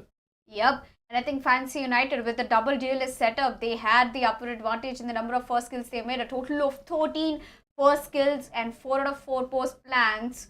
Not many thrifties or clutches coming through, but I should say a very good performance from Fancy United. And VLT had 6 first kills and 3 out of 6 post plans. And let me tell you, having a single duelist also puts down a lot of responsibilities on you, and in a huge map like Breeze, it's okay, and it's actually nice to have another duelist along with you. And if your coordination sinks in, you can become the deadly duo. In Velocity Gaming, if they're still, you know, looking to, you know, alter their agent composition, they should go ahead and try double duelist combination with Deathmaker and Deadly side by side. Who knows, they might be the next deadly duo. They can, but it again, same problem for Velocity. Do they take the risk? Because now for the side of VLT, out of the 3 games they've played, they've lost all 3 of them. the next 4 they have to play will be do or dies. Every single one of them will be must wins. To a certain extent, Velocity are definitely facing the brink of not being able to make it to the playoffs. They've got to get their winning streak started. And this time as well, now that we look at the round economy, again, it's the same picture painted. I want all the people to focus on the green graph right here, which represents Fancy United. Okay, pistol round, you start off on equal, they won it out, they won the anti-eco, and as soon as they got their guns with them, they maintained that average economy of over 20,000 credits per player, which is again a full buy if you think about it, right? With utility, Vandal Phantom, full armor, it rounds about to somewhere along like 4,500, just shy up above it if you really want to talk about the highs of Fancy. But yeah, keeping that in mind, they were pretty darn average and very consistent with their economy. They never let it drop down until we hit the reset. They always had plenty of guns, they always had utility, they always had armor. Meanwhile, Velocity were fluctuating back and forth and back and forth. Yep. The Velocity had a lot of inconsistency in the game. Maybe if they, the way they even won the rounds, if you see the, if you see the pattern, they couldn't score more than 3 rounds in a row. Right. Which tells that their strategies are somewhere lacking, where they're not able to keep up with their momentum. The pace, they have to cover on overall pace of the opponents, and then, make all of their teammates on the same page. And as you asked, will Velocity take the risk? Now, that is a question for Velocity itself. So far, their lineup, their agent composition has been really good. But it can get better with the D&D duo, that is Deadly and Deathmaker. Now, you already have a renowned duelist Deathmaker in your list. And there are a lot of maps where Chamber is not really necessary. So maybe you can switch it up and try. Because way back in beginning of the Valorant South Asia, double duelist was a meta. And people were obviously opting for double duelist. Now that we are expanding into SEA and your regions, they're getting a lot of competition altogether. So Velocity Gaming, I think this might be the change that you guys are looking for. Could be for the side of Velocity Gaming, right? Again, desperate times call for desperate measures. They can look to implement any of the strategies they want, but it's a discussion the entire team should have within themselves and discuss thoroughly with everyone in their roster, the support staff, their coach. Everyone's got to go over it. Everyone needs to put in their opinion. And what I'm getting at is a lot of discussions have got to happen from the side of Velocity, because now that they have qualified for the Challenger Series, they are amongst the top 8 best teams of, South Asia, Southeast Asia. They are playing amongst the best. However, their performance is not a representation of what you expect from VLT, which is why major changes and very rapid changes need to take place before we see improvements. I mean, already, there have been many teams with whom we have seen improvements. Fancy United are a great example of that. They lost to Revenant on the map of Ascent, 15-17, very close. Now today, they've taken both of their wins. They end their day on an amazing note. However, here at the Esports Club, the day is still going on. We have 2 more matches, ladies and gentlemen. So we'll be right back after this break. Till then, go in the description, check out the Amazon Great Indian Festival sale, get huge discounts and massive steals on all your favorite gaming peripherals and products. As for the entertainment, we'll cover it after the short break.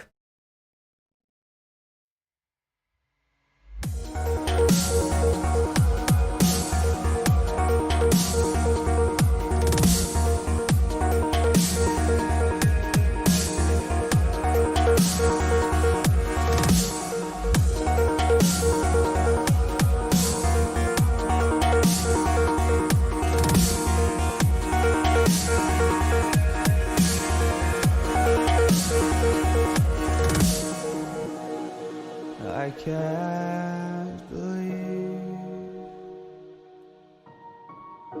the night lay waste to all we'd given. But honestly, you've gotta know that this ain't living, but we could run.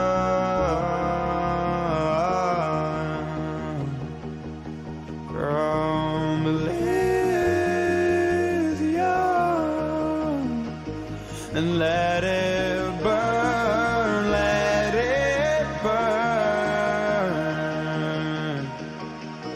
You've gotta know that nothing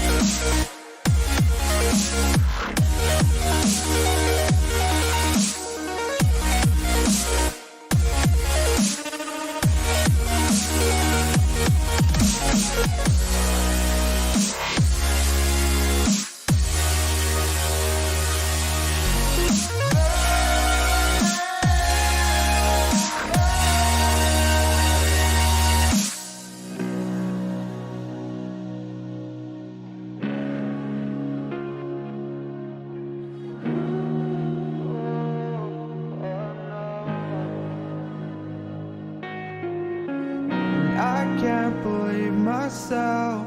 I never thought that this would be our end, but it's nothing new.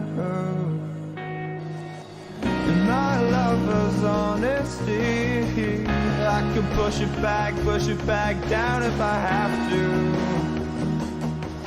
If you want me to, 'cause we can run, and we can run.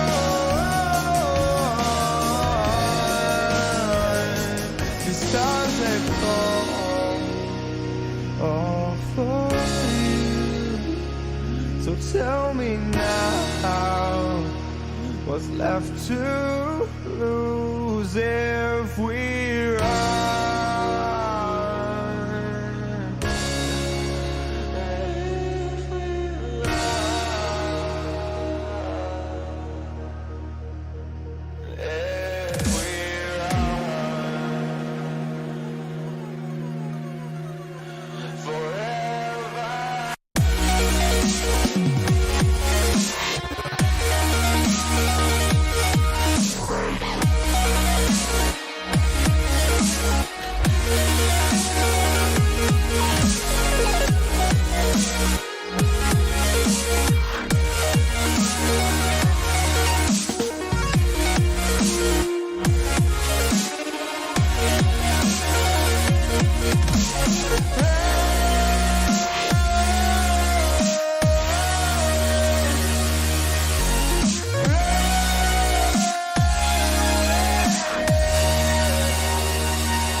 Just like the street lights lit this town, like a fire in a blaze, gotta burn it down.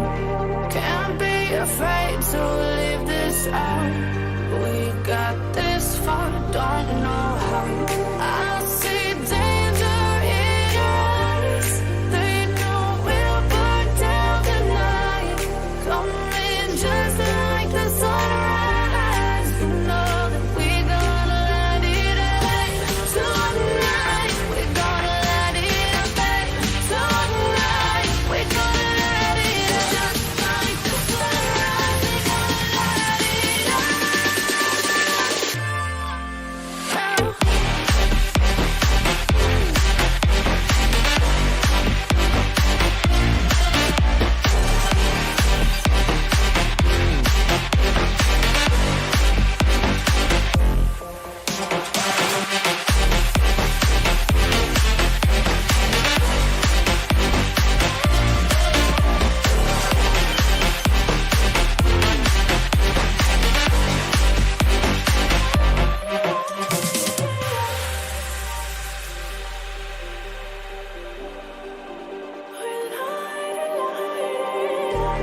Just like a spark that's breaking out. Can't make a stop, can't turn back now. We know that there's no room for doubt. No, we can't turn back now. I see danger in your eyes. They know we'll burn down the night. Coming just like the sunrise. You know that we're gonna let it out. Tonight, we're gonna let it out. Tonight, we're gonna let it out. Just like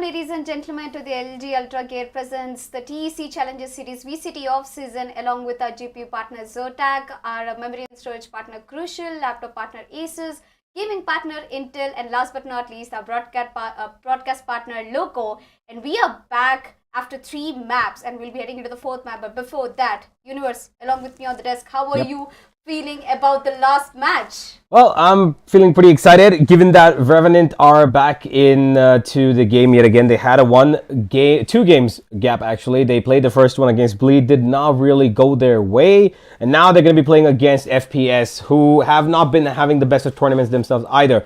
2 losses, 1 win. That's all about they got so far. And Revenant, they are currently in a pretty comfortable position, 3-1. They just lost to Bleed, but they have beaten pretty solid opponents before this. One of whom was Fancy United, who did beat Bleed today, and they just beat Velocity as well. So Fancy as well now 3-1 in the group stages. So they're neck and neck with Revenant, and Revenant really need this win to try and solidify their positioning. Whereas FPS, they're fighting for their life in the tournament. This is pretty much a do or die situation because for that 4th spot, they need to win this match. Yes, they definitely need to. I mean, just like Fancy United, how they bounce back into being on top of the leaderboard, I mean, at least on the top 5. It's the same chance again for FPS. Revenant is currently on the 2nd position, I believe, with 3 matches in the hands and 1 that they lost against Fancy United. And now that was surprising to me as well. Oh, the one they lost against Bleed.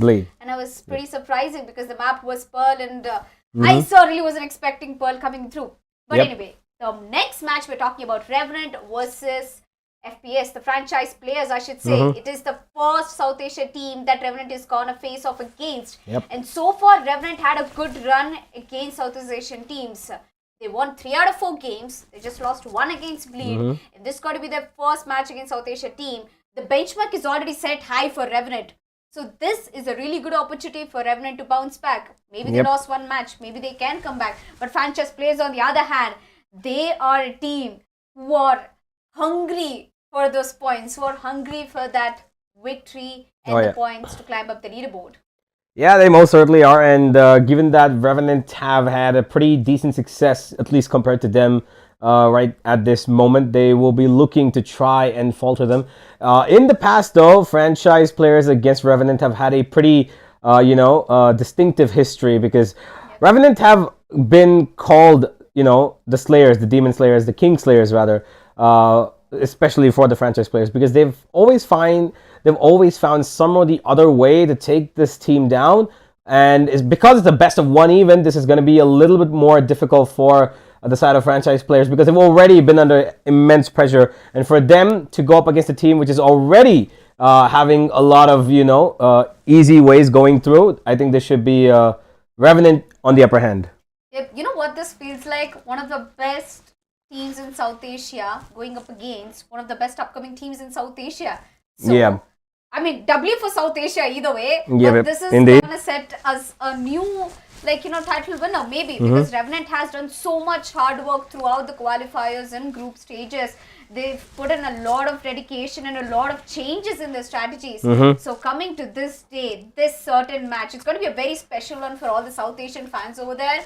All the people who've been watching Valorant and making it grow in India and South Asia. I think they are rooting for this match. And if you ask me, I am certainly not making any predictions because franchise players, Revenant, both are very good. It also depends on the map. Maybe when we get down to the map, I can actually give you a win rate. Yeah, well, I think that we should be expecting a little bit of, bans that go against Revenant, because I think that Ascent is definitely going to be banned. I don't think they're going to let Ascent come through. Franchise players are not going to let Revenant come through on Ascent. Speaking of, overall map pool, I think that this should be ending either on Bind, Haven, or maybe Fracture, because Fracture again is a global esports map, franchise players map, which is something that they love to play, but I'm not quite sure if Revenant are prepared for that. We'll see if it does end out, but I think this either Haven or Bind, I think it's probably going to be either one of those. Now that you actually mentioned Fracture, do you know that Fracture is actually one of the best Revenant maps? Yep. I mean, they had a really good success rate even in LAN back in case arena. So if Revenant can fight through LAN events with their aggression and fracture, I think they can definitely do it. But as you said, Bind and Haven, I'd love to watch Haven. Yep. Because I remember only one time that map being called. But you know, they can, this whole entire thing can take a turn if both of these teams somehow end up in Icebox. Now, Icebox is another story to tune in, because both of these teams by default are scared of Icebox. I haven't seen franchise players go in for Icebox pick much lately. Yeah, I mean, it's not a map that they openly, welcome with their arms wide out in the air, but it's not a map that they actively try to avoid either. It's a map, it's a 50-50 choice for them. If it comes in a best of 3, I don't think they're going to mind it. I think they will let it come through. But if it comes in a best of 1, I think that they would maybe try to avoid it.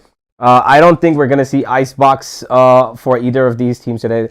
Because I think Revenant kind of want to avoid that completely. They want to stick to their guns because they know if it's only one map, they can 75% ban out the maps that they know that they will not play, right? They would ban those out that they would not like to play. But overall, let's have a look at franchise players and, well... Yep, we've got Hellranger, Kappa, Lightning Fast, Skills, and SK Rossi. Now, let me tell you, SK Rossi has been that MVP stealer for most of the matches that we've seen franchise players play. But again, we've got a straight up head-to-head, might be going against SK Rossi versus Bad Love, or even for a better fact, Paradox. Now, there are a lot of fragging ability in Revenant, and so did franchise players. They do have a really got strong. But the last match they played, it didn't end much in their favor. And when they went up against Velocity Gaming, it was a very close game. So I should tell, according to I think recent matches, franchise players are a little bit shaken. But I think this match might be the confidence that they are looking for. Again, both the teams are looking to go for a win streak. Both the teams have lost their previous matches. So I guess it's sort of downhill for both of them, and they'll be focusing more on resetting their minds and winning this match. So it's going to be like a head-to-head competition. But moving forward, now we've seen the lineup. We've seen most of the players that they go for, what kind of roles they go for. SK Rossi, the beautiful Chamber and Jet plays coming through. Skills, of course, with his Brimstone. Lightning Fast has become the new duelist, and of course his performance the other day on Bind with Raze, it filled my eyes. You remember that Judge play where he satchelled into the UI? That still plays in my head. So yeah, I think franchise players, if it's Bind, they should be confident. Yeah, well, I think that if it does end up there, we probably will see another Lightning Fast Duelist gameplay. But let's have a look at Revenant, who have been pretty consistent with their ways. All 5 players, before today at least, have looked like they deserved to be in that top 2 spot, which they currently are still. They're fighting for that 2nd spot. And these 5 players are not just, versatile in terms of how they execute their attacking powers, but it's also how, like I've mentioned before, their team play. So I think that what today is going to work out most in their favor is the fact that the 5 of them play together and they force franchise players to depend on SK Rossi, which in turn they will be able to counter, because they know that if SK Rossi is not popping off, it's going to be difficult. Yep, and I've got a whole lot of analysis ready in my hands depending on what map it is going to be.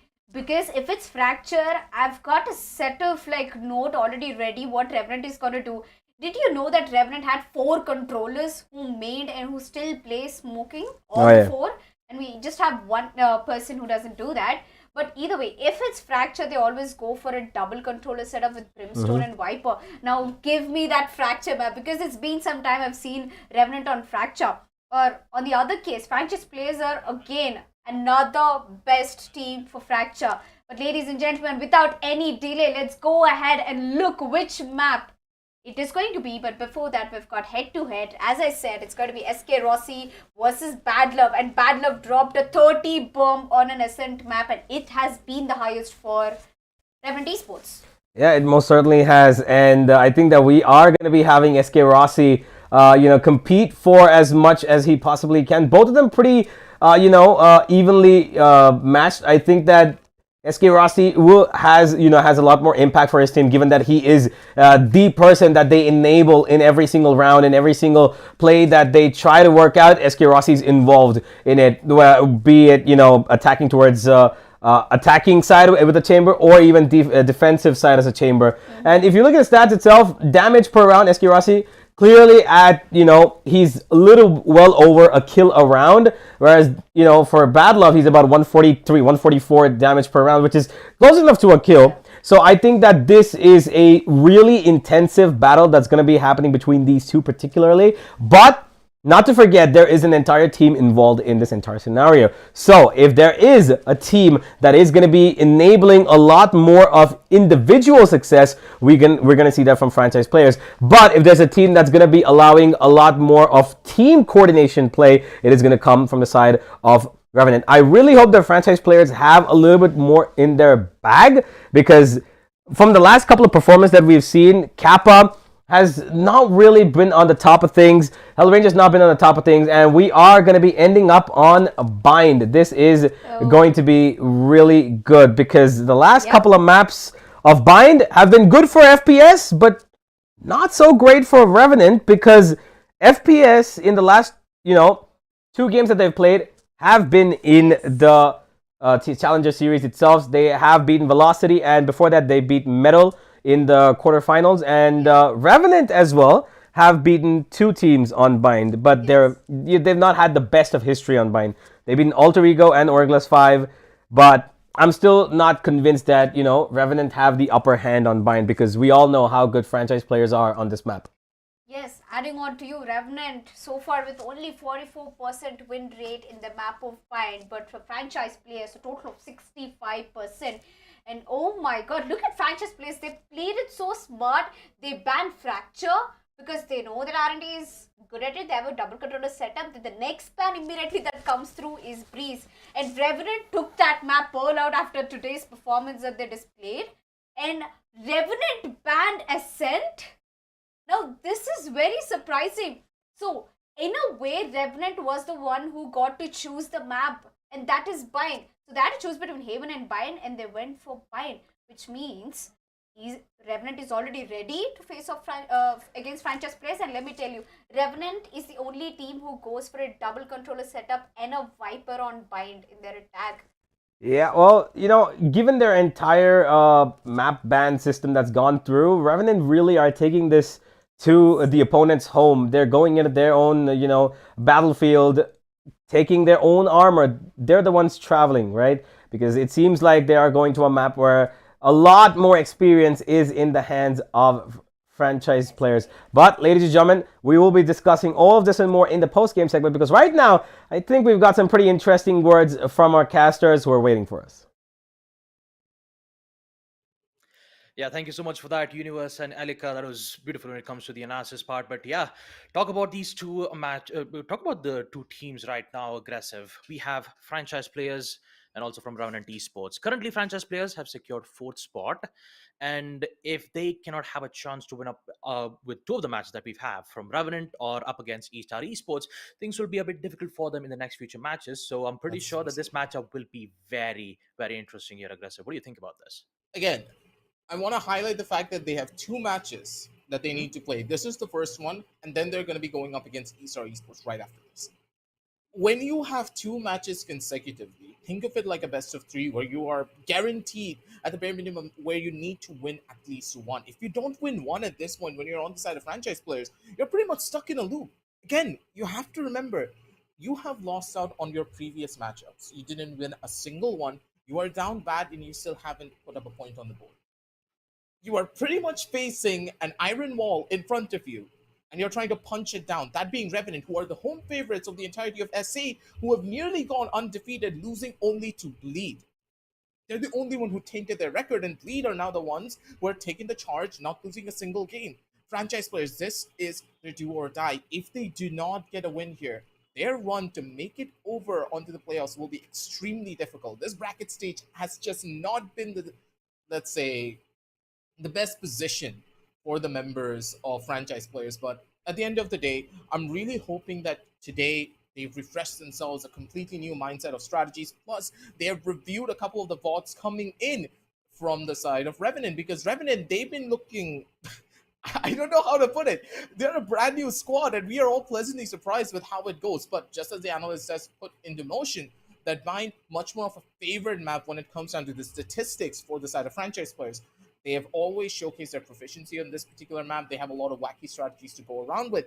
Plus, it really does depend on what side Revenant have picked up first. We always talk about this. Bind is one of the few maps where the double controller, yes, it's very powerful on the defensive side, but on the attack, there's just way too many variables that you cannot always multiply and have a brute force entry. Hopefully, it's not going to bite them in the butt later on, but if they do start off on the defensive side, and if Revenant are able to take maybe 10 or 9 rounds, then we know for a fact that franchise players, they could be in a lot of trouble. Yeah, absolutely. And I think I said that franchise player has secured 4th place, but actually it's not. Currently, they have secured 5th place, with Xerxia Esports currently claiming 4th space, having 1 win and 2 losses. The only difference was the round comparison, in which Xerxia are currently the one who has the spot on 4th place. So this can come to a whole change if franchise player do decide to win both of the matches, in which they're going up against Team Revenant Esports and Estar Esports. Now, talk about Revenant Esports, especially, I've got to focus on this one particular player here, this one player called as Bad Love.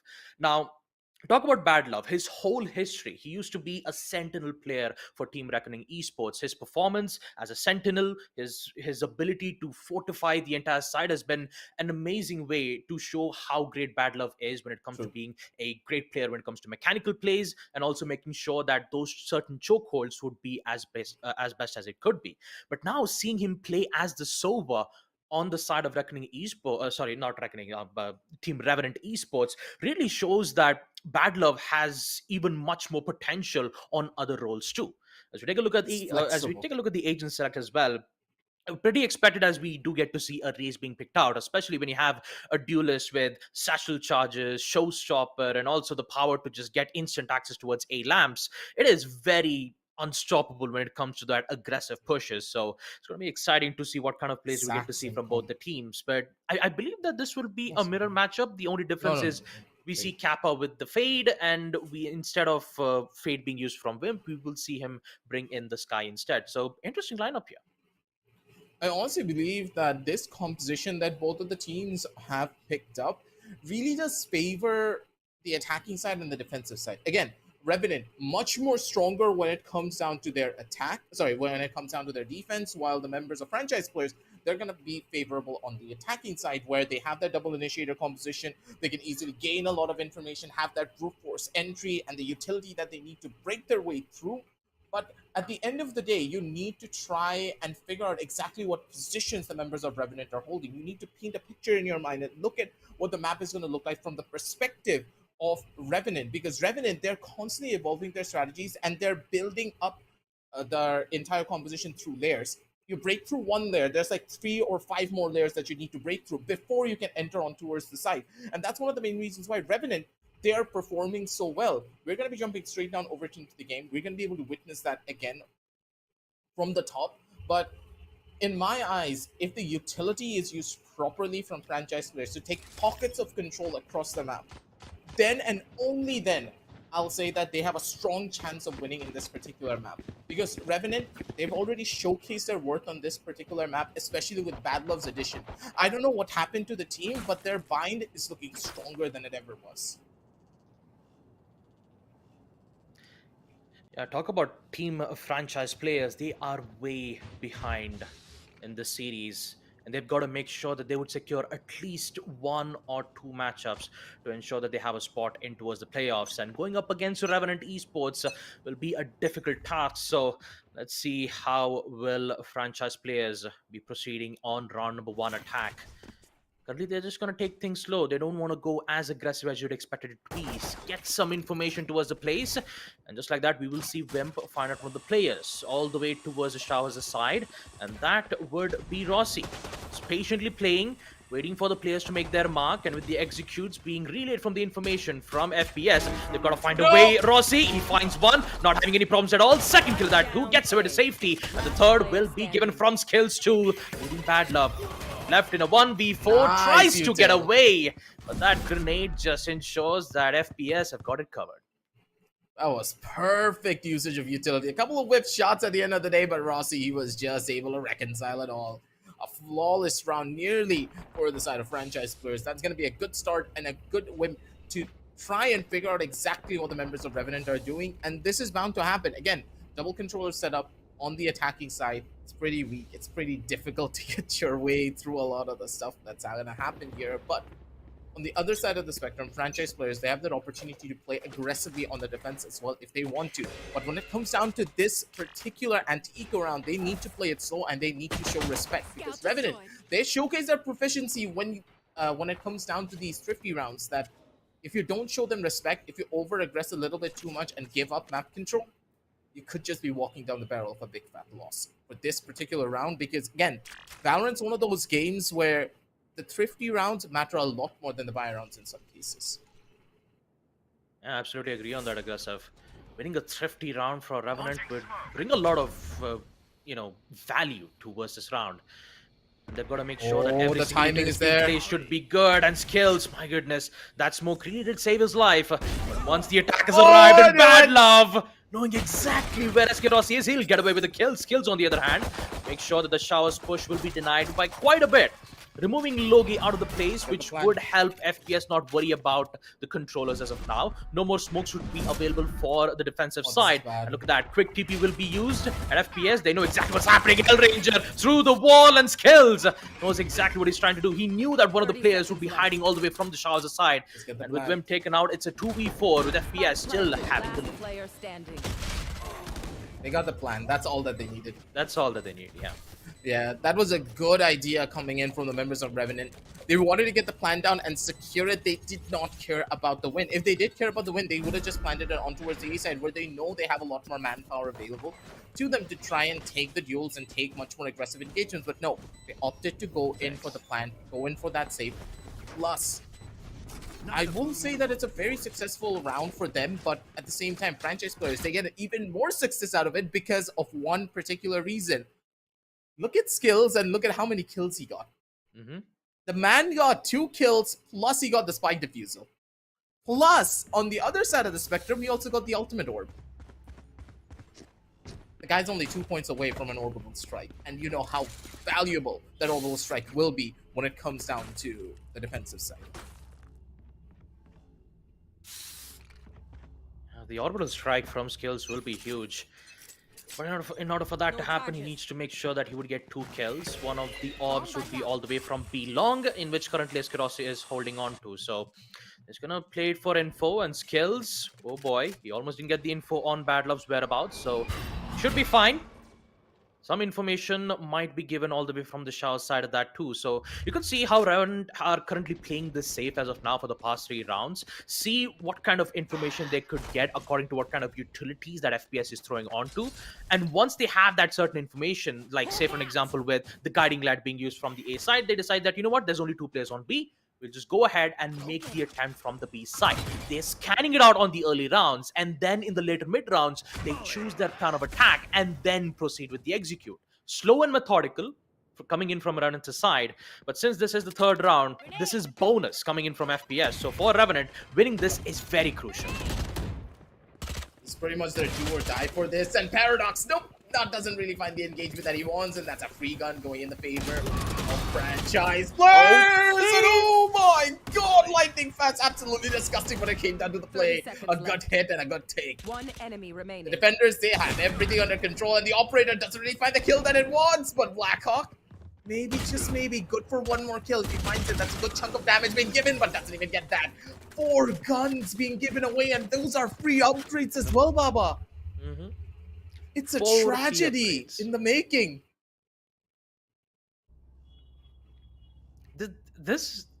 Imagine the amount of creds that franchise players has right now. Free weapon upgrades from Vandals.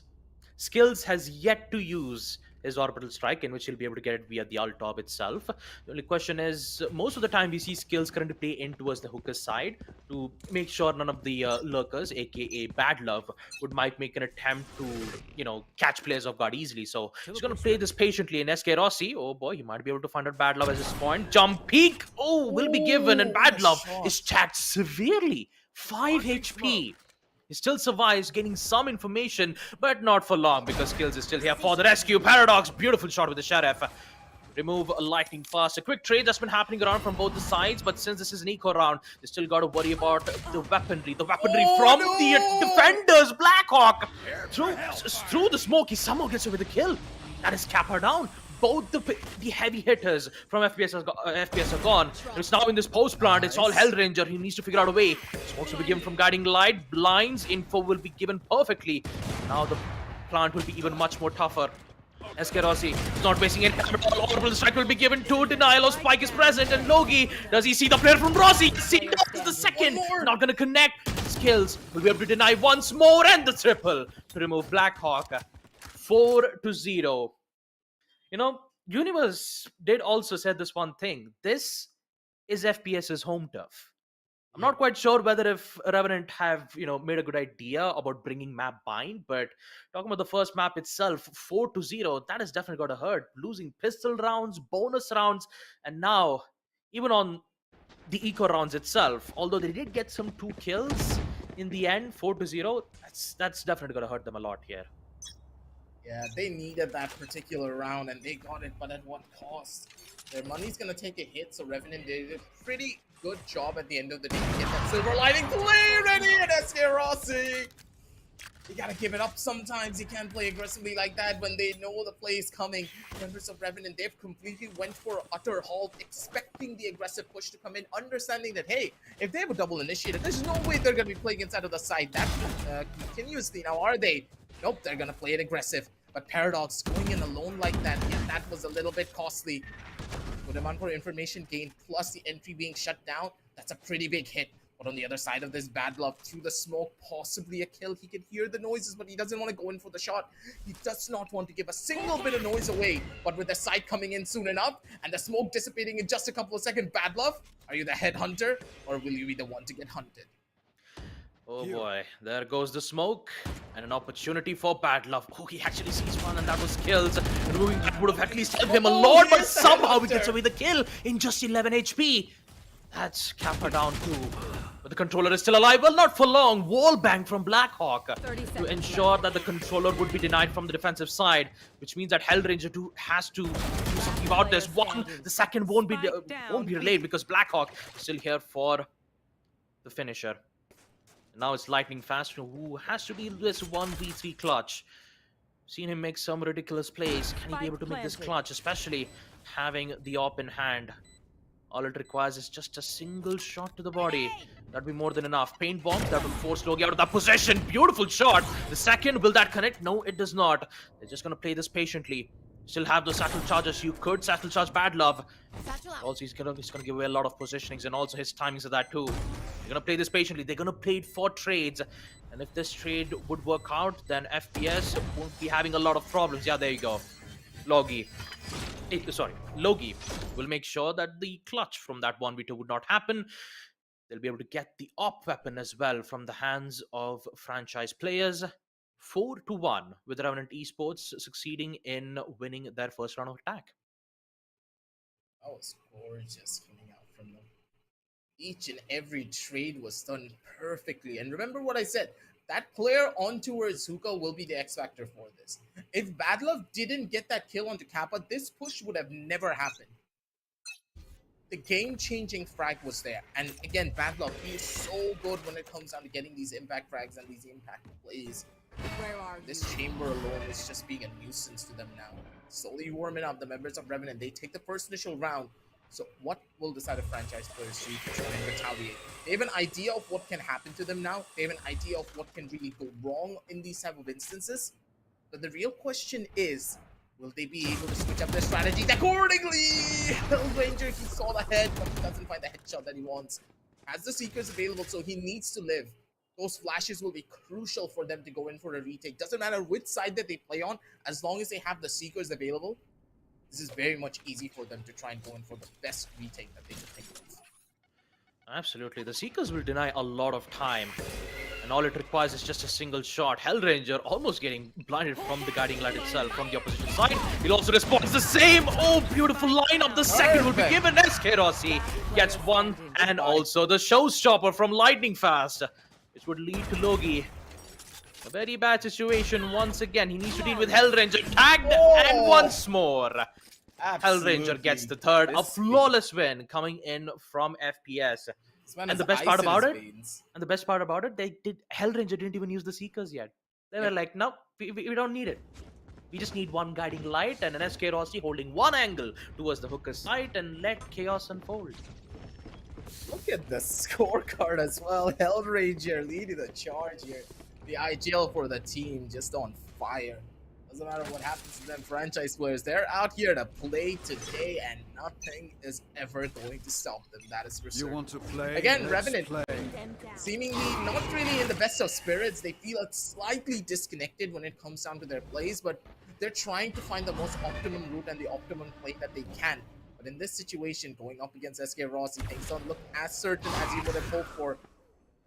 Prowlers, just catch him out. They're gonna force him off the angle, and so much utility being invested to try and stop the members of Revenant from taking the shower control. And shower control pretty much being the most important part of this. Blackhawk though, disgusting when it came down to the flick. Does land that shot, but SK Rossi is gonna be able to equalize.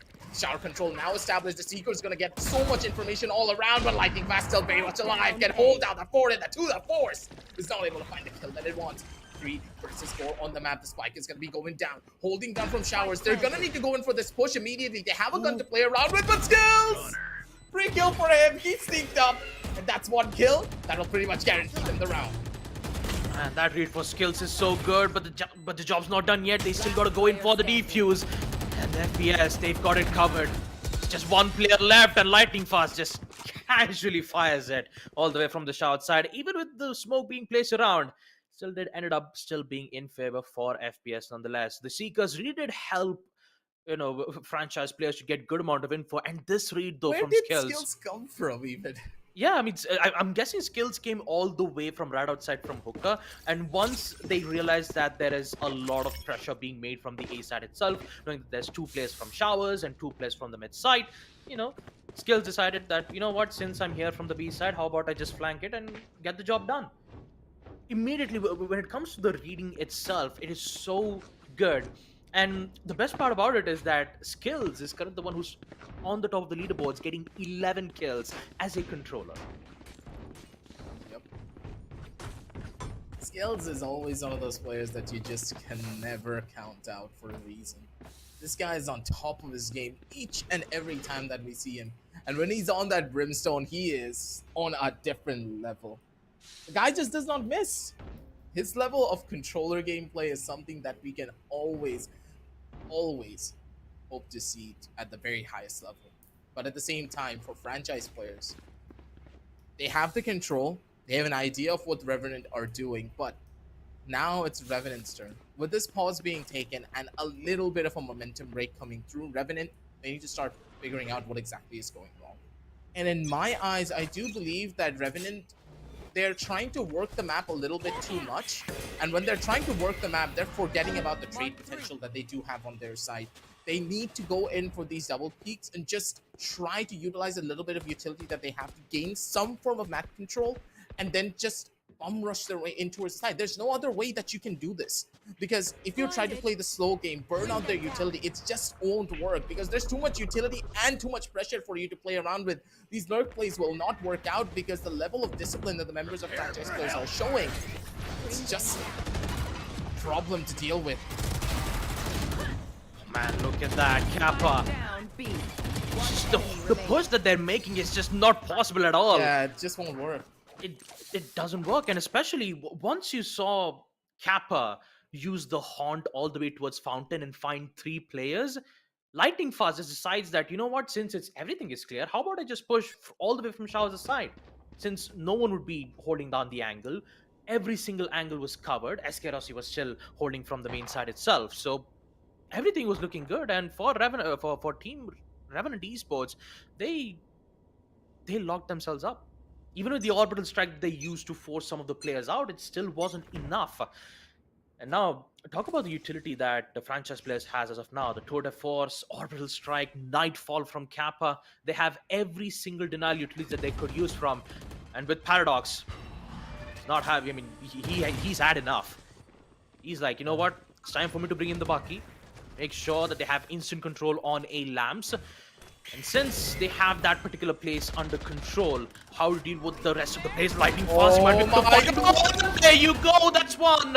Loki goes out, goes your controller, and now you just gotta focus on the rest of the 4 players, and this orbital strike will be so deadly. Paradox, he needs to get away, he cannot. It's too much to handle for Revenant, because franchise players, they are not backing out one yet. Beautiful shot from Love, but that's the only kill he'll be able to get from the Headhunter.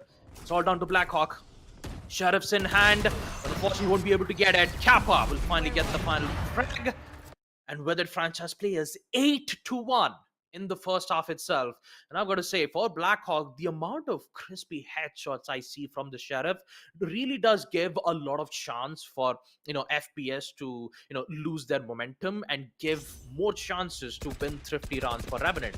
But unfortunately, once Revenant finds one, FPS will retaliate back with a trade, and it ends up being equalized in a way that Revenant, they can't even fight back. Smoke's down. That's for certain. Again, the way that things are going in, I'm just pleasantly surprised in each and every front. But wait a minute! Launching smoke. Why?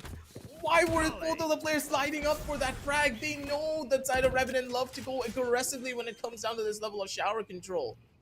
They still try to beat them. They still try to fight them. This is not how it's gonna go. Franchise players, they kind of gave a little bit of too much space away for this, and now both of these controllers, they didn't have to use a single bit of utility to try and take that. They've set themselves up in towards the side, and this retake looks close to impossible for them to break into unless we see a miracle from this to the Force and maybe Hellranger. The IGL will turn into the Star Fragger once again. They need something to work with, and SK Rossi is gonna try to put the back here. He gets it. One more frag. Does he find it? Nope. It's not gonna give it away to him. They know one player's on towards the side of showers. They're gonna try to find the frags. That's good for one, not good for the secondary. Wim's gonna be way faster on it. Skydev coming through, and an 8-2 scoreline with the Revenant leading the charge slightly as they try to equalize things down to a possible 8-4 half. That's the bare minimum that they need considering the composition that they have. If they don't find it though,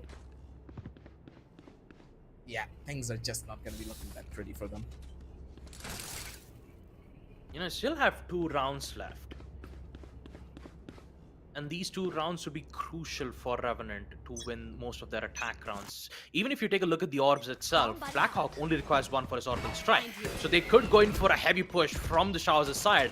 And look at that, they're going to do exactly that. Once they get control of the Altob, you'll be able to see Blackhawk get to use his orbital strike, and so does you get to see the the Viper Spit being used from Loki's end. Wait a minute, Bad Love all the way towards the flanks side. His location will be given away from the guiding light, which would force franchise players all the way from behind, which means that none of the flanks will be available for FPS, and they've got to do without it. Loki, that's first get scored and skipped. What? How does he get away with that spray transfer? 2 kills just like that? My goodness, those 2 kills is so crucial for FPS to get it, and Blackhawk, he makes sure to bring that lead back to them. Post-plant it is back again, and for FPS, this is concerning. They're actually opting to go for this retake. SK Rossi all the way forward when it comes down to the play. He has an idea of where they could be, especially when the orbital strike is prepped up and ready. SK Rossi, good for the first. Here comes the flick. SK Rossi, he has eyes in his veins for a reason. Hold it down to half because Ultragear, he knows he can get himself out of this one. That's a halfway defuse already gone through. Does he have an idea of where this play is going to be coming from? Blackhawk, it's very close when it comes down to the position. He has an idea of how this one could just plan out. He has the timing, he has everything, but nope. Blackhawk's just way faster on the play and way faster on the trigger. They live through it all, but SK Rossi, he does not care. He does not fear a single man. Doesn't matter if he has a rocket launcher on his shoulder or not. He finds a shot regardless. The operator reigning supreme, and Blackhawk, he's the one to laugh at the last breath. 8-3, the members of Revenant are still able to get the hold down proper. Just one more round and Revenant, they're going to be looking golden moving into their own defensive half. Whew. I'm gonna take a little breather there. Aggressive. Man, that flick, man. Especially with the satchel charges. Oh my god, no. that's a Ferrari and a Bugatti at the same time. Hello? Rossi, he did not expect it that though. Paradox will be happy about that frag, that's for sure. With the Oppo being down, they can continue the aggression on attack. The job's not done yet. They still need to focus on the rest of the players, right? You still have 3 players from franchise player currently stacked towards the A side.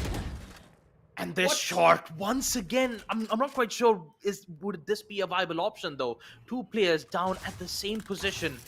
Lightning Fast and Xerxia being eliminated are already at the early round. It's going to put Revenant in an even more major advantage. The only thing that they could rely upon right now has to be skills. That one single flank, if he succeeds in removing Bad Love out, that would be more than enough to ensure that they would have at least some victory getting in their hands. But I think FPS thinks that the side is on B, but with the information being given, Viper Spit been installed. Now it's post-plant. Still paying for RNT and for FPS, this could end up in an 8-4. I think it's pretty much guaranteed, especially with the Viper Spit available and a good amount of utility coming in from Blackhawk as well. Unless they're able to clear out Blackhawk over on the shower, then clear out the Viper Spit, it's pretty much done and dusted. Look at how many players are inside of the Viper Spit, and Blackhawk is still holding from the other end of this. They can't really clear him. They just can't, and now Blackhawk's gonna get away from it scotch-free. They're gonna need to hold down the positions. Here comes a couple of the satchels. The positions are strong, and they are good. Revenant, they're looking to survive this, and yep, that's the cleanup crew. Paradox gets a satchel kill to boot to try and add insult to injury. Switching sides. 4 as a Revenant, they take the dream scoreline that they needed and the dream scoreline that they wanted for the composition that they have. But franchise players, they have the momentum in their favor and the 4-round lead to boot. How will this pan out for their own defensive side though? Because sorry, for their own attacking side though, because the way that franchise players have been playing, they're not really opting for a much more aggressive approach. And I'm really hoping they don't go for a set default play that could just end up in them completely falling flat on their face. Head-to-head comparison itself, Skills and Blackhawk, both of the controllers. So take a look at the ACS itself, 299. The first frag itself you saw was that double kill from that Frenzy, and since then he's been making a lot of impactful plays for franchise. And talk about Blackhawk, his shots with the Sheriff, my goodness. 10 kills from his end, 0.8 kills per round, and with some certain assists that could at least help him proceed with the first half itself. Now here comes the biggest question here, Aggressive. Now since the role has been swapped, Revenant on the other hand, they have major advantage when it comes to defense because they have double controller setups. They have the Brimstone, they even have the Viper. So the amount of lines of sight that they can block is so powerful that for FPS this could be very difficult in the second half itself. We'll take a look at the performance from Skills. 299 ACS. This man is insane with the Brimstone itself. The guy's just racking up the kills and racking up the points. But again, it seems as though he's been shut down a little bit here in these last couple of rounds. But that's completely fine because again, you can't always have those star seller performances when Revenant are slowly understanding and picking out your strategies one by one. They have the composition to do it though, and now is where I do believe Skills will be put on towards the limelight even more. He's on the attack, he's on the Brimstone, he needs to get the setups done proper, and I want to see him farm as many ultimate orbs as he possibly can. Let him play on rotations, let him play wherever he wants, but he has to have that orbital strike ready consistently throughout this entire game. Unless he has an orbital strike maybe every 3 or 4 rounds, it could just spell doom for the entirety of franchise players because they need strong ultimates to break through the lines, the defensive lines that the members of Revenant are going to set up. And there's a reason why this Viper-based composition is the most oppressive comp you can go up against on the defense for this particular map. In order for that to happen, they need to ensure that they have best amount of creds as they can in the second half. And for Revenant, winning this 4 rounds on attack will at least give them a fighting chance on defense in the second half. But for now, as we take a look at franchise's attack push, we still get to see Rossi finding exactly where Loki's whereabouts is. The information will be given immediately once they see Rossi's whereabouts. But Bad Love, if he gets this kill, this would be huge, but for now the main thing is that the information would be relayed, and in the early rounds itself, it's always the info game, but here Nice comes the shot. kill, and it will be Paradox who's going to start off with the frag. That's a really good shot to boot as well. This end. Let's get Rossi though, looking to maybe equalize things out on his own end of this. Ranger, good position from him, has some information to play around with as well. Where the last player could be, and maybe a possibility of an equalization for them. That's what they want on this angle, but maybe it could backfire. Wimp, his position's already known, but they're not going to contest him. They're expecting a double sack over on towards Suka. At least they gained the info that the player's playing from the side of Fuka. That means that the A side will be a little bit more weaker, but that's not the case. There's already 3 players on the A side, and they're just waiting for this hit to come in. They want to play this for the retake, and I love this ideology. They know they have the man advantage, so they're just not going to be utilizing any of the utilities to try and stop them, because their retake will be just so much stronger and much more powerful considering the amount of util that they have to slow them down. And now comes the crunch, and possibly 1, 2, 3. That's everyone just getting lined up and cleaned down as well. Good God, Revenant. That was perfect. Clean, precise, picture-perfect defense from Revenant. My God. The grenade and to follow it up with an aggressive push was just... Yeah, it was just tough for them. They didn't had enough amount of time left, especially once they started to lose one of the important players. And that was, I believe it was the a player from the side of franchise player, Lightning Fast, who did get picked out quite early. It did ended up being in favor for Revenant. Look at Paradox already with the Bulldog as well. Will be denied. Look, those important utilities is so good. The Molotov and the grenade both at the same time, which forced 2 of the players to fall back, and the rest of the 2 players were forced to push forward. Ooh, ooh. Felt that.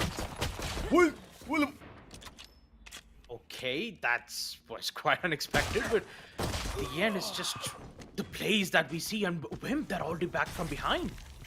Rossi, he did went all the way from the spawn side itself, but will at least succeed in this post plant. 2v3, it's a bit difficult for skills to get this. He will get 1. Ifrag will be given. For Lightning Fast, finding this 1v2 would be crucial. Getting this clutch would be so helpful. Oh boy! 2 kills! And Lightning Fast, he just gets this one like that. 9-5. Oh boy, that was such... this round... 1 bullet and a dream for Rossi though, man. Yeah, this round should have gone for Revenant. And all it takes was just this clutch from Lightning Fast. Beautiful.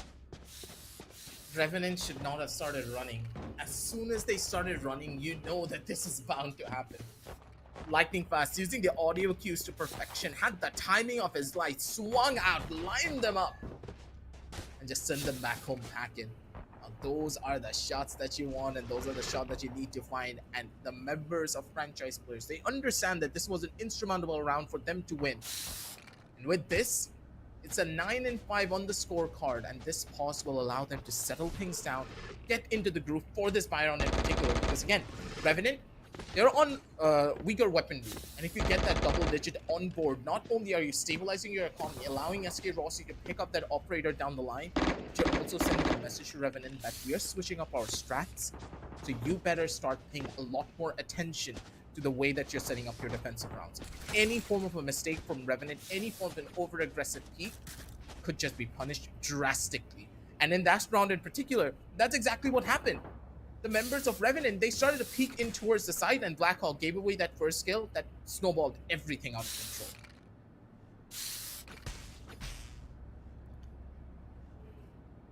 Even with the numerous amount of denials that they have, the Molotovs from the Brimstone, the grenades from the Rays, and also you have the snake bites from Loki too. So you have good control when it comes to wasting a lot of time for the attackers. So the main concern for franchise is to make sure that they waste a lot of utilities as early as possible. Paradox, on the other hand, has been dealt a lot of HP with that wall bang.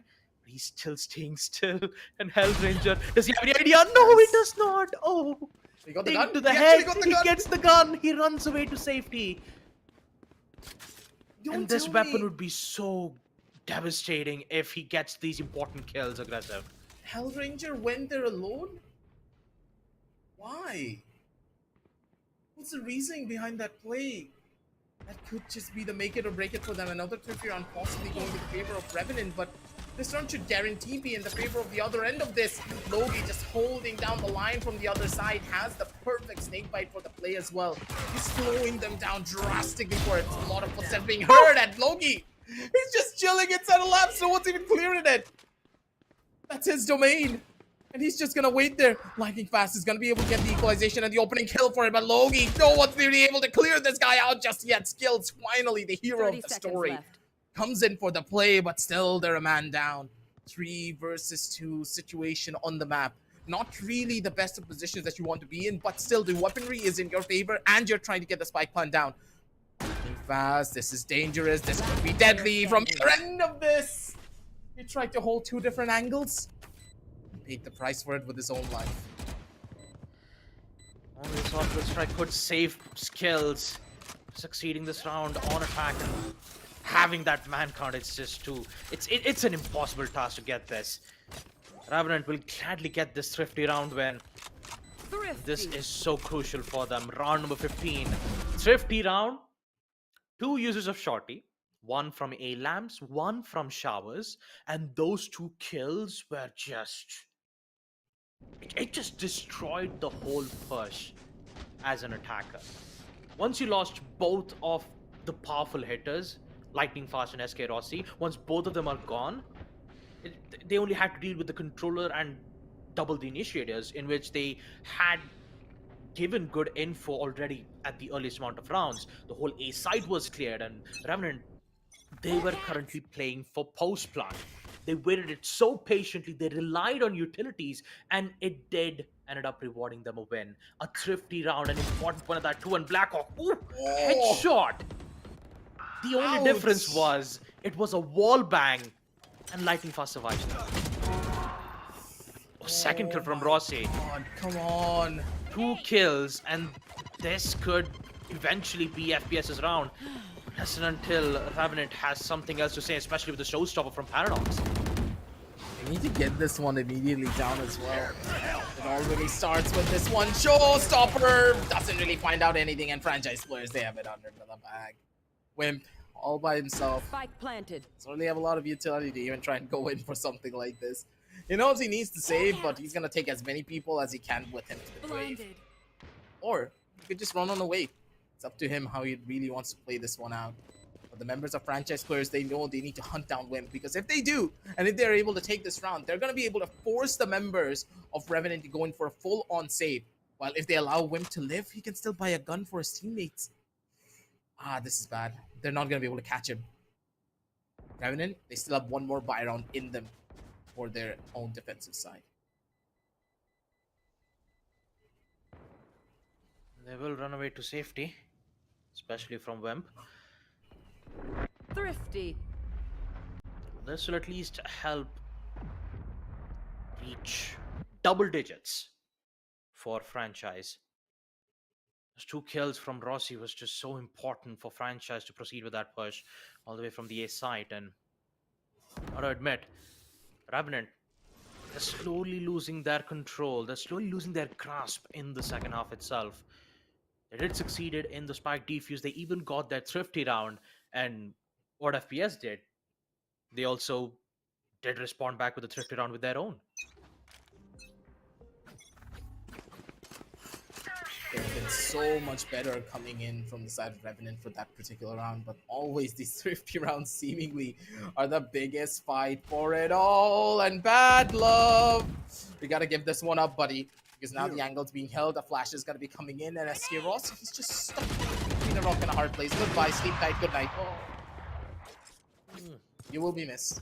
But yeah, that was a very, very common play. Rossi, he should have had his teleporter set up at least over on towards the corner, because that is such a dangerous position to hold, especially when someone is waiting for you. They're gonna clear that out, guaranteed. Out of charges.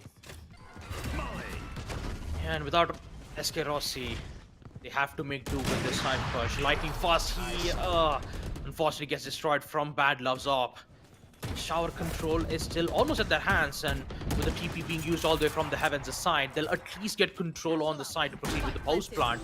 The Satchel Chargers will at least make an attempt to force one of the players out of the spike plant. This post plant, they've got to make sure that Skills will be able to make this play. No, Paradox will eliminate one. Just 2 players left, and a beautiful shot from Hellranger and just Paradox just replies back with one of his own. 1v3, already Spike's been half defused. And bad luck, he will get away with the 3rd frag in the AWP. 11-6. Yeah, it also favoring for FPS. Yeah. They finally got it. They finally adapt to exactly how, RNT was playing at that moment, and they're currently playing to it accordingly. They found the weakness, and they're trying to exploit it over and over again to make sure that they could apply a lot of pressure. Yep. They're making things work out properly for their squad, but it just doesn't bode that well for the members of franchise players now, does it? They're falling into a trap, they're falling into a loop, and they're making quite predictable plays from time to time that is really costing them a lot of these rounds. It's just a constant back and forth seemingly from the IGLs, the way that they're setting everything up, the way that they're making these calls. But what I do love coming in from Revenant is just a duo plays from them, but good god, man. Stop doing this! Paradox! By the time Paradox sees the grenade being thrown out, he decides, man all out of right, the server. he's just right there. Paradox just gets away too. Okay, Blackhawk gets 1 more kills. Had no idea. Forgot to check on a Lambs, and that's going to cause him a lot of problems. Kappa will retaliate back. Wallbang to remove Bad Love all the way from the Heavens side. Now they would at least have some clearance in towards the Ace side. Information will be given from the Guiding Light from Wimp. And Kappa will also respond back with the Nightfall. Post-plant it is once again from FPS. There's a lot of post-plant situations where RNT has succeeded. Have good information from the Trailblazers. Now all they've got to do is just make sure that they remove those 2 important players. And those 2 important players are Rossi and Kappa. And this flank from Logi might be able to determine whether if they have the advantage or not. Position's been given, smoke's been used. Kappa will be forced to get away from his positioning. He needs to get the shot. Rossi misses it. Oh no, Whip. He has the upper hand. He gets 1. Kappa. 1v2. Can he do it? No. Paradox gets 1 more. Oh boy, this is such a chaotic round already. Paradox. Early 2 kills. That was not supposed to happen. I love explosions. And they also get the operator for their troubles. They pick up pretty much everything. Just look at the positioning and the timing as well from each and every one of these players. They had everything under wraps, then they just put them in the bag. Members of franchise players, these rounds are slipping away from them, and there's a reason for it as well. You could be saying, hey, how are they losing when they were winning so often? This is the magic of a double controller setup on the map of Bind. It's bound to happen. You go over to the B side. Oh, there's a Viper sitting there. You go over to the A side. Oh, there's a Brimstone sitting there with a Raze just throwing constant just throwing constant amounts of utility that you just cannot break through.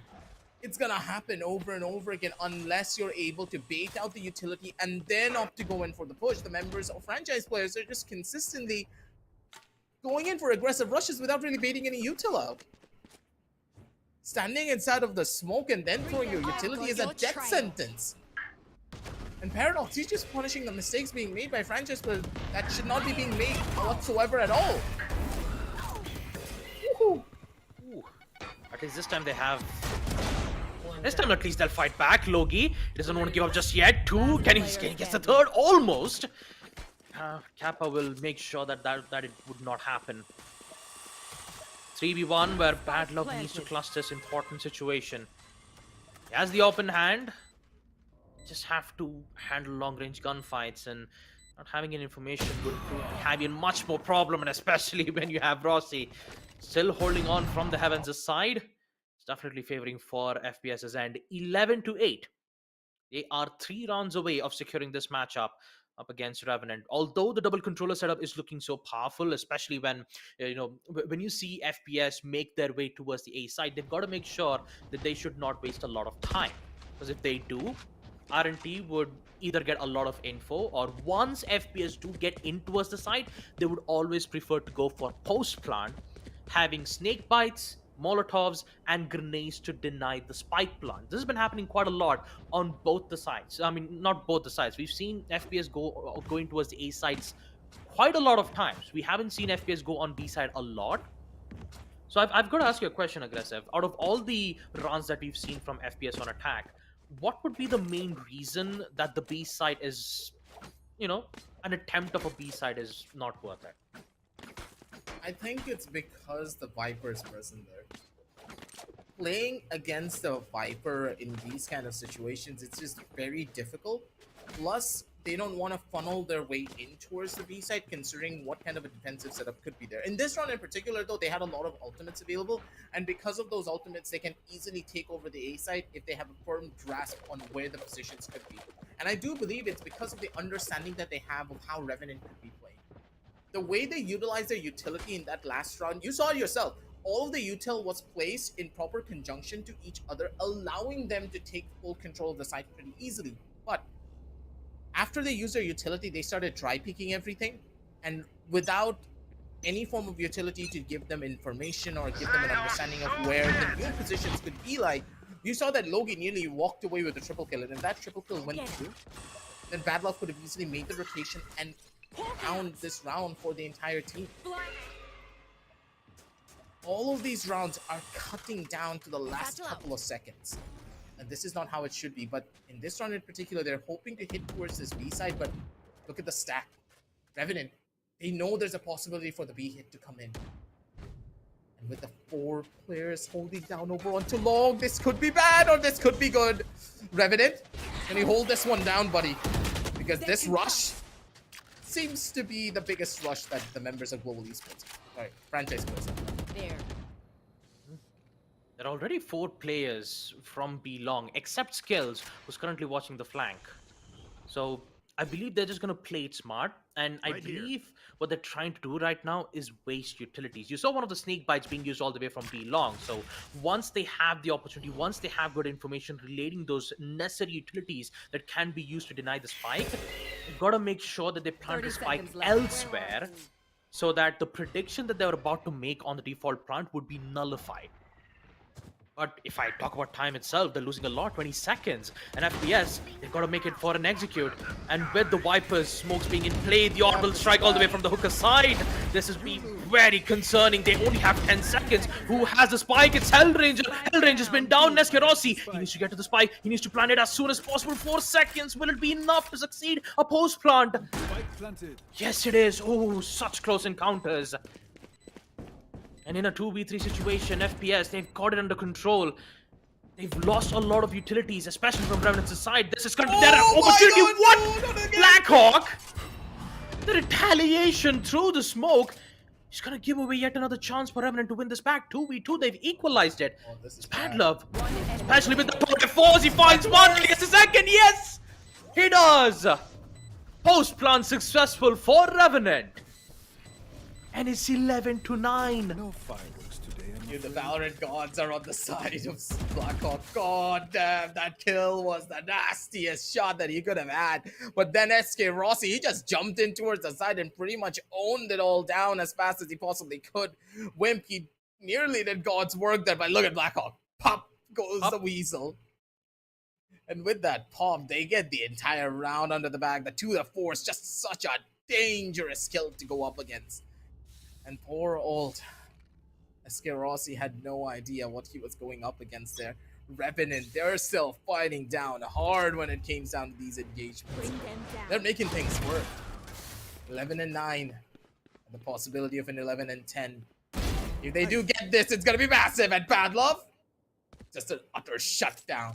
Trying to go in for the Ferrari, but Bad Love's ADS is just way better. They have utility for this, though. If they have a double initiator composition, why are they consistently taking duels like this by themselves? You have so much utility that can come back. Just pop it, just like this. Oh no. Yeah, the retaliation is still huge from Revenant's side. Already we see Bad Love get 2 important kills at the early round itself. And now they're heading in for the execute with the smokes being in play. they will go in for a slight push. Some counter plays will be made too from the opposition Brimstone as well. Oh, suspicion of flick, and Paradox will ensure that he will get the ground control. Spike planted. Denial from the grenade will not succeed in this denial, but they will deny Hellranger. That's for sure. Skills. Good attempt of getting the first frag, but it's too much man count that they could not handle. Revenant. They are winning when it comes to man count. They're winning when it comes to utilities. And guess what? They still had 2 snake bites. Yeah. Again, why are they taking dry peaks like this? Lightning Fast, you could have waited until Hellranger threw a flash and then satcheled up to go onto spawn. This is happening so often as well for franchise players. They have utility, but they're not using it.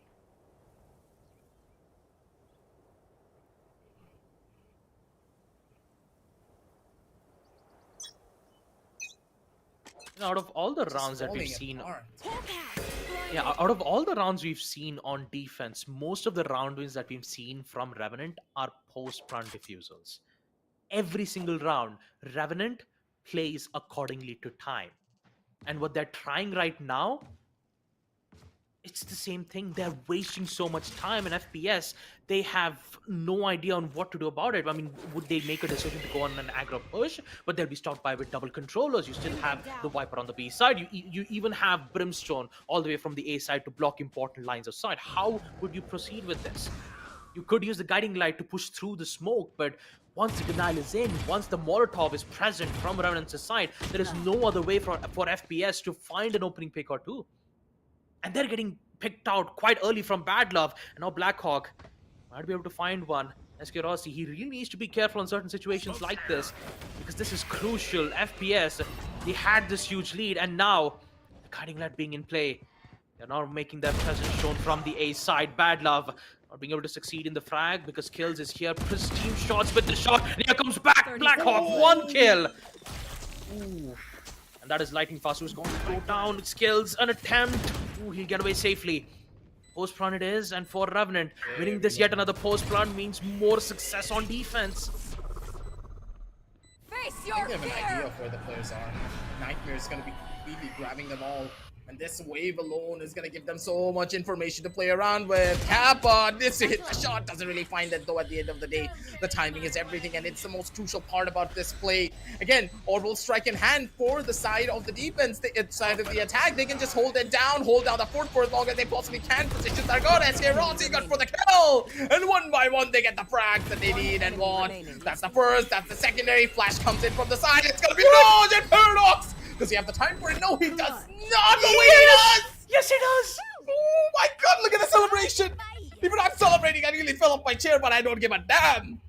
The members of Revenant, what the hell just happened in this round? They just turned it around. Revenant turned this around. And that to its Paradox, wallbang. And a kill from Hellranger, so crucial. The timing was so crucial too. Even the timeout was like 0.1 or 0.2 milliseconds. My goodness. And also, let's not forget, Aggressive, this is the 6th time where they've succeeded in post-plant. Every single round you've seen in the second half from Revenant has won via post-plant. Denial is present, and even if the denial didn't be in favor for Revenant, the backup playing for retake is just, they've been successful almost around like 75% of the time.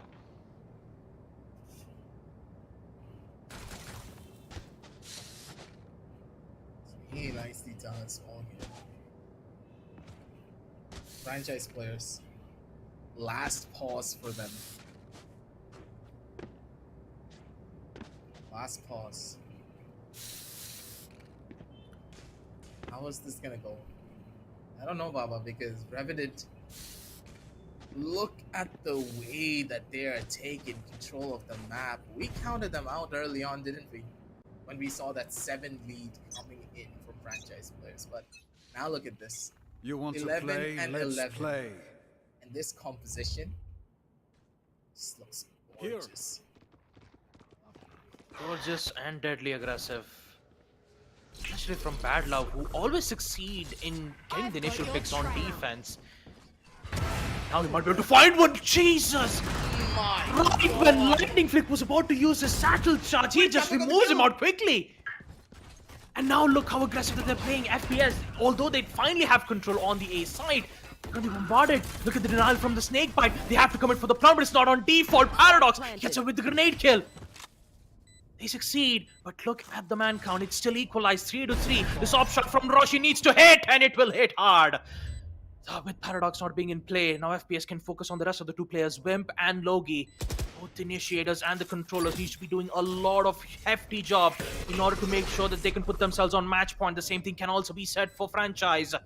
They've made a lot of mistakes that this round, at least this round, could be able to at least make some amends.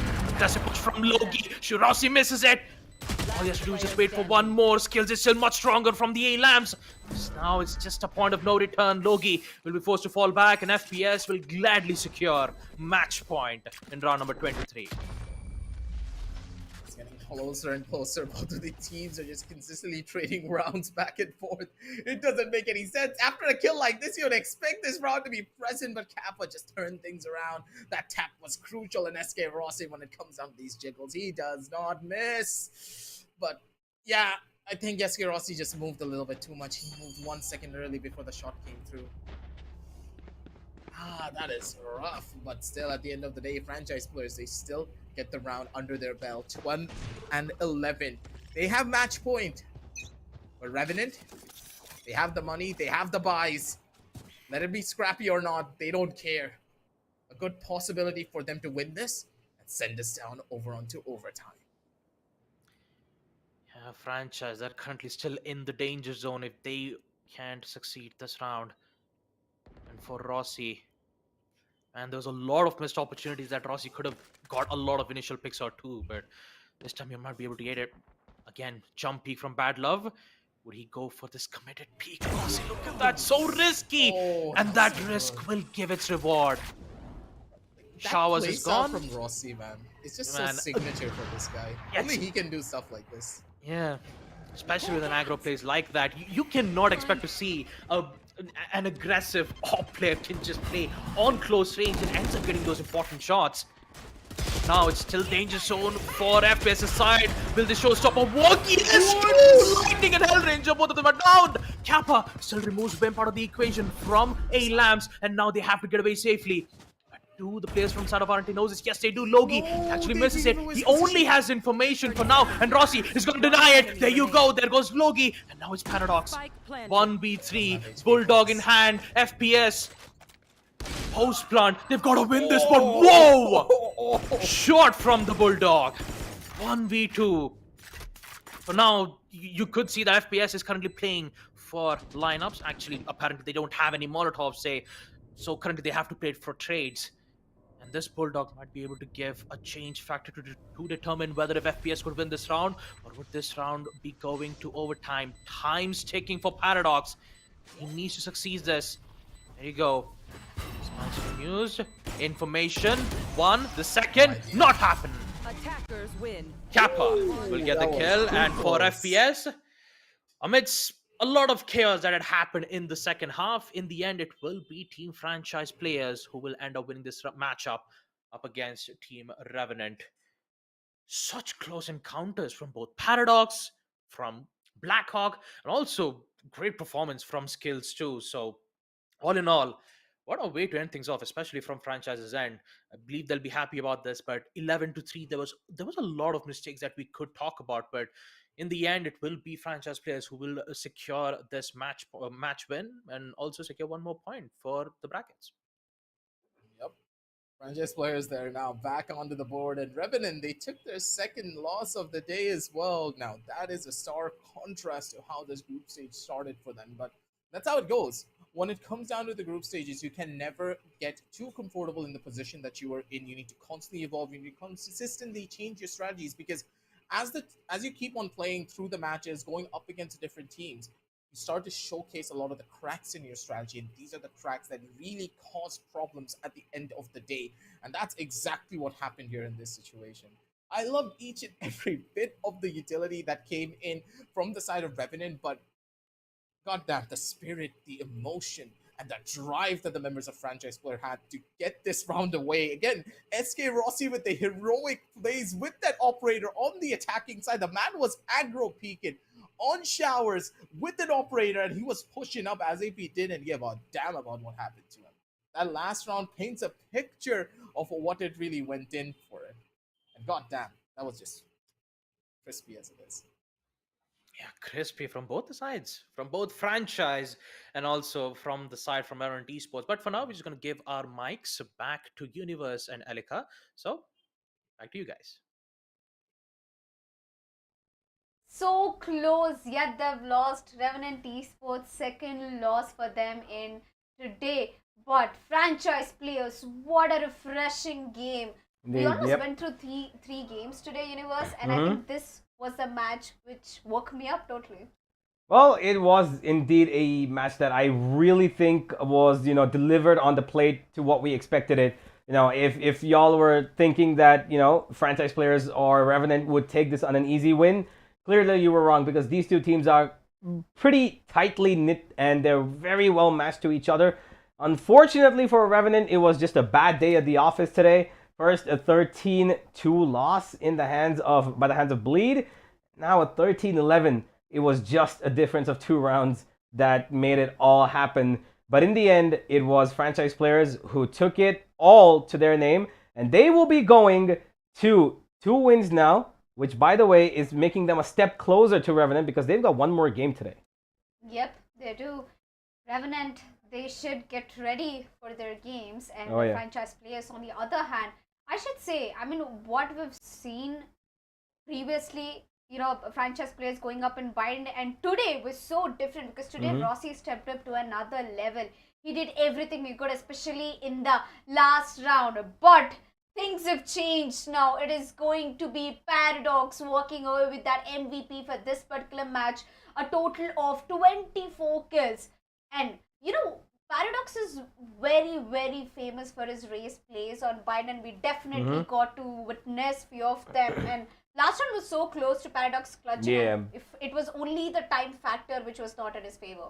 Yeah, he kind of took his time a little bit to explore that B site, and maybe was really cautious about every single corner towards elbow, towards the cubby side on the left, and even in the middle of site. But one thing that he probably should have, done right then and there is taken the confidence that he got from killing SK Rossi and moving towards B long. Unfortunately, it had no utility to clean out any of the corners either, so he had to manually check all of them. And as a result, he did run out of time and informational, peeking as well.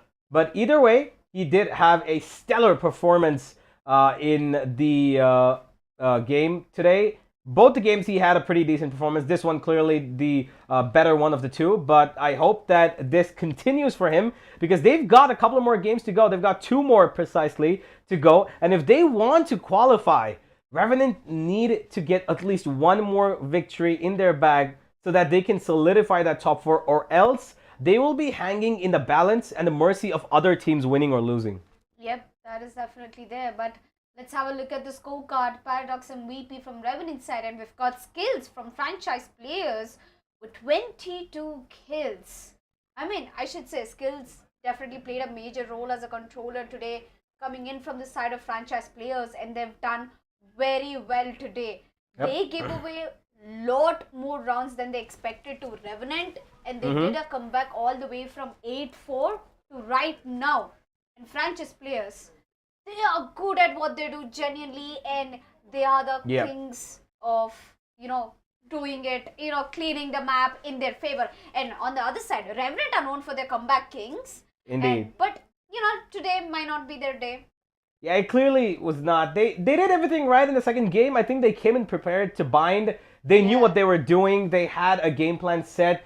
First half didn't really go their way. They were 8-2 down, I believe, at a time. and then they made a small little, rejuvenation of their form. They came back to 8-4. They got themselves a little bit of ground to, cover. They had a breathing moment with which they established their comeback. They came in, took the lead as well, and eventually, in the end, it just wasn't enough. It was classic FPS, strategy. They were keeping the one man who could make the difference alive. That was SK Rossi, who took their time to enable him to get as many kills as possible. His operator flicks, his tour de force picks, everything was brilliant. And even though Revenant had the most first kills, it's just FPS who had overall more success clearly, and even with one extra post plant win on their attack, which was the last one.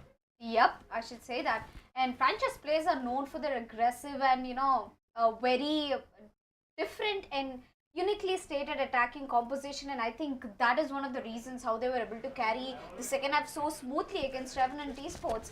And Revenant, their defense was so good, I should say. Maybe it was the different, like maybe in first half if they ended up somewhere around 7-5, and then Revenant started coming back, I should have definitely said it could have gone to an overtime. But due to just one round difference away from overtime, we couldn't see it. But at the end of the day, franchise players got their win, and Revenant unfortunately lost it. But let's have a look at the round economy, because it played a very major factor in the comeback coming in for Revenant Esports. Yeah, indeed. And if you look at the economy, first half, clearly it's a roller coaster going up and down for the side of Revenant, because they clearly had a streak of rounds where they went, okay, buy, lose, eco, buy, lose, eco, buy, lose, eco, until the 10th round where they finally were able to stabilize a little bit. But by then it was a little too late, because they only could put up the 4 rounds that they did in the first half, and then it fell down to the pistol. Second half, though, they had a little bit of extra rounds that came in after the eco, which was round number 16, where they put up a stability of their eco. But it's all that matters is that last round, that last one round. When you're 12-11 down, you want that overtime to come through. But even though Paradox was on his best today, it just wasn't enough to push them through. No amount of money can succeed to buy you a round, even though you've got the best of weapons. Yep. But I should say, Revenant Esports is currently under the weather. I mean, as highly as they stood on top of the scorecard with 3-0, now they've come down to a 3-2 scoreline, which means they have to be really careful in the upcoming matches. They have, I think, their last 2 matches to play. Yeah, indeed. All the best to them. But let's have a look at the bind heat map coming in from franchise players. Looks like there's a lot of concentration over towards the A-bomb side. Yeah, and if you look at what exactly was their entire approach, they knew that the A side is, going to be an easier access for them, because the B side has pretty much a more, enclosed choke point towards B long and towards hookah. It's a little bit more smaller than how you can enter onto the A side, and because they've got, a good controller in the hands of Skills, who today was absolutely on a roll, was making all of the easy decisions for them, where they were taking the front of site and they were pushing through their own smoke on the back of side to take those kills. Hellranger did that pretty, I think a pretty number of times in the second half, where he just flashed out straight through the smoke, popped out, got a kill, and went straight back. And that was a really risky but rewarding move for them, because they were able to take fights towards heaven because of that as well. Because SK Rossi, every time he came onto A short, he had his eyes towards heaven, and one bullet from his operator would force them away, and he got a couple of kills there as well. And that's exactly why the other players were able to focus on site, and they were, able to take control towards U-Haul, back of site, and make good work of how many ever situations that they could take advantage of on the attack. Yes, but on the other hand, we should also say that franchise players, I think they've focused more on A-bomb side, because in the attacking, they went to A-bomb side back-to-back multiple rounds. And yes, of course, Revenant had few good chances where they had to do the retake. But let's have a look at the head-to-head performance. We've got Paradox versus Lightning Fast, both the raises from both the teams over here. A total of 24 kills for Paradox and 18 kills for Lightning Fast. Not his best, but I think consistent enough. Yeah, Lightning Fast was on a pretty good run until I think the last 2 rounds, because he was, in the same level as Paradox. Both of them were at 18, 17. They were going actually together. Paradox in the beginning actually was very slow. He was on 6-12, I think. And in the second half, this guy's put up over 14, 15 kills in the second half itself to make a comeback happen. It is because of him that his team got the confidence. And as you can see, they've had a pretty decent damaging round as well. It's been more on the side of Paradox because he's got 186 damage per round, which is pretty much a kill a round at the bare minimum and more. Let's have a look at the one player, though, who I thought was a little bit above the, calling for him, which was Skills. Even though he's not the MVP, this guy clearly knows what he's done for his team. 22 kills as the Brimstone and 9 assists showcases what he can do. Yep. I mean, this match, he scored that MVP in his hands by playing a Brimstone. I should say that controller, he definitely got the control of the map. But moving forward, 22 kills, 9 assists. What's more to talk about Skills is the way how he represents himself throughout the round. He's a smoker, he's a controller, he's not supposed to die. Exactly. Because your team won't get any more controllers. And the worst part was Revenant had 2 controllers. Exactly. So it was 1 controller against 2. And Skills fought it completely with his aim, with his game, with his calls, and of course, his execution. Yeah, he did a really good job. And of course, him having 160 damage per round, again, he's also the other player who got over a kill per round, basically.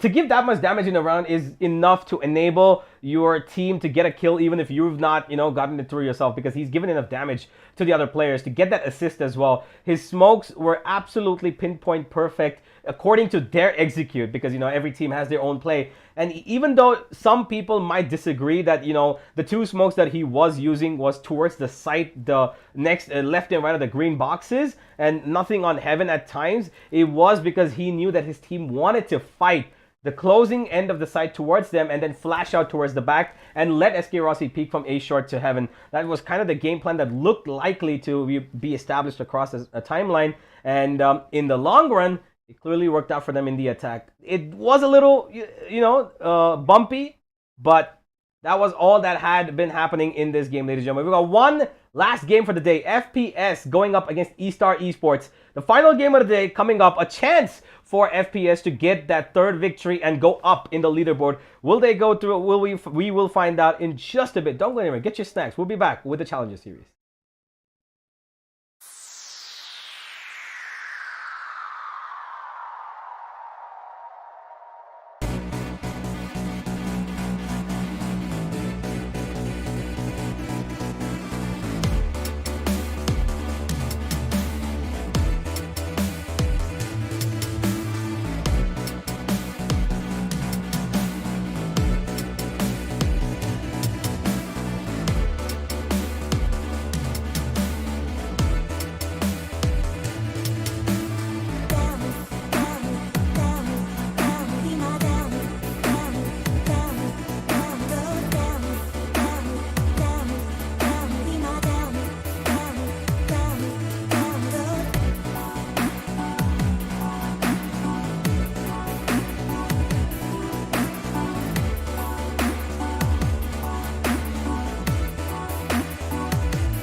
I can't believe the night lay waste to all we'd given. But honestly,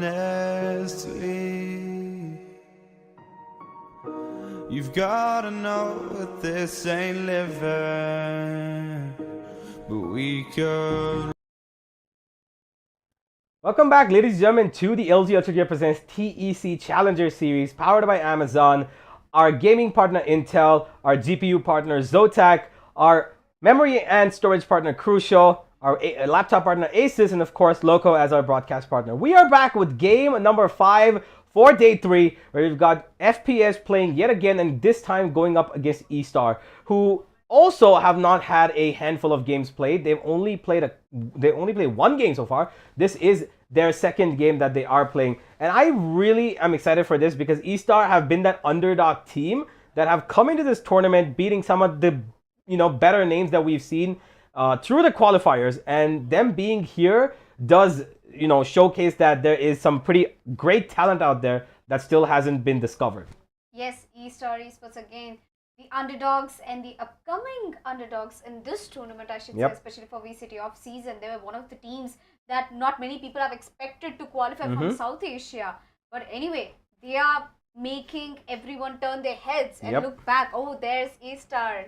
Don't underestimate them that easily. But so far, they had a pretty bumpy run in VCT off-season group stages. I think they've lost one match. But no problem. We've got one opportunity for them to prove themselves against franchise players. And franchise players, they just won a game and they look stronger than ever right now. Indeed. They did just beat Revenant, so they've got a little bit of momentum boost that they will be looking forward to exploiting as much as possible in the next game. Estar did not really have the best of games in the previous one that they just played. It was a pretty heartbreaking loss for them, but that doesn't mean that they are gonna get this into their heads. I really hope that these players who've come together to try and showcase their best skills are gonna be able to stand up against these players. Here's the matchup screen between the two teams, ladies and gentlemen, the final game of the day. And I actually still think that whilst Estar are pretty decently good, I think FPS have this in the bag. Yep, franchise players, they're already on a win streak, and Estar is looking to start their win streak. So an opportunity for Estar and a consistency opportunity for franchise players. But I should say, franchise players, the last game was pretty close for them, which also explains that they've not been on their best game against a team like Revenant. So moving forward, against Estar, at least they should be able to put up a slow-paced gameplay, unlike Bind. Yeah, well, it depends on what map I think we're going to be deciding, because Estar, they've got a little bit of a varied map pool. It is a new team, brand new team.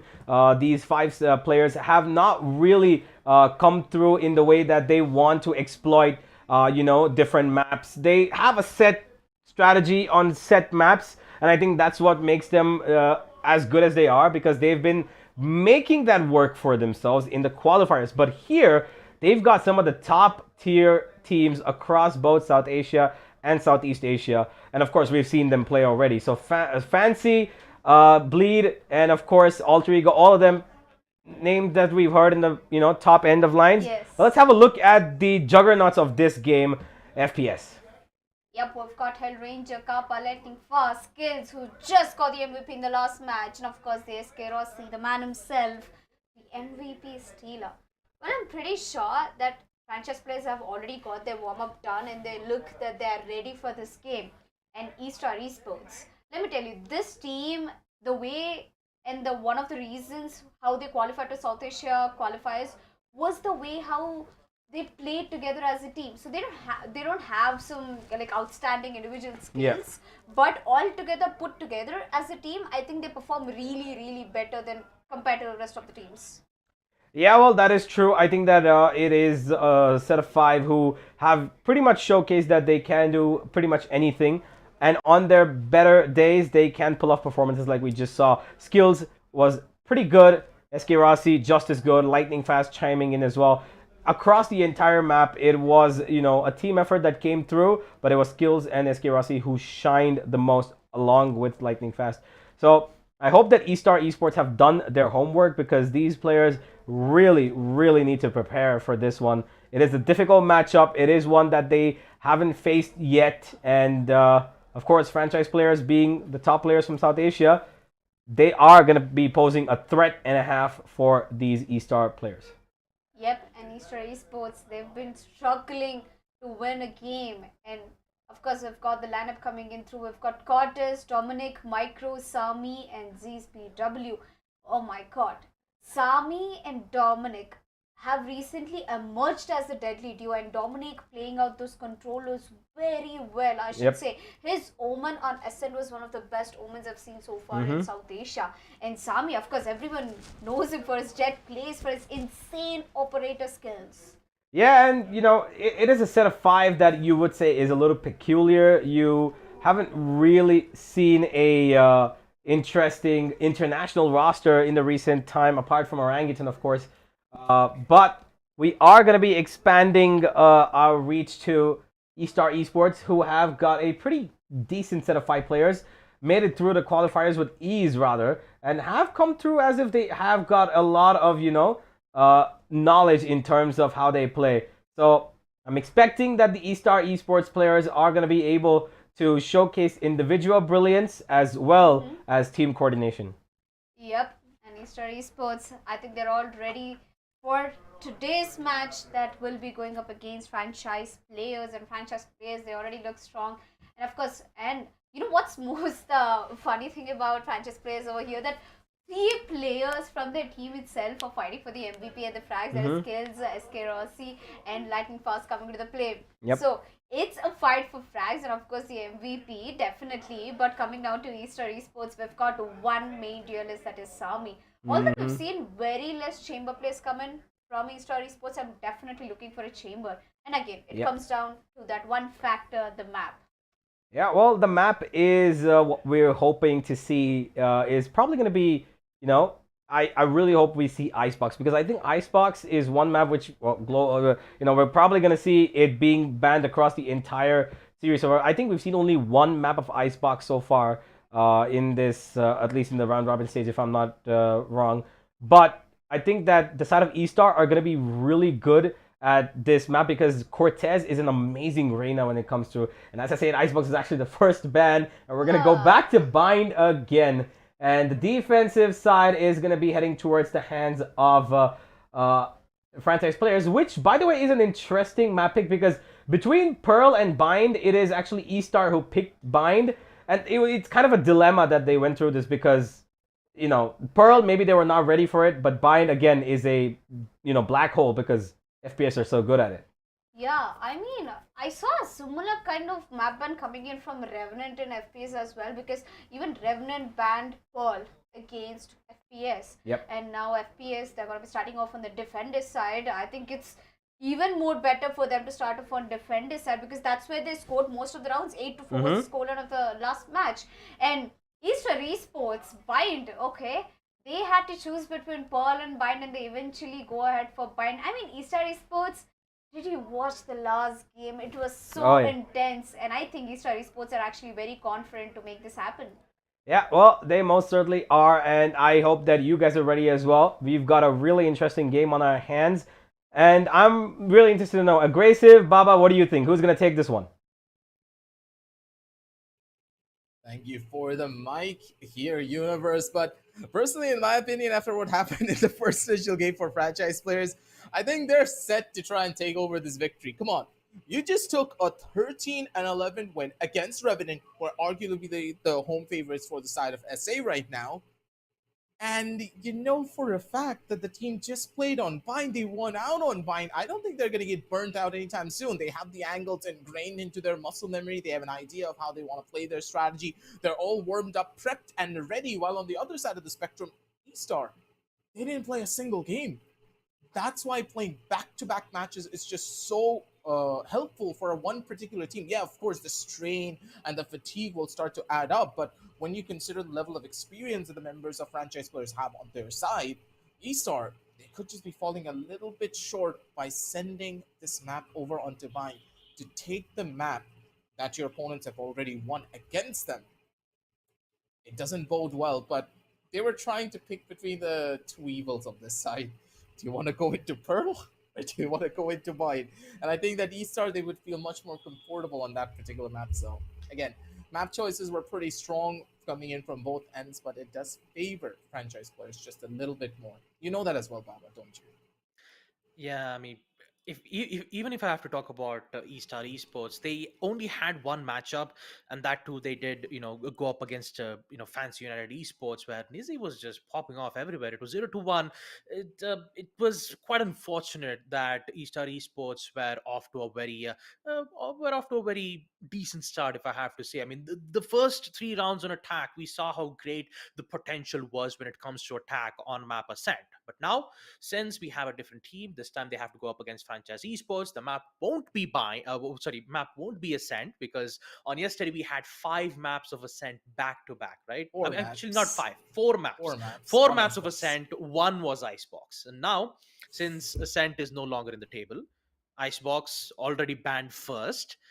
Bind will be the main factor to determine which team will it favor to. And if I have to answer Universe's question, I have to follow it up with you, Aggressive. I have to say franchise players could just easily take it off, mainly because of it mainly depends on experience, right? And first, Estar Esports, you have star players. I'm not gonna lie, you have huge potential, you have great star players, but when it comes to coordinating as a team, it requires a lot of time.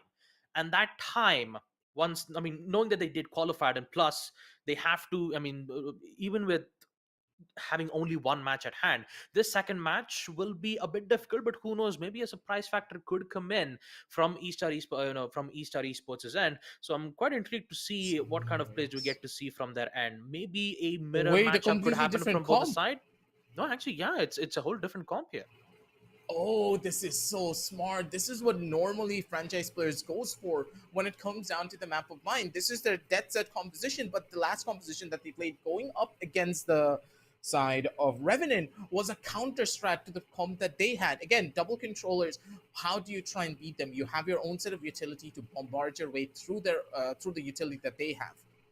But here in this case, they have a much more rush-based combination with the breach instead of the sky. They don't want information to entry into the site. They don't need it. Now they have the brute force entry of having a breach in their favor. A breach, ult, and a nightfall. Oh boy, that side is gonna be...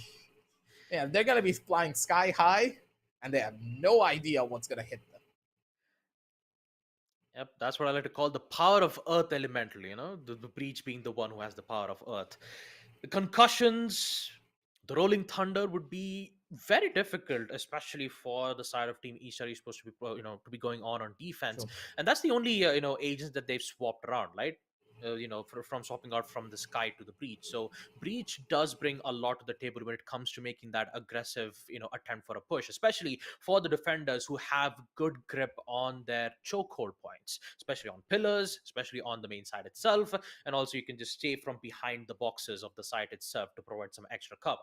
Now, knowing that franchise players, they don't have to deal with double controllers anymore. They can just, make it loose. Make sure that like the counter strat, just like you said, aggressive, the counter strat with, bringing the sky, which could help them give a lot of information, has been removed and brought in extra, extra firepower.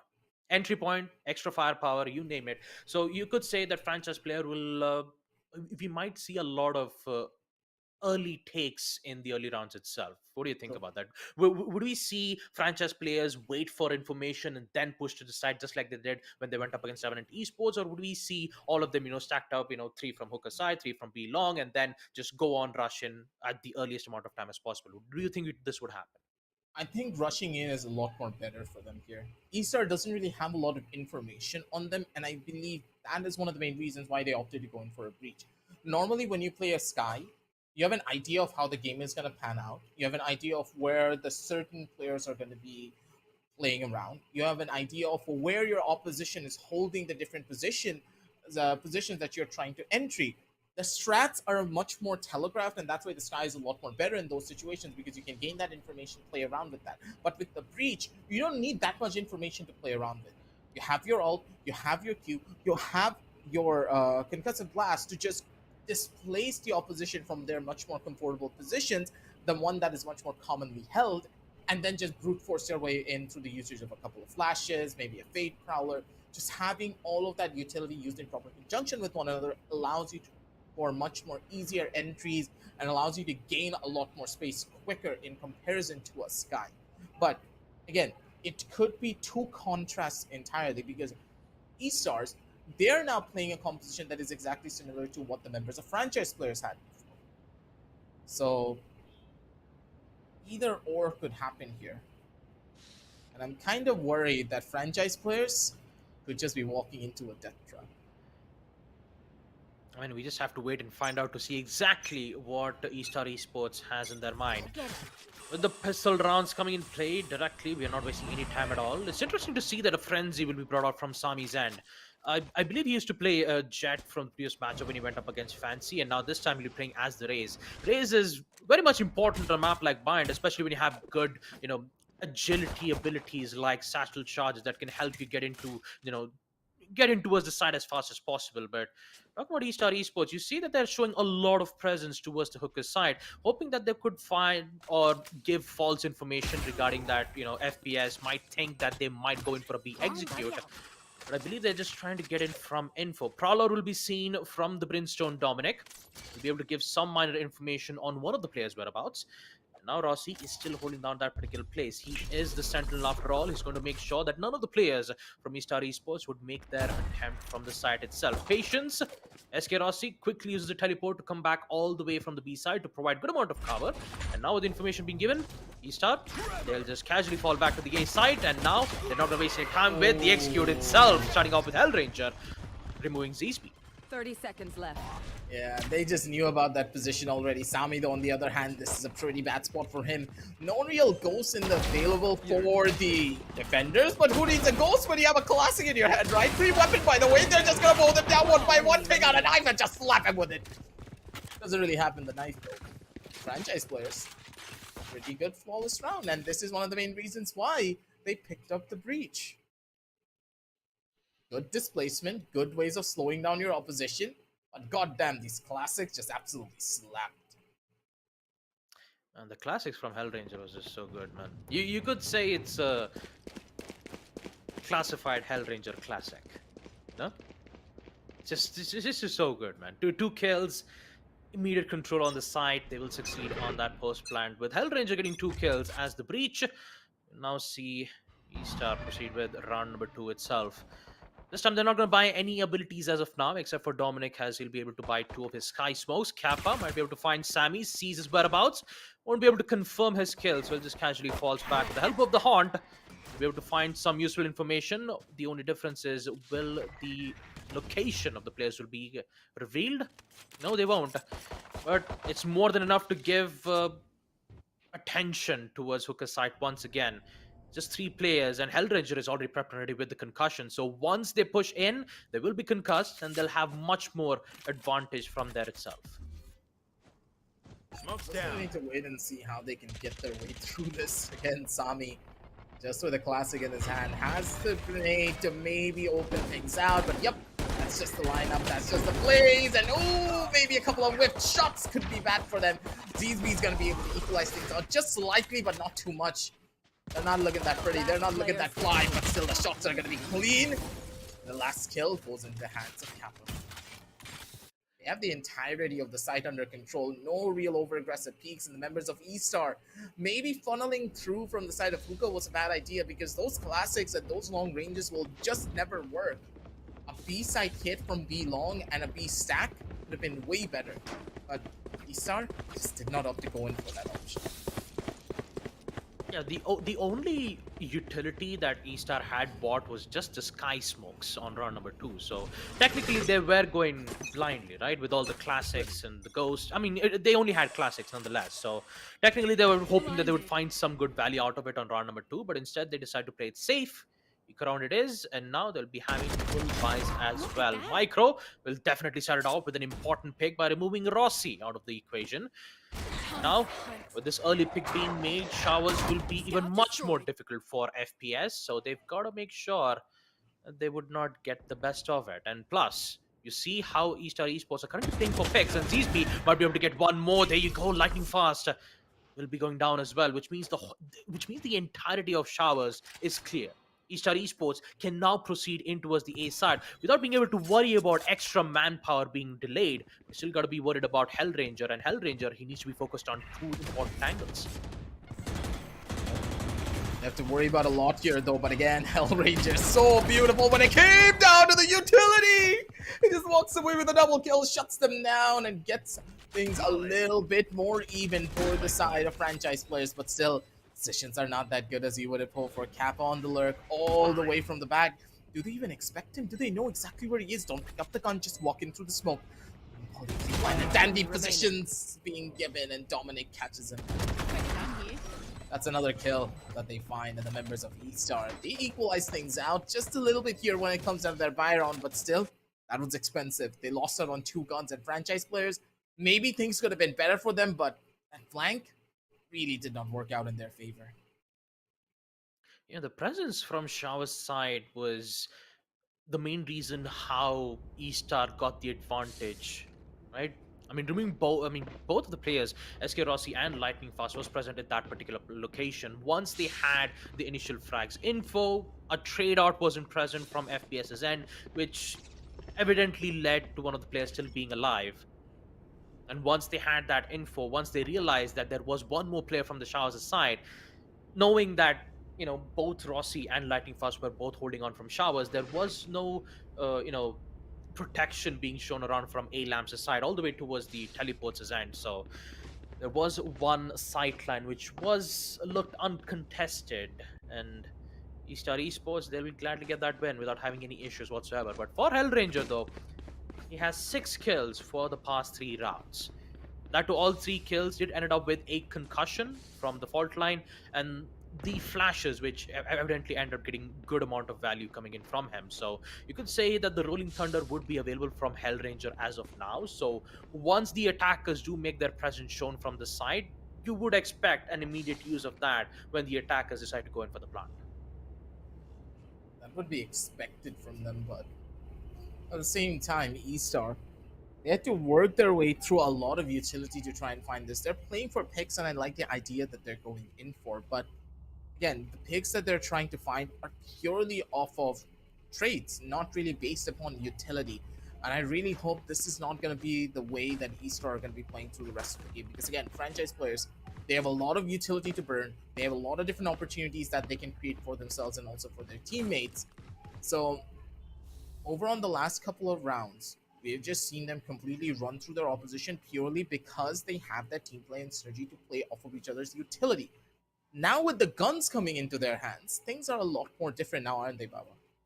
They can go aggressive, they can play defensive, they can play much more systematically together as a team. If they want to go in for retakes, that is also very much possible. There's a diverse amount of strategies that you can play around for. So for franchise player, what's their move? And for Estar, how do you plan moving forward? Do you wait for the members of franchise players to make their move first? Or are you going to be the ones opting to go in for a much more faster rush, considering you also have a lot of utility that you can burn to gain an advantage?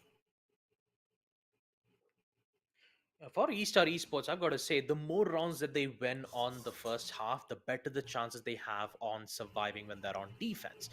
Why is mainly because of the involvement of Breach on the side of team franchise players. Breach is exceptionally powerful on attack, especially once you land the fault line in the proper place. You can actually, deny one of the lines of sight, making him fully vulnerable, making sure that once you enter in towards the side, it would be easier for them to catch a hold of any crossfire angles that have been placed from the defensive side. So you could say that once you have the power of smokes and concussions both at the same time, it is very difficult once the attackers gain control from the side itself. So you could say they could play according to post plant, but I mean, they don't have double controllers here, right? I mean, they have double initiators. You could say that they have at least some counters, when it comes to information gathering. You still have the Sky from Micro. You even have the Fate's Haunt ability. Tons of informations have been given from Estar's end, but the only problem is converting those information into kills is the biggest question here from Estar Esports, to see whether if they could at least equalize it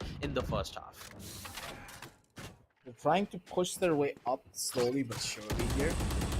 But again, they can't get overly aggressive. They need to wait until franchise players makes that first initial move. Just gives them an idea of where they're really playing, what their game plan could be on the long run. But that aggressive peak now could just be working out in their favor. Kappa getting shut down to very low levels of HP, and now he has no way of surviving that. Oh my god, sees me! What a shot! Ooh. That's gonna be trades coming in from both ends, and both of these players, they're just absolutely cracked out of their minds. God damn. Chamber for a chamber, and a raise for a breach. 2-1, and a 4 versus 4 situation on the map. Full reset coming in from both squads. But for the members of Estar, A-site could just be the only time they can get in. Hellranger's not gonna give that up that easy. Rolling Thunder in hand, and in 3, 2, 1. Oh, You still have to wait for the plan to happen, right? Yeah, there you go. There comes the Rolling Thunder. And Cortez will be dazed out of his mind, and so does Lightning Fast to go in for the success. Oh, jeez! Those 2 kills was just placed to perfection. The concussion has been placed so perfectly well. And FPS will try to get it. I mean, look at that. I want to see that replay. I mean, look at that. The flick. Oh, the flick. Oh, jeez. Lightning Fast. I mean, he stays true to his name, right? Shuttle charge from the side where you're bombarded with 3 lines of sight. What do? You flick. I mean, it's like you know, it's like the movie in Harry Potter where you swish and flick. That's exactly what Lightning Fast did, you know. It's so good, man. That flick was so good. Like swish and flick and Wingardium Leviosa. The way that he flew in was just so majestic as well. He spotted out every single one of these players, and you don't expect that to happen. Not with a Vandal. That spray transfer was... That was god tier. That does not happen on a regular basis, Baba, whatsoever. You cannot do something like that and get away with it. The stars aligned for Lightning Fast. The members of franchise players, they just rode on top of that momentum all day, every day. And for Estar, what's the game plan for you, buddy? That was a round that you should have won, but again, you played into the waiting arms of franchise players. They understood that, hey, if we are playing that aggressively over onto B long, then won't they really opt to go in for rotations? Because who's going to hit the B side without B long control? And the members of FPS, they just waited. They just chilled in the side, and immediately the pops came in. The shots were beautiful and gorgeous. And for Estar, they just fell into a trap that they couldn't get themselves out of. No, you still have one more off for Lightning Fast to proceed with as showstopper. But on the bright side, you could say that Estar Esports doesn't have to worry about Rolling Thunder anymore. They just have to worry about fault lines. They've got to make sure that they've got to figure out, they have to find some other way instead. I believe a full-on frontal assault will be made right around from the B side. Just grenades being thrown around. Some damage will be dealt to Rossi, and some a lot, while he was trying to reposition himself back towards the side. 36 HP remaining from him, and Sammy wants to make sure that he wouldn't be available, especially when they head in for that execute. But the main problem of it all has to be long. Look at those 2 players from the side of FPS. Both Kappa and Skills are making sure that none of the efforts from Estar Esports would have at least a single inch towards the side. And the way how they're playing this on an aggressive manner clearly shows that Estar, they will be committing a lot of utility. Smoke's been placed, Molotov's being used to force at least one of the players out, and this is exactly what FPS needed. They are wasting a lot of utilities. They're still attempting for a brute force, and Skill just attempting for a pre-fire. But we get 2 hits. Kappa gets it. 3 kills. Belong. Oh, one more. Oh, that's a great shot though from Sammy, especially with the Spectre. But we still got to worry about Kappa because he is on his 3rd. He gets the 4th. He's on it for the ace. It's got to be Z's B's. He's left all by his lonesome. Still has the spike in hand, but for Kappa, he is very low on HP. But an ace can be a chance. One single headshot. Oh, he just got wall banged. Fortunate, but in the end, we all know what will be the end result. It will be FPS, winning this round out on defense. Spike will be planted out, but with that aftershock, he would be denied. There you go, 4-1 and FPS. They're just playing this as cool as they can. Yep. That was bound to happen. Again, you try to brute force your way through a smoke, not waiting for the smoke to dissipate, even though you had enough time to just play it slow and steady. It just did not work, and then Kappa, man, just came out of absolutely nowhere. 1-2 uppercut punch for him, and another round on the board for the side of FPS. And for FPS, honestly, they're looking quite clean. They don't have to worry about much. Another timeout now being taken by Estar to try and maybe stabilize what exactly is going on in this current situation. Plus, let's just talk about the fact of the ultimates. Kappa has the Nightfall. Lightning Fast has the Showstopper. Estar, on the other side of the spectrum, has the To the Force in hand, so they have enough weaponry to take a fight. Dominic also has the Orbital Strike. So what kind of a picture does this paint in your mind, Baba? Because I feel as though the members of Estar, they're planning a strat to hit the A side because their ultimates just scream the A side hit to be the most probable. Yeah, absolutely. They could. And what more could that help? Also has to be for Micro to get that orb control from Showers. So once they have control on Showers, they'll be able to proceed with the Orbital Strike, the smokes. They'll have almost instant lockdown of at least half the part of the A side, right?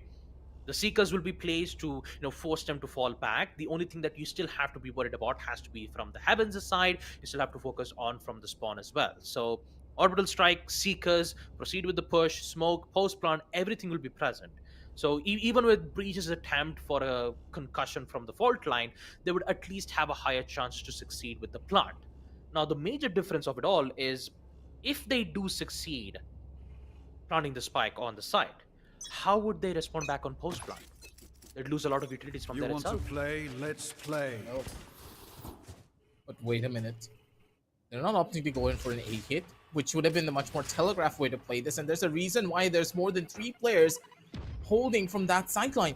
Wait a minute, this could be the biggest hit that they could have gone for. A flash in hand, a pop flash right around the corner could just be everything that they need. Capo, one and done angle, not really much that he can do. Here goes the lineup, but no!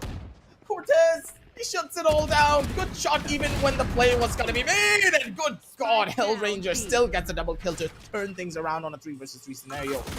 Ult in the hands of Lightning Fast, and Sami, he knows he's really screwed unless he jumps in towards the side. You just do not want to face off against a Raze when he has the Showstopper in hand, waiting for the timing, has the corner, has the angle, but a Rosa ult just causes everything to fall apart.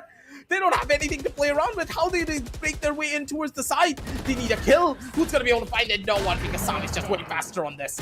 ZZ's going to be able to get the other shutdown kill, and even though FPS, they had the read, they had the game plan in mind, that one Showstopper miss just made everything fall apart.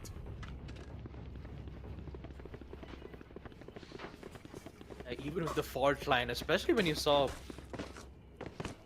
Kappa push from B long, did he expect all 4 of them were just lined up so well? And my God, would it be a sight to see, especially for the highlights. Just imagine if he had a Phantom. That 4 kill would have been just so crispy. But in the end, it will be Estar who will succeed in this man count, especially when that push. So you got to give props to them. And also, they'll even have much more advantage in this round as well. Especially when you have a lot of utilities, especially the Seekers, Orbital Strike, still not used from the previous round. So this will be a huge aggressive attempt from FPS, and look at that. Grenade to top it off, removing Sami off. There goes your Showstopper. You still need to worry about some certain places and skills. Ooh, an attempt of a headshot with the classic, but instead it will be CSB. Will succeed with the gunfight. And now with information being given, they're like, look, the whole B side is clear. We could make in for a full-on frontal push, but he forgot about SK Rossi with the weaponry of the Vandal. But he instantly gets shut down from ZSB once again. This time you could see that Estar Esports are currently gaining momentum here. Xerxia succeeding getting the Alt Orb. One more kill and he'll be able to get his Rolling Thunder. He could use it in post-plant. But knowing that the man-con advantage still favors for EST, once they find an opening, if Lightning Fast finds this opening, that should be more than enough for FPS to proceed and succeed in this post-plant. But ZSB just denies it so difficultly. My goodness. Look at that. 4 kills from ZSB, and just like that, they took care of Oh, what was that all reaction? situation from the B side, yeah? The man just had the best possible reaction as well. E-Star, they're getting themselves back in the groove, and the spirits are running high. 9 and 5 on the scorecard for ZSB, as he on the chamber is just performing to the best of his own capabilities. SK Rossi, on the other hand, is having a pretty rough game. This is the type of performance that we don't often see from him. It seems to be happening in more cases than one. It's a bad day for him, and in that scenario for franchise players. Everyone else needs to step up drastically. We're gonna see Star play for Fix once again. I believe this is almost like 4th or 5th time that they've been doing this. You know, find some info, see whether they can waste a good amount of utilities, and evidently they do a lot, especially from the A side itself. So if they focus on removing the fault line, in which they do from the A side, so you gotta be careful about those grenades from lightning fast. So a bit of a flash will be given to provide some fear installed towards EST's end to see whether if one of the defenders might go in for an aggressive peek. Prowler will be used to give some info all the way towards A lamps, and now they made a decision to go all the way from that particular position. Now, just like you said, the orbital strike, showstopper, everything is used, instant control from A. Now with a lot of utilities being expended from this side, they've got to figure out a way to win this post plant. Doesn't look that good for them now, does it, in this scenario? This post plant pretty much set up perfectly, and here comes the Nightfall and the combo that we were hoping to see, but no, lightning fast. He misses it entirely. That's the double that he wants, but not the double that he gets. Doesn't get the cleanup crew for them, and it's gonna be Cortez to shut everything down. They already know one player is holding from the back end of this. The positions are good. They need to push out, and no, Kappa, he misses the shot, and Cortez just walks away with a triple kill. Looking for the ace, doesn't really get it. Skills is gonna be way faster for that play. Trades coming in galore all around, and poor old Skills. He has absolutely nothing to do in this scenario. Needs to run on away. That take could have been perfect, but the shots missed. Just costed them everything. Utility timing wasn't that good there at all, Baba. They tried to brute force their way in towards Lambs, but again, you can't do something like that. You had the utility, you had the information, the shots needed to be perfect, but you could see as well that I don't know who was there on, was it Lightning Fast that was on towards Lambs? His peak was very hesitant. He hesitated when peeking out. He just got domed because of it.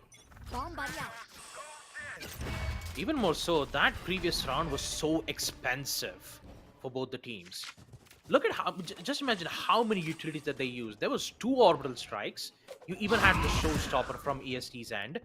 And the only ability that FPS could use as of now is just a tour de force. And this is exactly where SK Rossi will be holding out all the way from B side. Meanwhile, ZSB, finding some good info on some certain players from the A side, will just casually fall back with the help of TP. And once the information is relayed, you could see all 4 players have already been bundled up. And now they're making yet another attempt from the A side. The Sheriff shot from Lightning Fast won't be able to connect one. So now it's SK Rossi's turn. Use the power of Tour de Force to give them the power within, but it will be Cortex to deny one, and that is kills all the way from the Showers' side. Post plant will be given, and here comes Rossi. The power of the Tour de Force to remove ZSB out of the equation. Now he needs to find 2 more. That's the second. 3 more bullets left. Might be able to use this to put himself in a greater advantage. Cortez might be able to find 1, but they're losing a lot of players immediately. This post plant, it's just 2 players. SK Rossi still has 1 more left to go. There you go, shot! Remove Cortez, and it's Micro who needs to deal with the situation. 1v2. Yaw from SK Rossi needs to be precise. Oh boy! He hit these? 4 bullets, 4 kills. SK Rossi. Oh my! That's This the guy's power been of an quick op. scoping people. No way that he just did something like this. Absolutely disgusting. SK Rossi's back on the board, baby. And I don't think he liked the fact that we were downplaying him a little bit too much. Rossi in the back's like, hold my Red Bull, wait and see what I can do. It's goddamn franchise players. Now back in the running with SK Rossi leading the charge. 4K for him, and now the operator. maybe a bit too. Feeling it. Oh yeah, he gets it. Now, I one mean- SK Rossi gets in form, right? There's no one who's Yeah. gonna stop him, right? It just Once takes he that lands one the shot, 4K. it's once he lands those shots, that would be like terror for the opposition team. He's on his 4K Rossi for a reason, isn't he? He gets that 4K and he gets all riled up for it. Also, once again, it's the B-long place. Flashes will be given, but Cortez will finally manage to remove SK Rossi from the Hookers' side. So, since Chaos has been contained in a certain moment from B place, Kappa, he still wants to attempt this place. Nightfall will be used to gain some sort of information. Kappa is still holding on from B-long. They have multiple amount of angles to go around with. Oh, And nice Kappa, one, Kappa. with the help of protection being made around, they can just immediately clean it up. No problems at all once again from the B side. And FPS, they are slowly racking up their lead in their matchup on a 6-2-4 scoreline. Just perfect on that end. As soon as they come over to the sideline where they have the setup prepped and ready, the members of E-Star, they're just falling flat. But again, I'm gonna give you a question here, Baba, in this certain scenario. Let me hear it. Considering the composition that franchise players have, do you think that they're maybe weaker on the defensive side and will be much more stronger in the attack? Because that Reach is having a hard time trying to, you know, set up the team. He's setting himself up really well, but for the team, I haven't really seen that Reach utility come in as handy.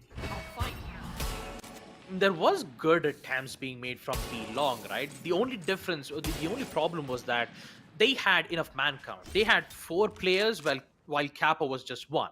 Even with the concussion being in play, you still got to worry about multiple. Okay. All right, lightning fast. Oh my! Just look at Micro. Micro's like, yeah, you're dead, bro. It's fine. Yeah, it happens.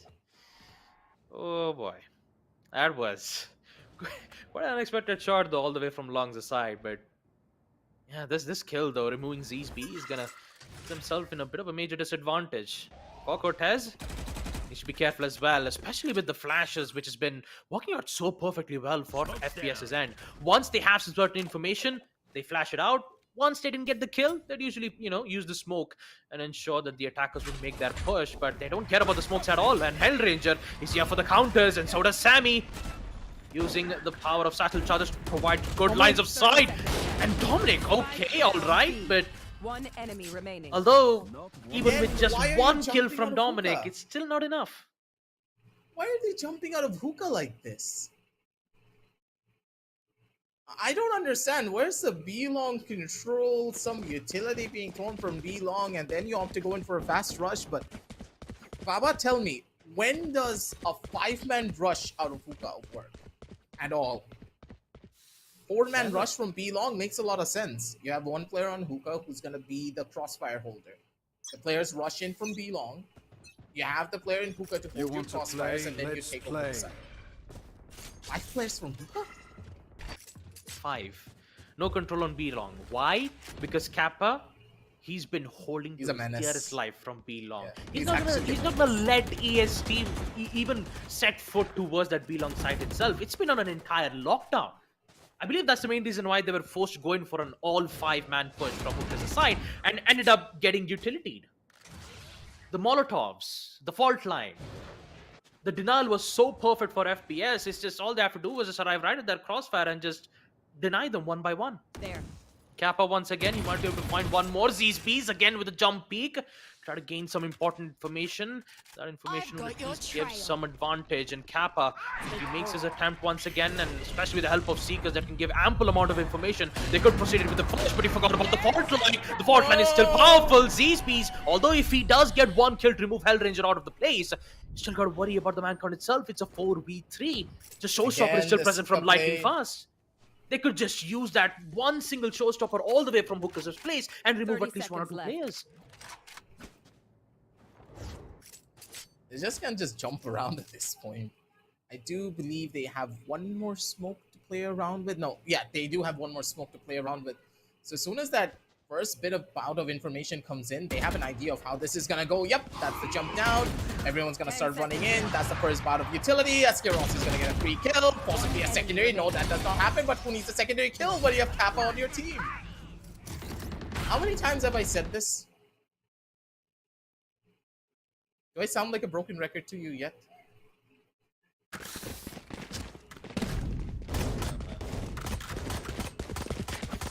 This is the second time where they pushed in from hookah once again, right? All four of them. Be long. Oh man. Role swap would come in. This time it will be EST's turn to be on defense. If you take a look at the side for FPS, Hellranger is currently the one who has maximum potential of damage. 15 kills, 14 followed up from Kappa, especially from that B long. And the amount of fault lines and flashes which has been so extremely successful from the side of Team FPS have been so influential. As we take a look at the stats from both the teams, Hellranger with 325 ACS and ZSBs with a total of 256. Hellranger is on a goddamn reach, and he has 325 ACs. I don't know what is up with each and every initiator at this tournament just being cracked out of their own minds. Other than Nizzy on Fancy United, I don't think I have seen a single highlight coming in from a duelist player throughout this entire tournament at all. It's either the initiators or the chamber players, and that's it. Like, goddamn, what do these initiators even eat before starting into these matches?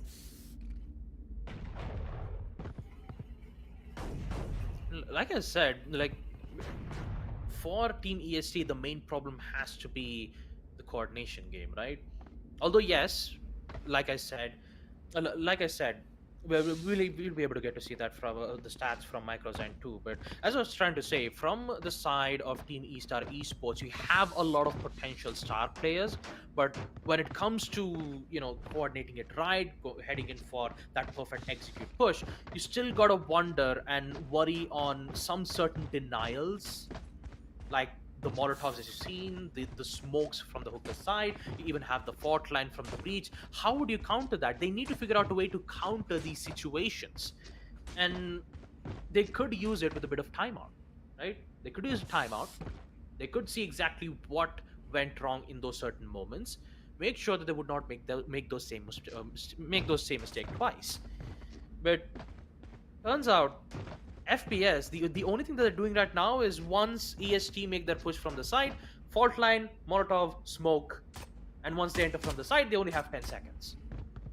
That's been happening for the majority of the first half. Yep. Estar, they're just falling into that predictable loop, and FPS, they're just able to read into those strategies. They don't even have to read into it. It's just being up to them on a silver platter at this point, and they're just eating it all up. Estar, though, they did get the 8-4 half, so I would say pretty optimum scoreline. Nothing really to worry about at the end of the day, because you still have an opportunity to turn things around from here.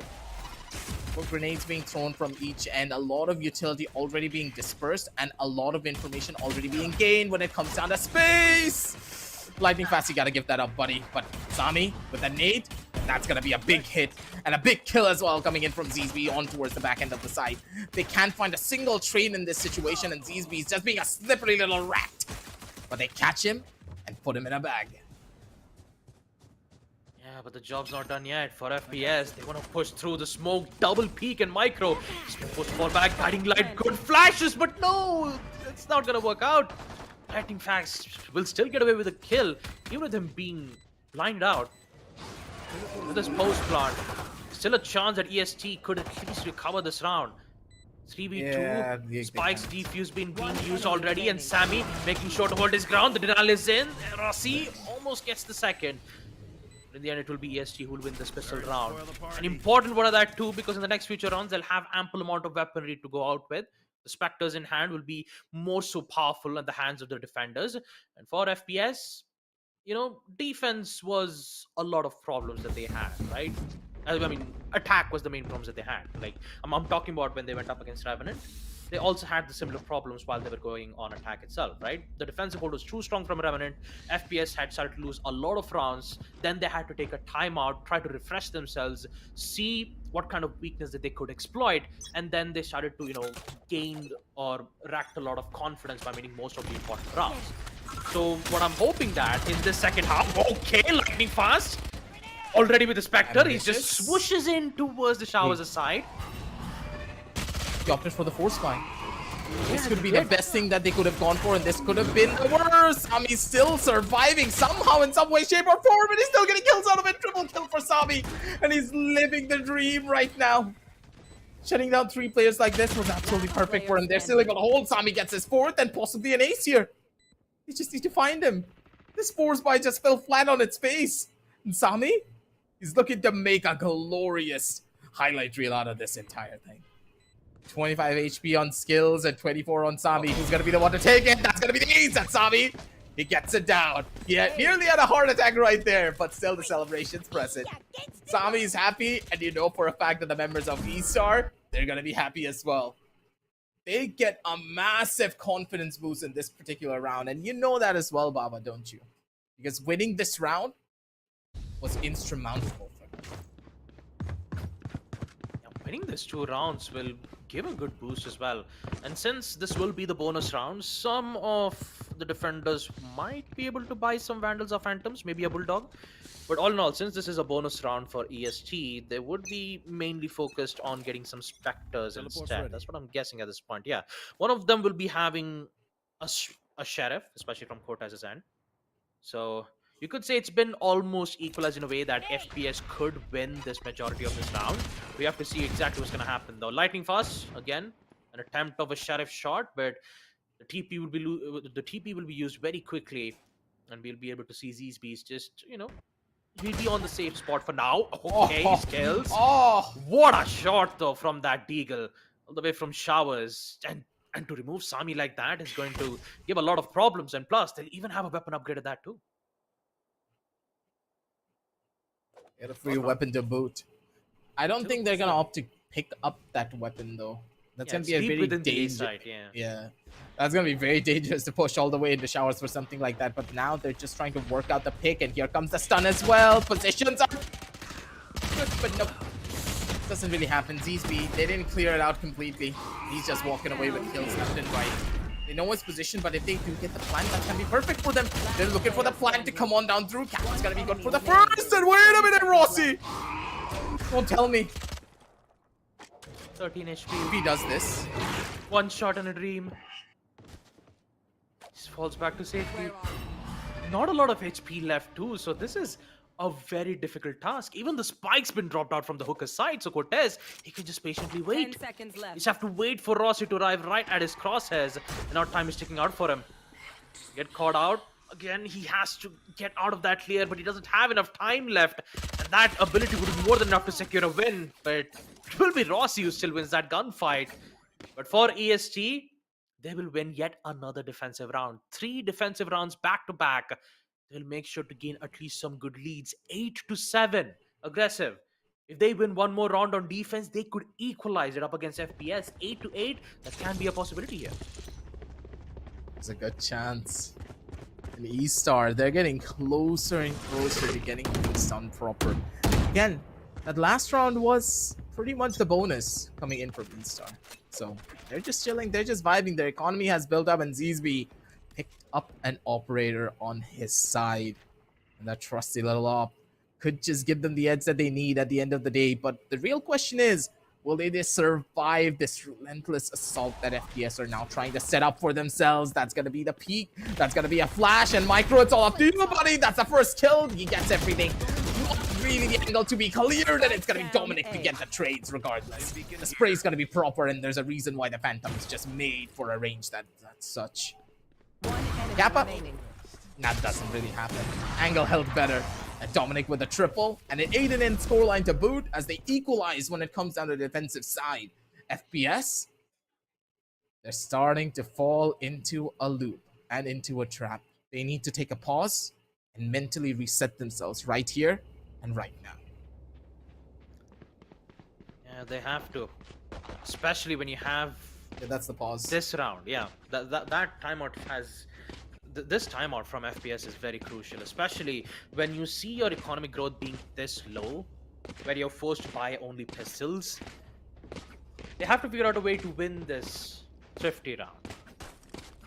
And if you take a look at the second half itself, FPS, they are still yet to win a single round on got attacked. And even with the great usage of utilities that we see from Hellranger, the fault line, the flashes, the information gathering was the main problem, or should I don't know what exactly happened at that moment, but for FPS, you could say that they're in this situation before, right? They could fling back. And with the help of the timeout being given, they'll make sure that they could calm themselves down, realize that whatever mistakes that we are making right now, just focus on, converting those weaknesses into strength. And for EST, having this huge morale boost will give them even more confidence in the next future rounds, mainly because they just equalized it 8-8. And plus, they even have Showstopper and Orbital Strike too. So once the attackers make their move on any of the sites, they will be bombarded with Orbital Strikes or any other denial utilities that EST will prop up on them. They need to break through even further though here. Does it look... Whoa, whoa, whoa, whoa, whoa, whoa, whoa, whoa. Oh, was that a jump peak? Bouncing Bunny, bouncing Betty, bouncing everything. God damn, Xerxia, you gotta chill on those peaks, man. Oh god. The man tried to pull off a paradox and got shit down instead. Doesn't really happen twice now, does it? Because Zeesby, he's just ready for those kind of swings. Sami, though, maybe playing it a bit too dangerous when he has the Showstopper in hand. He can just wait. The angle's gonna be good. Here comes a stinger to maybe equalize things out. But nope, Dominic's just way faster. That's the first, that's the second. They're funneling their way through. Doesn't really find a single kill and possibly a flawless to boot as well for their team. Estar, finally, they take the lead, and franchise players. Ooh, boy. I take back my analysis from what I said before here, Baba. Because Estar, they had a game plan in mind. And they are just sending the members of FPS home. One step at a time. One step at a time. 18 kills to Zeesby. His op shots have been so precise in this early rounds that FPS, they are yet to make a response. Now you can see how desperate they are right now, especially on towards the B side itself. Gotta make sure that whatever EST has been doing right now, they've gotta see if they could get an initial pick or two, and this Nightfall could at least help them provide that extra support. Less amount of HP, Orbital Strike that would force them to fall back. Good usage of those Showstopper to at least remove one of the players. Orbital Strike will be placed once again to flush out the players from the players' side, which would put Cortez in a very difficult spot, but he gets away with a kill. Wall bang. A wall bang to remove Hellranger. Now it's just one player left, with Micro getting the headshot and also the confirmation on the spike. It's all down to Xerxia. The op shot in hand, quick scope, and Micro. So close, that was so close. Oh, so nearly close. Could raise his arm. But for EST, they are in the lead.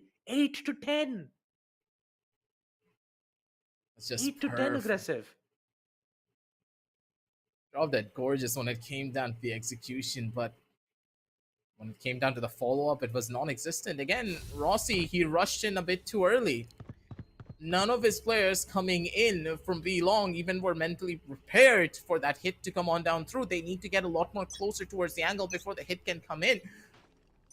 I don't understand. Lightning fast, he makes the space, yeah, but there needs to be someone who utilizes the space as single-handedly. You as a Raze are not going to be able to do anything with the space that you create. That's not practical in a professional level game. That's happening in more ways than one. They need to try and figure out what exactly is going wrong for them. A Hero Vandal in the hands of Xerxia, and goddamn, this Hero Vandal could just be the make it or break it for them. They need to make sure they cycle this one Vandal through each and every player. Otherwise, that one Vandal that could have been their saving grace could just be their downfall in the following round, because then they are not going to have enough economy to go in for proper buys. Oh! Good shot. That fault line distraction, forcing the Sentinel to focus on the hooker side, really did give FPS the opening that they needed. Secure this. And now they just gotta make sure that this post round would be theirs as well. They've lost a lot of rounds on defense in the second half. They are yet to win an attack round. And this peak, though, would just help them. You even have The players from the side of FPS, Kappa was just playing all from behind, but you got to worry about the side itself. It's too much control on Vanguard itself, and Lightning Fast just making sure that they have control of the situation. Triple kill as Succeeds in taking out 2 of the players. Now they got to focus on the other players, and that's kills removed at the hands of Sammy. Headshot at that too. And with him reduce a lot of HP, Rossi will get 1 as well with the help of Zorb Shot. Just 1, not a lot of time left. He will get the kill off from Kappa. But in the end, it will be a thrifty round with FPS finally managing to get their attack round win in the second half. After a total of how many rounds was it? 6 or 7 rounds where EST are now in the lead in the second half. We will see FPS win their attack round in round number 19. Flick of the wrist for Rossi to try and maybe get the momentum back in the favor of FPS, but yeah, E-Star, they just did a perfect job there. They know they royally screwed up when it came down to that retake. They were taking a lot of unnecessary duels, and the members of FPS, they were able to capitalize on top of it. A very disconnected play from them in that last particular round. That's why they took this timeout. This timeout will give them the chance to just stabilize themselves mentally to close out a game. Again, Baba, sometimes whenever you take these timeouts, you don't take the timeout to try and figure out a completely different strategy and an adaptation. You take the timeout to reset yourself as a team, as a unit, so that you can all get back into the same flow of the game.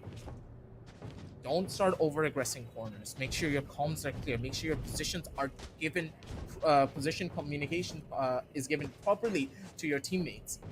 And for ESC, that's exactly what they need to do to try and take a win against FPS. Because now that FPS are starting to gain that steam and gain that momentum, plus with Hellranger having that Rolling Thunder, they need to start considering the possibilities of where the hit might come through. Because currently FPS, they're looking to just completely run over a side with that Breach ultimate, but at the same time, they could go in for a much more slow burn strategy as well, where they wait for the Rolling Thunder to gain value after they get a kill on a very over-aggressive E-Star player. Now do you see FPS make a different style of approach on round number 20? Actually, you know what? Never mind. For a moment there, I thought they were going to go all the way from the A side, but turns out they're going all the way from the backhand side and make their presence being shown around from B. All right. I believe they're just they were just present just to waste a lot of utility, and turns out it's working out.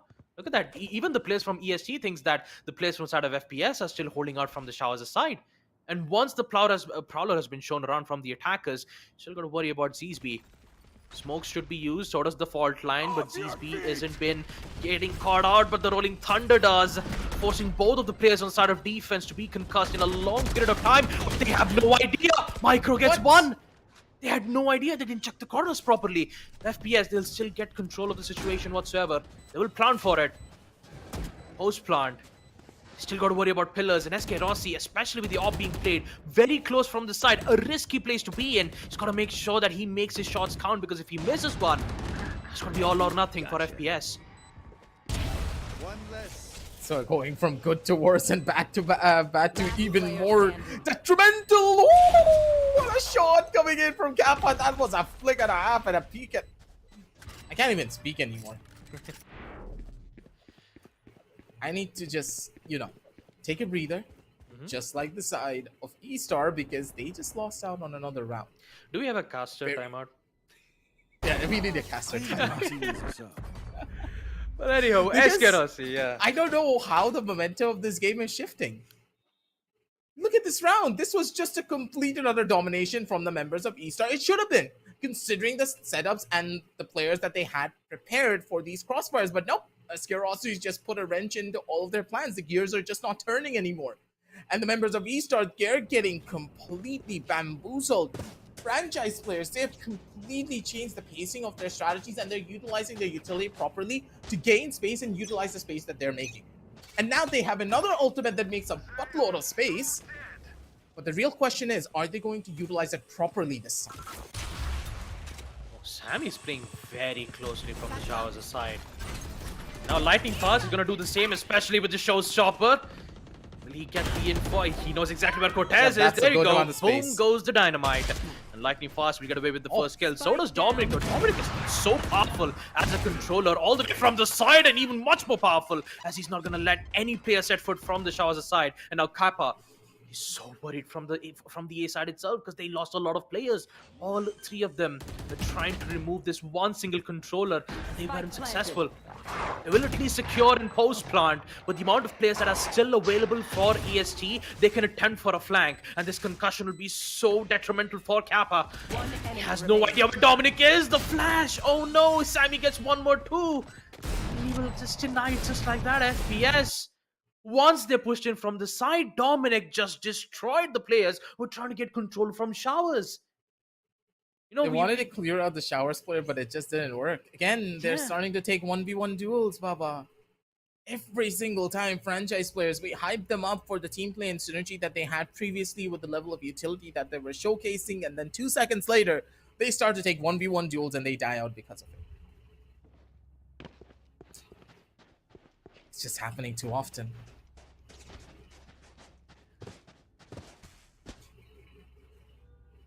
If it's happening too much, then doesn't it mean that it would be predictable and it would be even much more easier for EST to understand the way how they proceed with their attacks? Because it's highly likely a thing that is happening right now. And the only difference has to be the opening pick. Xerxia needs to get this shot. Ooh, 11 short, but ZSP gets away the kill. Oh no! He gets away full HP. Thanks to the Sky's healing orb. And Xerxia, he had the shot of that too, but the only difference was it was a wall bang. A wall bang body shot. Wait, he actually hit that shot on the lightning fast. Wait, what? Zeez, you just did not do that with the operator. The guy still gets a big chunk of damage over onto one side, and there's nothing to heal him. ZSP is going to be able to shut down Hellranger as well. The showstopper is going to be coming out from Sami. The timing is everything, and the positions are going to be good, but Kappa's just way better again with the shots. He just read him like an open book, went in for the spray, and got the headshot of his career. Micro, another play from him, but he doesn't really find the shot, and finally the members of FPS, one by one, they're cleaning up the house. Orbital strike in hand to close out one player, possibly denying the plan, but this 2 versus 3 situation not really favoring them just yet. Dominic good for the first, possibly looking for the secondary. This is do or die match point in the hands on one end of this, and Dominic is gonna get them to the finish line. SK Rossi, it's all up to you, buddy. You've been in this position hundreds of times, millions of times, and now 10 seconds time left. for you to show it once again. Good for one shot, but no, he misses out on it. 34 HP, 5 seconds left. They're gonna be swinging him out. Okay, never mind. Maybe it's gonna be dangerous, but Cortez has the discipline, has the play that he needs to survive. And FPS, they're down bad now already with a 10-12 scoreline and match point on the cards for EST. E-Star, can they ride it home? Or will FPS have a second win and send us over onto overtime? Did you just see what Dominic did? He's been consistent with these type of plays. No, here's the thing. honestly. One use of the orbital strike where all 3 players from franchise were in the site. Once the orbital strike was used, they were split apart. The crossfire angles weren't placed properly, mainly because of that one usage of that orbital strike. And guess what happened? They found an individual gunfights. And that individual gunfight was so promising for Dominic that he ended up getting all 3 of them. Especially with one of the angles being made from the hooker side too. All 3 players in the same site. One orbital strike, the whole crossfire angles has been dispersed immediately. It's just shocking. Franchise players, they took the last timeout that they have to try and mentally reset themselves and look into the strategies that they're doing wrong, but this defensive hold coming in from ZSP as well, the man's not missing a shot. How many shots did he find up till now? It's insane. He's winning his Nothing initial gunfights phases too. him. Yeah. The early pick advantage is always been in the hands of EST this whole time. Especially in the second half. You want to play? Let's play. They're just prepped and ready for everything. Go get it.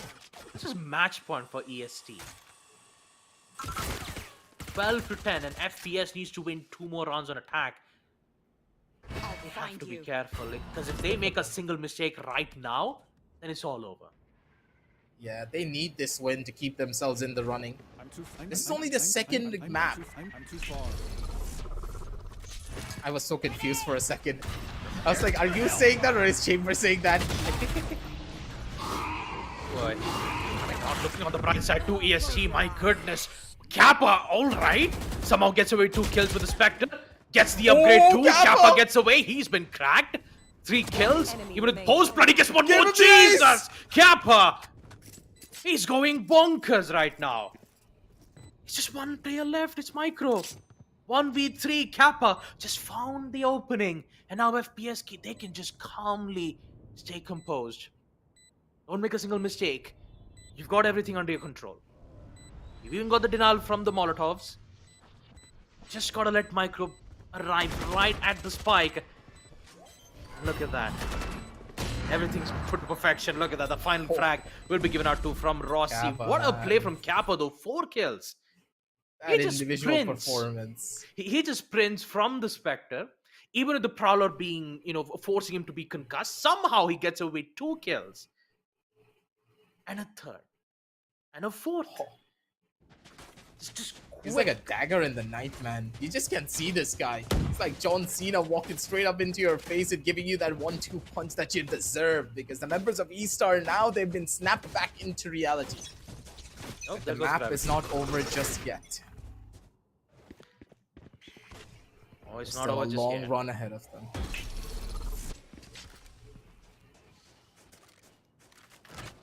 Franchise players, they could still bring this round back.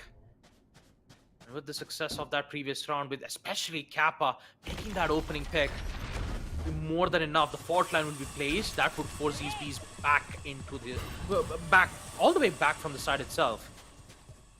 Control of the side is present. Everything is set accordingly. Plan has been done. Post plan it is. EST, they haven't lost a single player as of now, mainly because they're playing for post plan. The denial should also be present from their end. The Seekers will be there.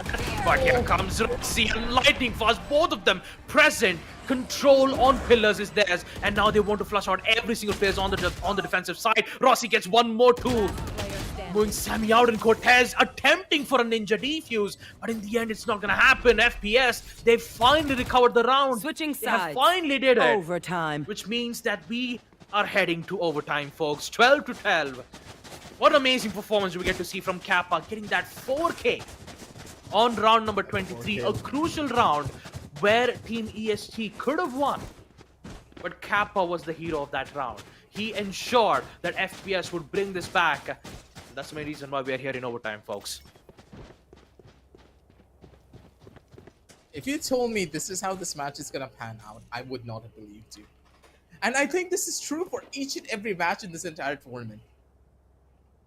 Revenant versus Xerxia.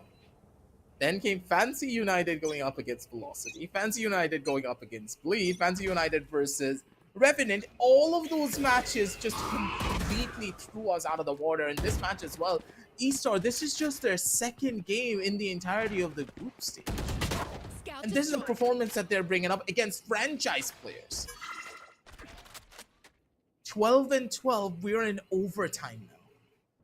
One of the home picks for franchise players, and this is where they're struggling a lot. They had to come on back from a 10-12 scoreline to reach this. Doesn't bode well for the side of franchise players if and only if Estar, they have the grit, they have the emotion, and they have the discipline to close things out here. And that's exactly what they're trying to do. This attacking side will not be easy. It will not be simple because, again, franchise players, they know that they are the much more experienced team. And the fatigue is not affecting them whatsoever. Yeah, I could see how passively we're seeing FPS playing as of now. They're not ensuring more focus from the A side. Most of them you could see from Shower's control, except Kappa. Again, from B long. Information, Prowler, not gonna go in for the peak just yet. Sammy, he just gets destroyed. Kappa, I think he's feeling it once again. Through the Prowler somehow. He gets away with yet another kill. Shot from Rossi. The op shots are finally being so promising. Another one. Just yeah, baby. More than lightning fast gets away with one more. Finally, franchise players have come back to their senses. It's overtime match point for Team Franchise. Kappa, look how cracked he is, Jesus. Whoever says this man is old needs to go and get to their ice check because he's fighting these players as if he's 16. The reflexes are quick and he's just slamming them down to the ground. Kappa leading the charge, 23 kills on an initiator. What is up with the initiator players? Smoke. Even if you block his line of sight, even if you smoke, flash, or get concussed, okay. Zsb, my goodness. What a shot to remove lightning fast. His main goal was to get control from A lamps with the help of that satchel charges, but getting denied like that will deny huge information being given from them as well. Once again, flash has been given SK Rossi. Oh, he gets caught out at the very bad time. And Micro gets to use it to his advantage. Once more, you see FPS slowly losing a lot of players as of now. You can see on the side of Estar Esports, this whole map bind have been defensive favored for the entirety of this match here, Aggressive. Defense, of course, is the much more stronger side for all of this. But again, looking at the positioning as well, they have everything on their wraps and everything being put in towards the bag. And it's going to be, again, a flawless round going in the favor of Estar. Their defensive side holds are just so perfect to look at. But again, franchise players, they kind of spread themselves out a little bit too much. And that over-ambitious peak coming in from skills, I understand the idea, but to do something like that, it's just unheard of. No. Yeah. For Kappa, man. Look at that scoreboard from FPS's end. 23-22. 23 kills from Kappa, 22 from Rossi and Lightning Fast. The synergy is so good from both the, from both the players, Rossi and Lightning Fast. It just goes so hand in hand. The only difference had to be the trade games where ESG is currently winning it out, and the sheer amount of aggression that they're showing out from the A side clearly shows that FPS, they want to make a commitment to it. Rossi, 17 HP, still stays alive, and now they're just making a quick getaway all the way from B side. They're unprepared, except there is still Kappa from B long. We see him make yet another miraculous plays from FPS, and we're about to see that right now. Denials being used, Trawlers will give good info, and the Molotov will force the defenders to fall back. They have to remove Kappa out of the place, and they will do exactly that. 3 players been denied instantly, and one more as Zsb gets another one of that too. Oh, just look at this guy. Oh, you just did not do that. He just dusted himself off. The level of confidence in the side of Estar. God damn. He just did not do that. They just did. He just did not do that. That level of showboat coming in from Estar. God damn. They know they have the confidence in their favor, and the fact that they did win out on the attacking side just puts them in a much more better place to close things out right here and right now. And if they do, this will be a massive upset that I really want to get broken down. Because a lot of things happened in this entire game that does not make any sense. But for franchise players, it's their do or die. Go big or go home, because this is a win that you need to have for your squad if you want to make it over onto playoffs. And if you don't, things are just going to get a lot more difficult. Ooh. Ross is going to start off with his initial frag, but Cortez, he's the one who can be the game changer for EST. He's still waiting patiently. He's one of the players. He gets away one. Can he get the second? Rossi has the open hand, but he's not going to give away his position just yet. And he still gets away the kill. Cortez, the opening. That's the opening that EST needs. It's just 3 players left. They can just focus on post plant. ESC have control of this entire situation. The Prowler has been used. The flashes has been present. There's no all player Rossi still being present from the players. Side of FPS. This is nerve-wracking. FPS. They still have control of the situation. They still have post plant. And Cortez might be able to find one. No, Skill has it. Control on Labs is at their side, and Lightning Fast also does the same thing too. It's just it's a 3v2 EST, especially with the AWP in the hands of Zsb. For a moment there when I thought EST had the advantage, now they don't. This post plan might be able to help at least gain a single win or two. I believe that might not happen. FPS, finally secured the attack round. My goodness. Overtime number 2, baby. Yep. This is all that we're here for. On this 14 and 14 scorecard, things are just getting heated up by the second. It's all up to the last couple of players, and again, skills. He has 7 kills on the board, but does it really look as though he has 7 kills? No. He's getting so much impact throughout the game just from the usage of his utility and the way that he's getting impact frags when it's required to win a round. That kill onto Cortez was pretty much the make it or break it for the team. If Cortez got that kill onto skills instead, it was over. It was done and dusted.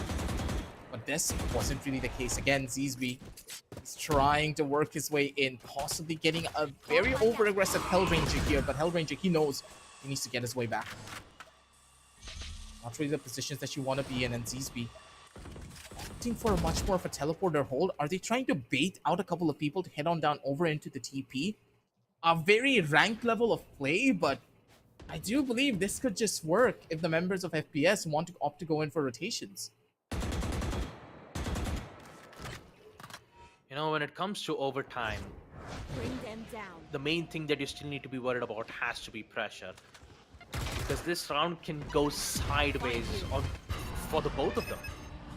Now the push will happen once again. Rossi knows exactly what's happening, and especially with that flash, he'll be forced to fall back. Lamps, once again at the hands of EST. They have everything under control. The smokes have been present. Host plant will be present too at the hands of EST. And now all they've got to do is just hold on. And FPS, they've been struggling in this most certain moments. Can we see an opening from Lightning Fast's end? Grenades being used, and he'll be able to grenade was so beautiful! Second! Oh boy! From the Lamps' side, Lightning Fast finds a way, and so does Kappa to continue his reigns of carnage. Lightning Fast does it too! And an entire wipeout would happen from FPS. Defense still at the hands of Team Franchise players. They are in overtime match point. The only difficult part for FPS is to win on attack. That's it. That's all they've got to do. Win one round on attack. Just by Much saying too simple it is for so us to difficult. say it though. Yeah, just saying it is easy enough, but to do it on a round, that is where things will get a lot more drastic. 15 and 14. They are trading blows each and every round. Their strategies are evolving, the emotions are running high, but the players' fatigue is adding up slowly but surely. Who will crack under the pressure, though, is the real question. Will it be the side of E-Star or will it be FPS? We'll find out soon enough, because now this hit coming in over towards this B side looks to be shaping up to be something that E-Star could not handle, but still, they just need to wait. They just need to chill, because FPS, they need to make the first initial move. They are very low on health. And I'm pretty sure the members of E-Star, they know that as well. That's a lot of spam to be coming in. And for skills, if he dies out early, things will not look that good. And for E-Star, you can see it in their cams as well. They're pretty tense. And with the B-side hit lurking in, it's time to go in for the execute and make things happen. Boy, the moment of truth for FPS. You just need one round on attack win. And there you go. With the help of the fault line being used, now the defenders on the side of ESG knows exactly where the execute is happening. All the way from the B side, and Sammy. Ooh, boy. They're doing it. Yeah, they're doing it. 2 players already gone. The opening is present. Post plant is there as well. And now for ESG, they've got to figure out a way to bring this back. They don't have any flanks whatsoever. And also, you also have Kappa, who's making sure that none of the flank watches would be at their hands. Rossi finds one shoulder peek. Dominic just gets away to safety, and then he just falls out with a wall bang. 3v4 situation where Dominic might be able to bring this round back. Don't tell me. Don't tell me Dominic is gonna go back and get this round win back again. He doesn't have any smokes though, so they don't have good amount of control, but they're somehow getting away with most of these kills. They're running out of time. Depends on They're out of Kappa and time. Lightning. Not a lot of time left in Cortez. He's not alive. Kappa finally gets it. And FPS, they will finally win it. 16 to 14. My god, we went all the way to OT number 4 despite some major turbulence that had been happening between both FPS and on the side of Team Estar Esports, it will be Team Franchise who will get away with the win. And I've got to say, what a tough match on a map like Bind. A lot of defensive wins, that have been happening from both the sides. But man, I've got to say, what a match that we're going to see here, Aggressive. Honestly, I'm just shocked as you are. This is one of those matches that will go down in history just because of how close it was. A completely new team that forced franchise players, mind you, one of the best teams in our region, into such a hectic position. And I really want everything to get broken down from this. We're going to be heading on down over into the analyst desk. And Elika and Universe, you're going to tell me exactly what happened in this match.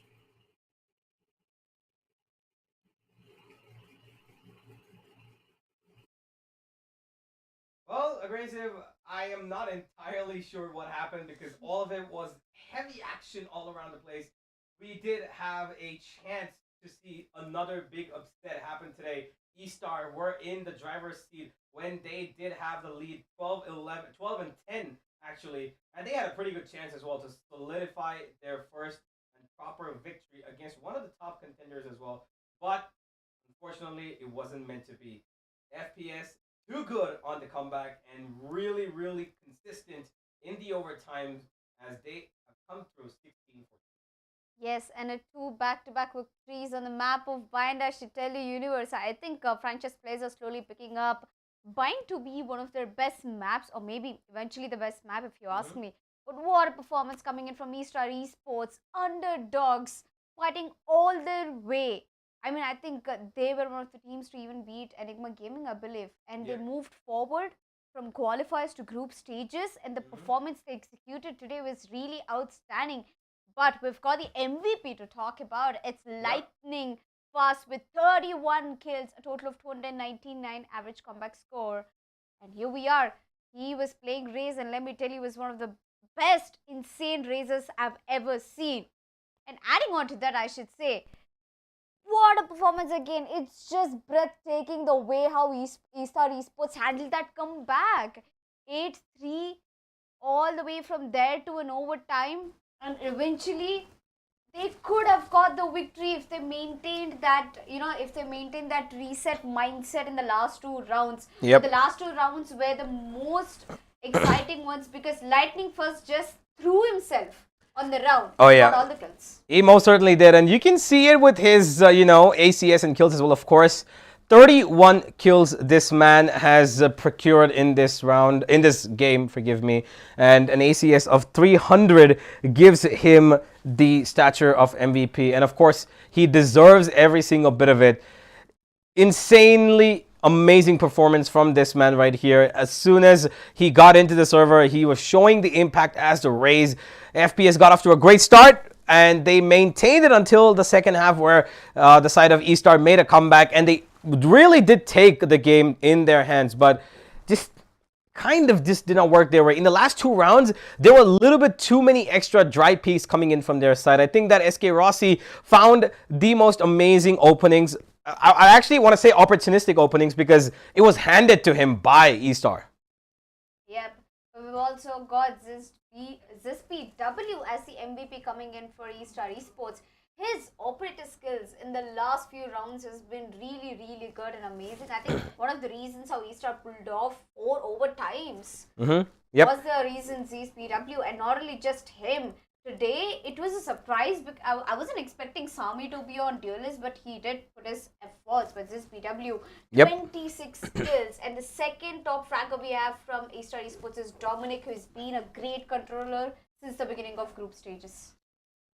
Yeah, well, it has been a pretty interesting, story for these players of Estar Esports because they haven't really given themselves the time, to settle in. These are 5 players who've come together at a time that, haven't really taken in the situation in their hand in terms of practice and, coordination because, well, they are newly formed. They haven't really taken their, own time like the side of FPS who've been together for almost 2 years now. But even after all of that, they have given the performance that we were not expecting, which is a pretty great one. Yes, I mean, franchise players, they shut Revenant down, who are also known as the comeback kings, and now franchise players, they've given good opportunity for all these teams to, find themselves. But Estar Esports, what a Yep. performance, I should definitely say. That comeback was definitely worth it. Maybe they could have won the entire map, but at the end of the day, I should say Estar Esports have definitely improved from what we've seen them in qualifiers. Now, Indeed. playing such aggressively in one of the best teams in South Asia against franchise players. Yeah, and if you look at the opening duels as well, out of the 30 rounds that have been played, Lightning Fast has got 9 kills, 9 first kills. He's been able to take his duels right up in the front, and he's been able to do some pretty good damage. As Zesby has also done the same, but for his team, he's gotten 5. As a Chamber, you can't really expect more because he's pretty much done what he was required to do. He was absolutely on point with that operator today, shutting down people in the air. Lightning Fast especially. Let's have a look at what the teams have performed particularly, as first kills clearly goes in the favor of FPS because Lightning Fast took away half of them. Yep.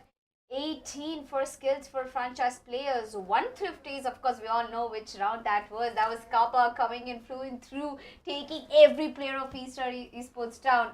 We've got 6 out of 9 post plans from franchise players, and from the side of Estar, 12 first kills and a fire of 8 post plans. Although there were multiple clutches or kills coming in from Estar Esports, I believe they still had a better performance than they did previously in group stages. Yeah, most certainly. They did showcase a lot more, vigor today against the side of FPS. I think that they really understood how to play this map of Bind, and that's kind of why they chose it as well. I am now kind of regretting my decision, thinking that they're going to give FPS the advantage going into this game, because the map of Bind is one of FPS's strongest maps. So they will take it, with open arms. But clearly it came with a lot of, artillery as well, a lot of firepower. But let's have a look at what more happened in the game today, because it was all about the economy, wasn't it? Because once that first half started in, the side of Estar went up and down. Again, as we can see, they were constantly losing, winning. It came a little bit more, equivalent across the later half of the first stage, which is around the 7th, 8th, and 9th round. But post that second half, it kind of seemed like it was equal, except for, of course, FPS, who gave away quite a few rounds. Yep, second half, I think franchise players' economy went downhill because that's where Estar Esports made the comeback. And from there onwards, we had the overtime and we got equal credits for both of the teams. But I think it was a fair fight in the overtime. Both of them had better economy. I mean, almost the same balanced economy. And Estar Esports had a better chance. What do you think went wrong exactly for Estar Esports in the last 2 rounds? If you ask me, I think there was so much of a rush. They forgot to, maintain that calmness within the team. Yeah, I think that is one factor. I think they kind of got the nerves a little bit. They really wanted to push, FPS and keep them at bay, because that had been working for the first couple of rounds. They kept them at a certain distance. They said, all right, we're going to fight you right there before you get the plant.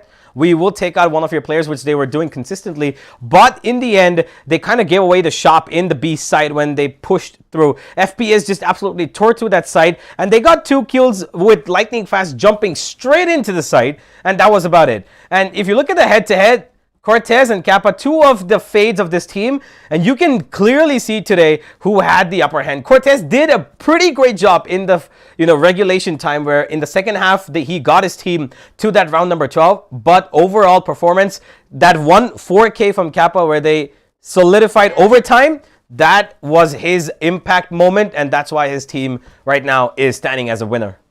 And look at here, Lightning Fast with 31 kills. And then we have Kappa with 27 kills. Indeed. And let me tell you a fact. Kappa is not even in a duelist sector. He is somewhere over towards the initiator, and he played such a great role. And I think second half was completely distributed throughout franchise players, play style. It was just not one person leading. It was every person leading this entire team to the victory. From the side of Estar Esports, we've seen one player take one round away. Sometimes we've seen Cortez, sometimes we've seen the Chamber. Yeah, it was really impressive of Kappa to get what he did today. multiple rounds where his utility was absolutely amazing. 163 damage per round. He's basically got a kill around again, a little more than that. Really amazing job from Kappa as the initiator, as the fade. And I really think that we are, we have to give credit where it's due. Let's have a look at E-Star's, heat map, because I think that the way that these guys played around, they were really passive at times. And you can see that in the number of set kills that you can see. Not really making any aggressive pushes as such. They were making sure that they keep themselves in check, because you can see the kills, right? They're all happening near the sites or, passive. They never really pushed in too much. So everything is either covered towards A main, close showers, A showers or A short, or inside hookah or B long. So they're really controlled. They don't really go for too many, aggressive or ambitious plays. And that kind of works for them because their entire team works together as a system. Yes, and most importantly, when E-Star was on their defense, I think they were playing very aggressively on the defense. Just look at over towards the heaven and the backup side. They certainly didn't find any kills through those positions. All they wanted to do was have a better angle to stop the rush. Yep. It's either you either push yourself onto the bomb site or you wait for your team to come back. And I believe E-Star went for mostly backstabs instead of going for the shortest rotation from the spawn. I think that's what made them stand out from franchise players' gameplay today. Yeah, indeed. And, with them having a pretty structured showcase of their skills, I think that they are doing a really good job of making sure that the bigger teams in this tournament know that, they've got what it takes to be at the top. Taking FPS to the overtime itself is a big thing. They were almost about to beat them. They would have won this 13-10 given their stature, right? And I think that with everything that's happening, they should be taking care of what is to come, because every time we see this team play, I think that they're going to have a lot more to say than they did the previous time. Yep. Well, speaking more about E-Star and franchise players, this game has been a delight to watch for me. And franchise players, they never fail to treat the casters and analysts. They always bring it to an overtime. They always make close games so that it just gets more exciting for the audience and as well as for us. Indeed. But at the end, everyone knows that franchise players, even though they give away a lot of overtimes, they walk away with their victory with their heads held high. And one more thing I wanted to add, that was about Kappa. And a lot of people have been asking questions about Kappa, who is he? He's been a very experienced player so far in esports. Yep. And let's go forward and look at the top 5 average kills we've got so far in the group stages, starting off with Nizzy, a 27 average kills. Now that's a good score to maintain. And moving forward, we've got our very own home ground boy, SK Rossi, with 21 kills. And then third, Fluky, Chamber, and we've got Killers and Lightning Fast. Okay, 2 players from franchise esports. That's great. Yeah, it most certainly is. And I think that with this, we've got a really good grasp of who it is that, is in that top 5. It's mostly the duelists. It's mostly the Chambers who are making their way here. Killers is a exception who also plays, the initiator role at times. He plays a KO for his team as well. So this is a really great, score, a leaderboard till now about the top 5 average killers. Nizzy, of course, deserves to be there. I don't think he's scored below 20 in any game so far. I think he's got a minimum of 20 kills in every game, and he is one player that I think that everybody needs to watch out for. Well, let's have a look at the scorecard that we all been waiting to see. We've got Bleed Esports with 5 matches in their pockets and only 1 loss. And Fancy United on the 2nd position with 3 wins and 1 loss.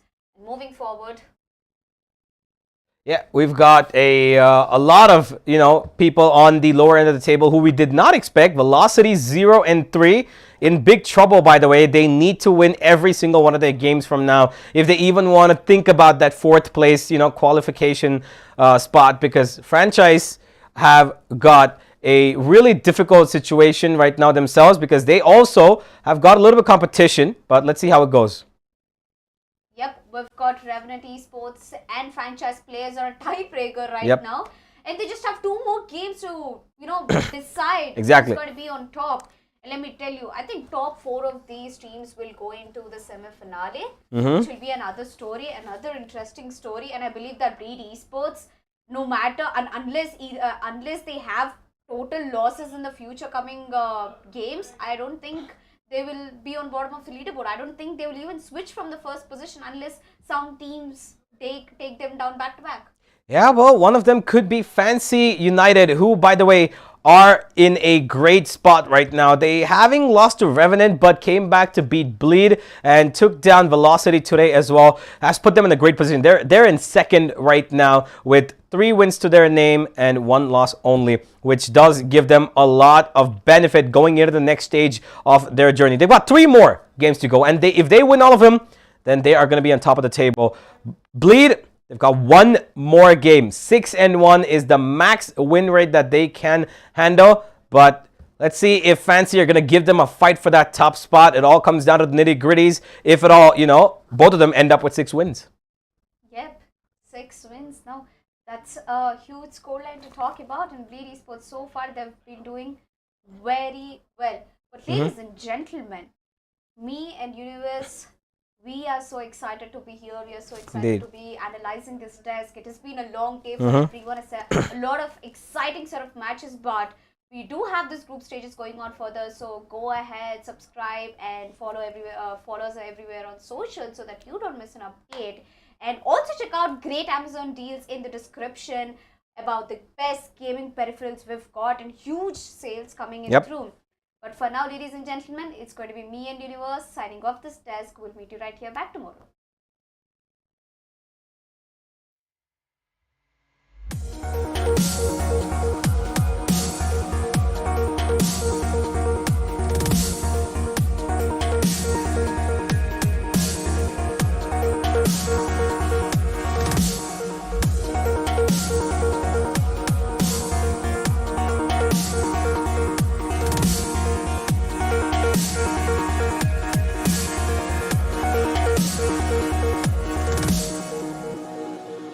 I can't believe the night lay waste to all we'd given. But honestly, you've gotta know that this ain't living. But we could run from Elysium and let it burn, let it burn. You've gotta know that nothing lasts forever.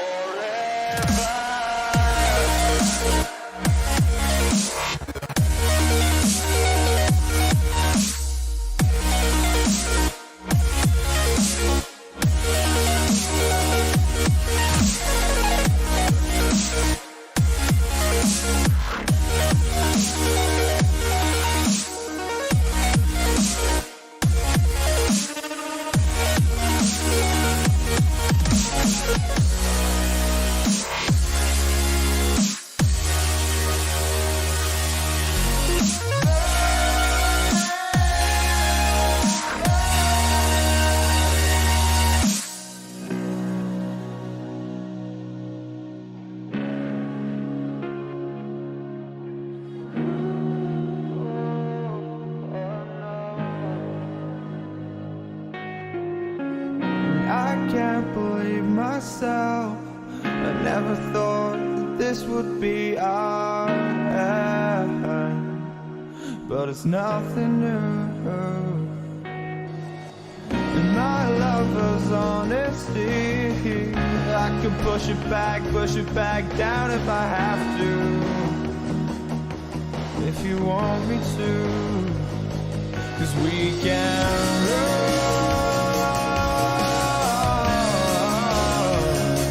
And we can run.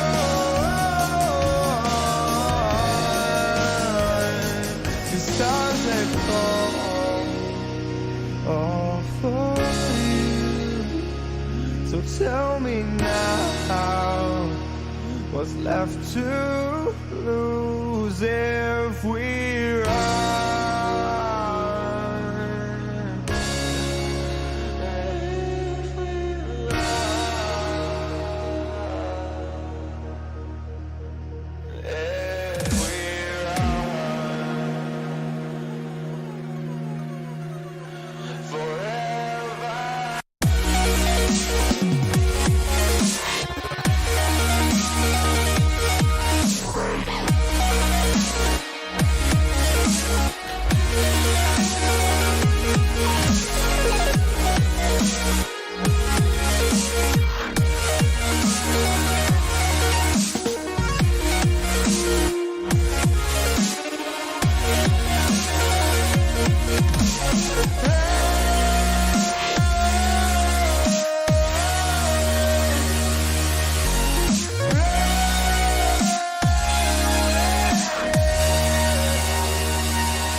Just like the street lights lit this town, like a fire in a blaze, gotta burn it down. Can't be afraid to leave this out. We got this far, don't know how. I see danger in your eyes. They know we'll burn down the night. Coming just like the sunrise. You know that we gonna let it out. Tonight, we're gonna let it out. Tonight, we're gonna let it out. Just like the sunrise, we're gonna let it out.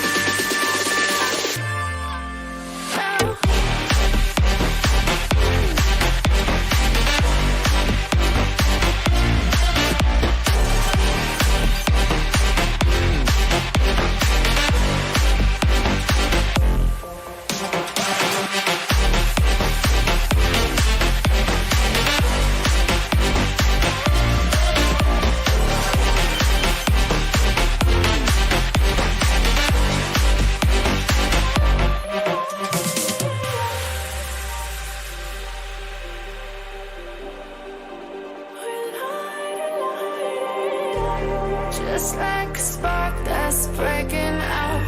Can't make a stop, can't turn back now. We know that there's no room for doubt. No, we can't turn back now. I see danger in your eyes. They know we'll burn down the night. Coming just like the sunrise. You know that we gonna let it out. Tonight, we're gonna let it out. Tonight, we're gonna let it out. Just like the sunrise, we're gonna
I feel like I fought all my life for this.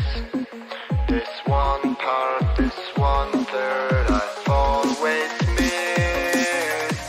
No, just don't let it go. I started the fight, but now I'm losing. So will I fall again? I'm scared of heights, yet it was me who ran away.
Oh, I can't forgive, can't forget myself. The peace that I'm missing, it kills me inside. I need help, oh please give me back. This one part, this 1/3, I'm sorry I lost it. No, I let my weapons fall.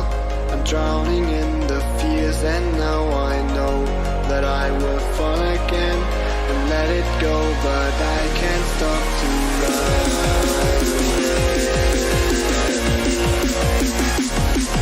To run away.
Yes यार, game क्या super smooth चल रहा है। Asus gaming laptop, वो भी amazing deal के साथ, and I can pay आराम से with a 12-month no cost EMI. Crazy! कहाँ से लिया? Bro, JBL earbuds at 45% off. उसके ऊपर free Kindle and Audible subscriptions. Can you believe it? अब ये देख। वो शांति। कहाँ से लिया? कहाँ से लिया? कहाँ से? Sorry. Hey, you! I'm tracking my run on this new smartwatch I got. Noise का 70% off. Oh. मैंने सोचा ऐसी डील पे मैं भी अपनी फिटनेस बढ़ा लूं। Seamless Bluetooth calling. Hey, I'm running towards you. Yeah. कहाँ से लिया?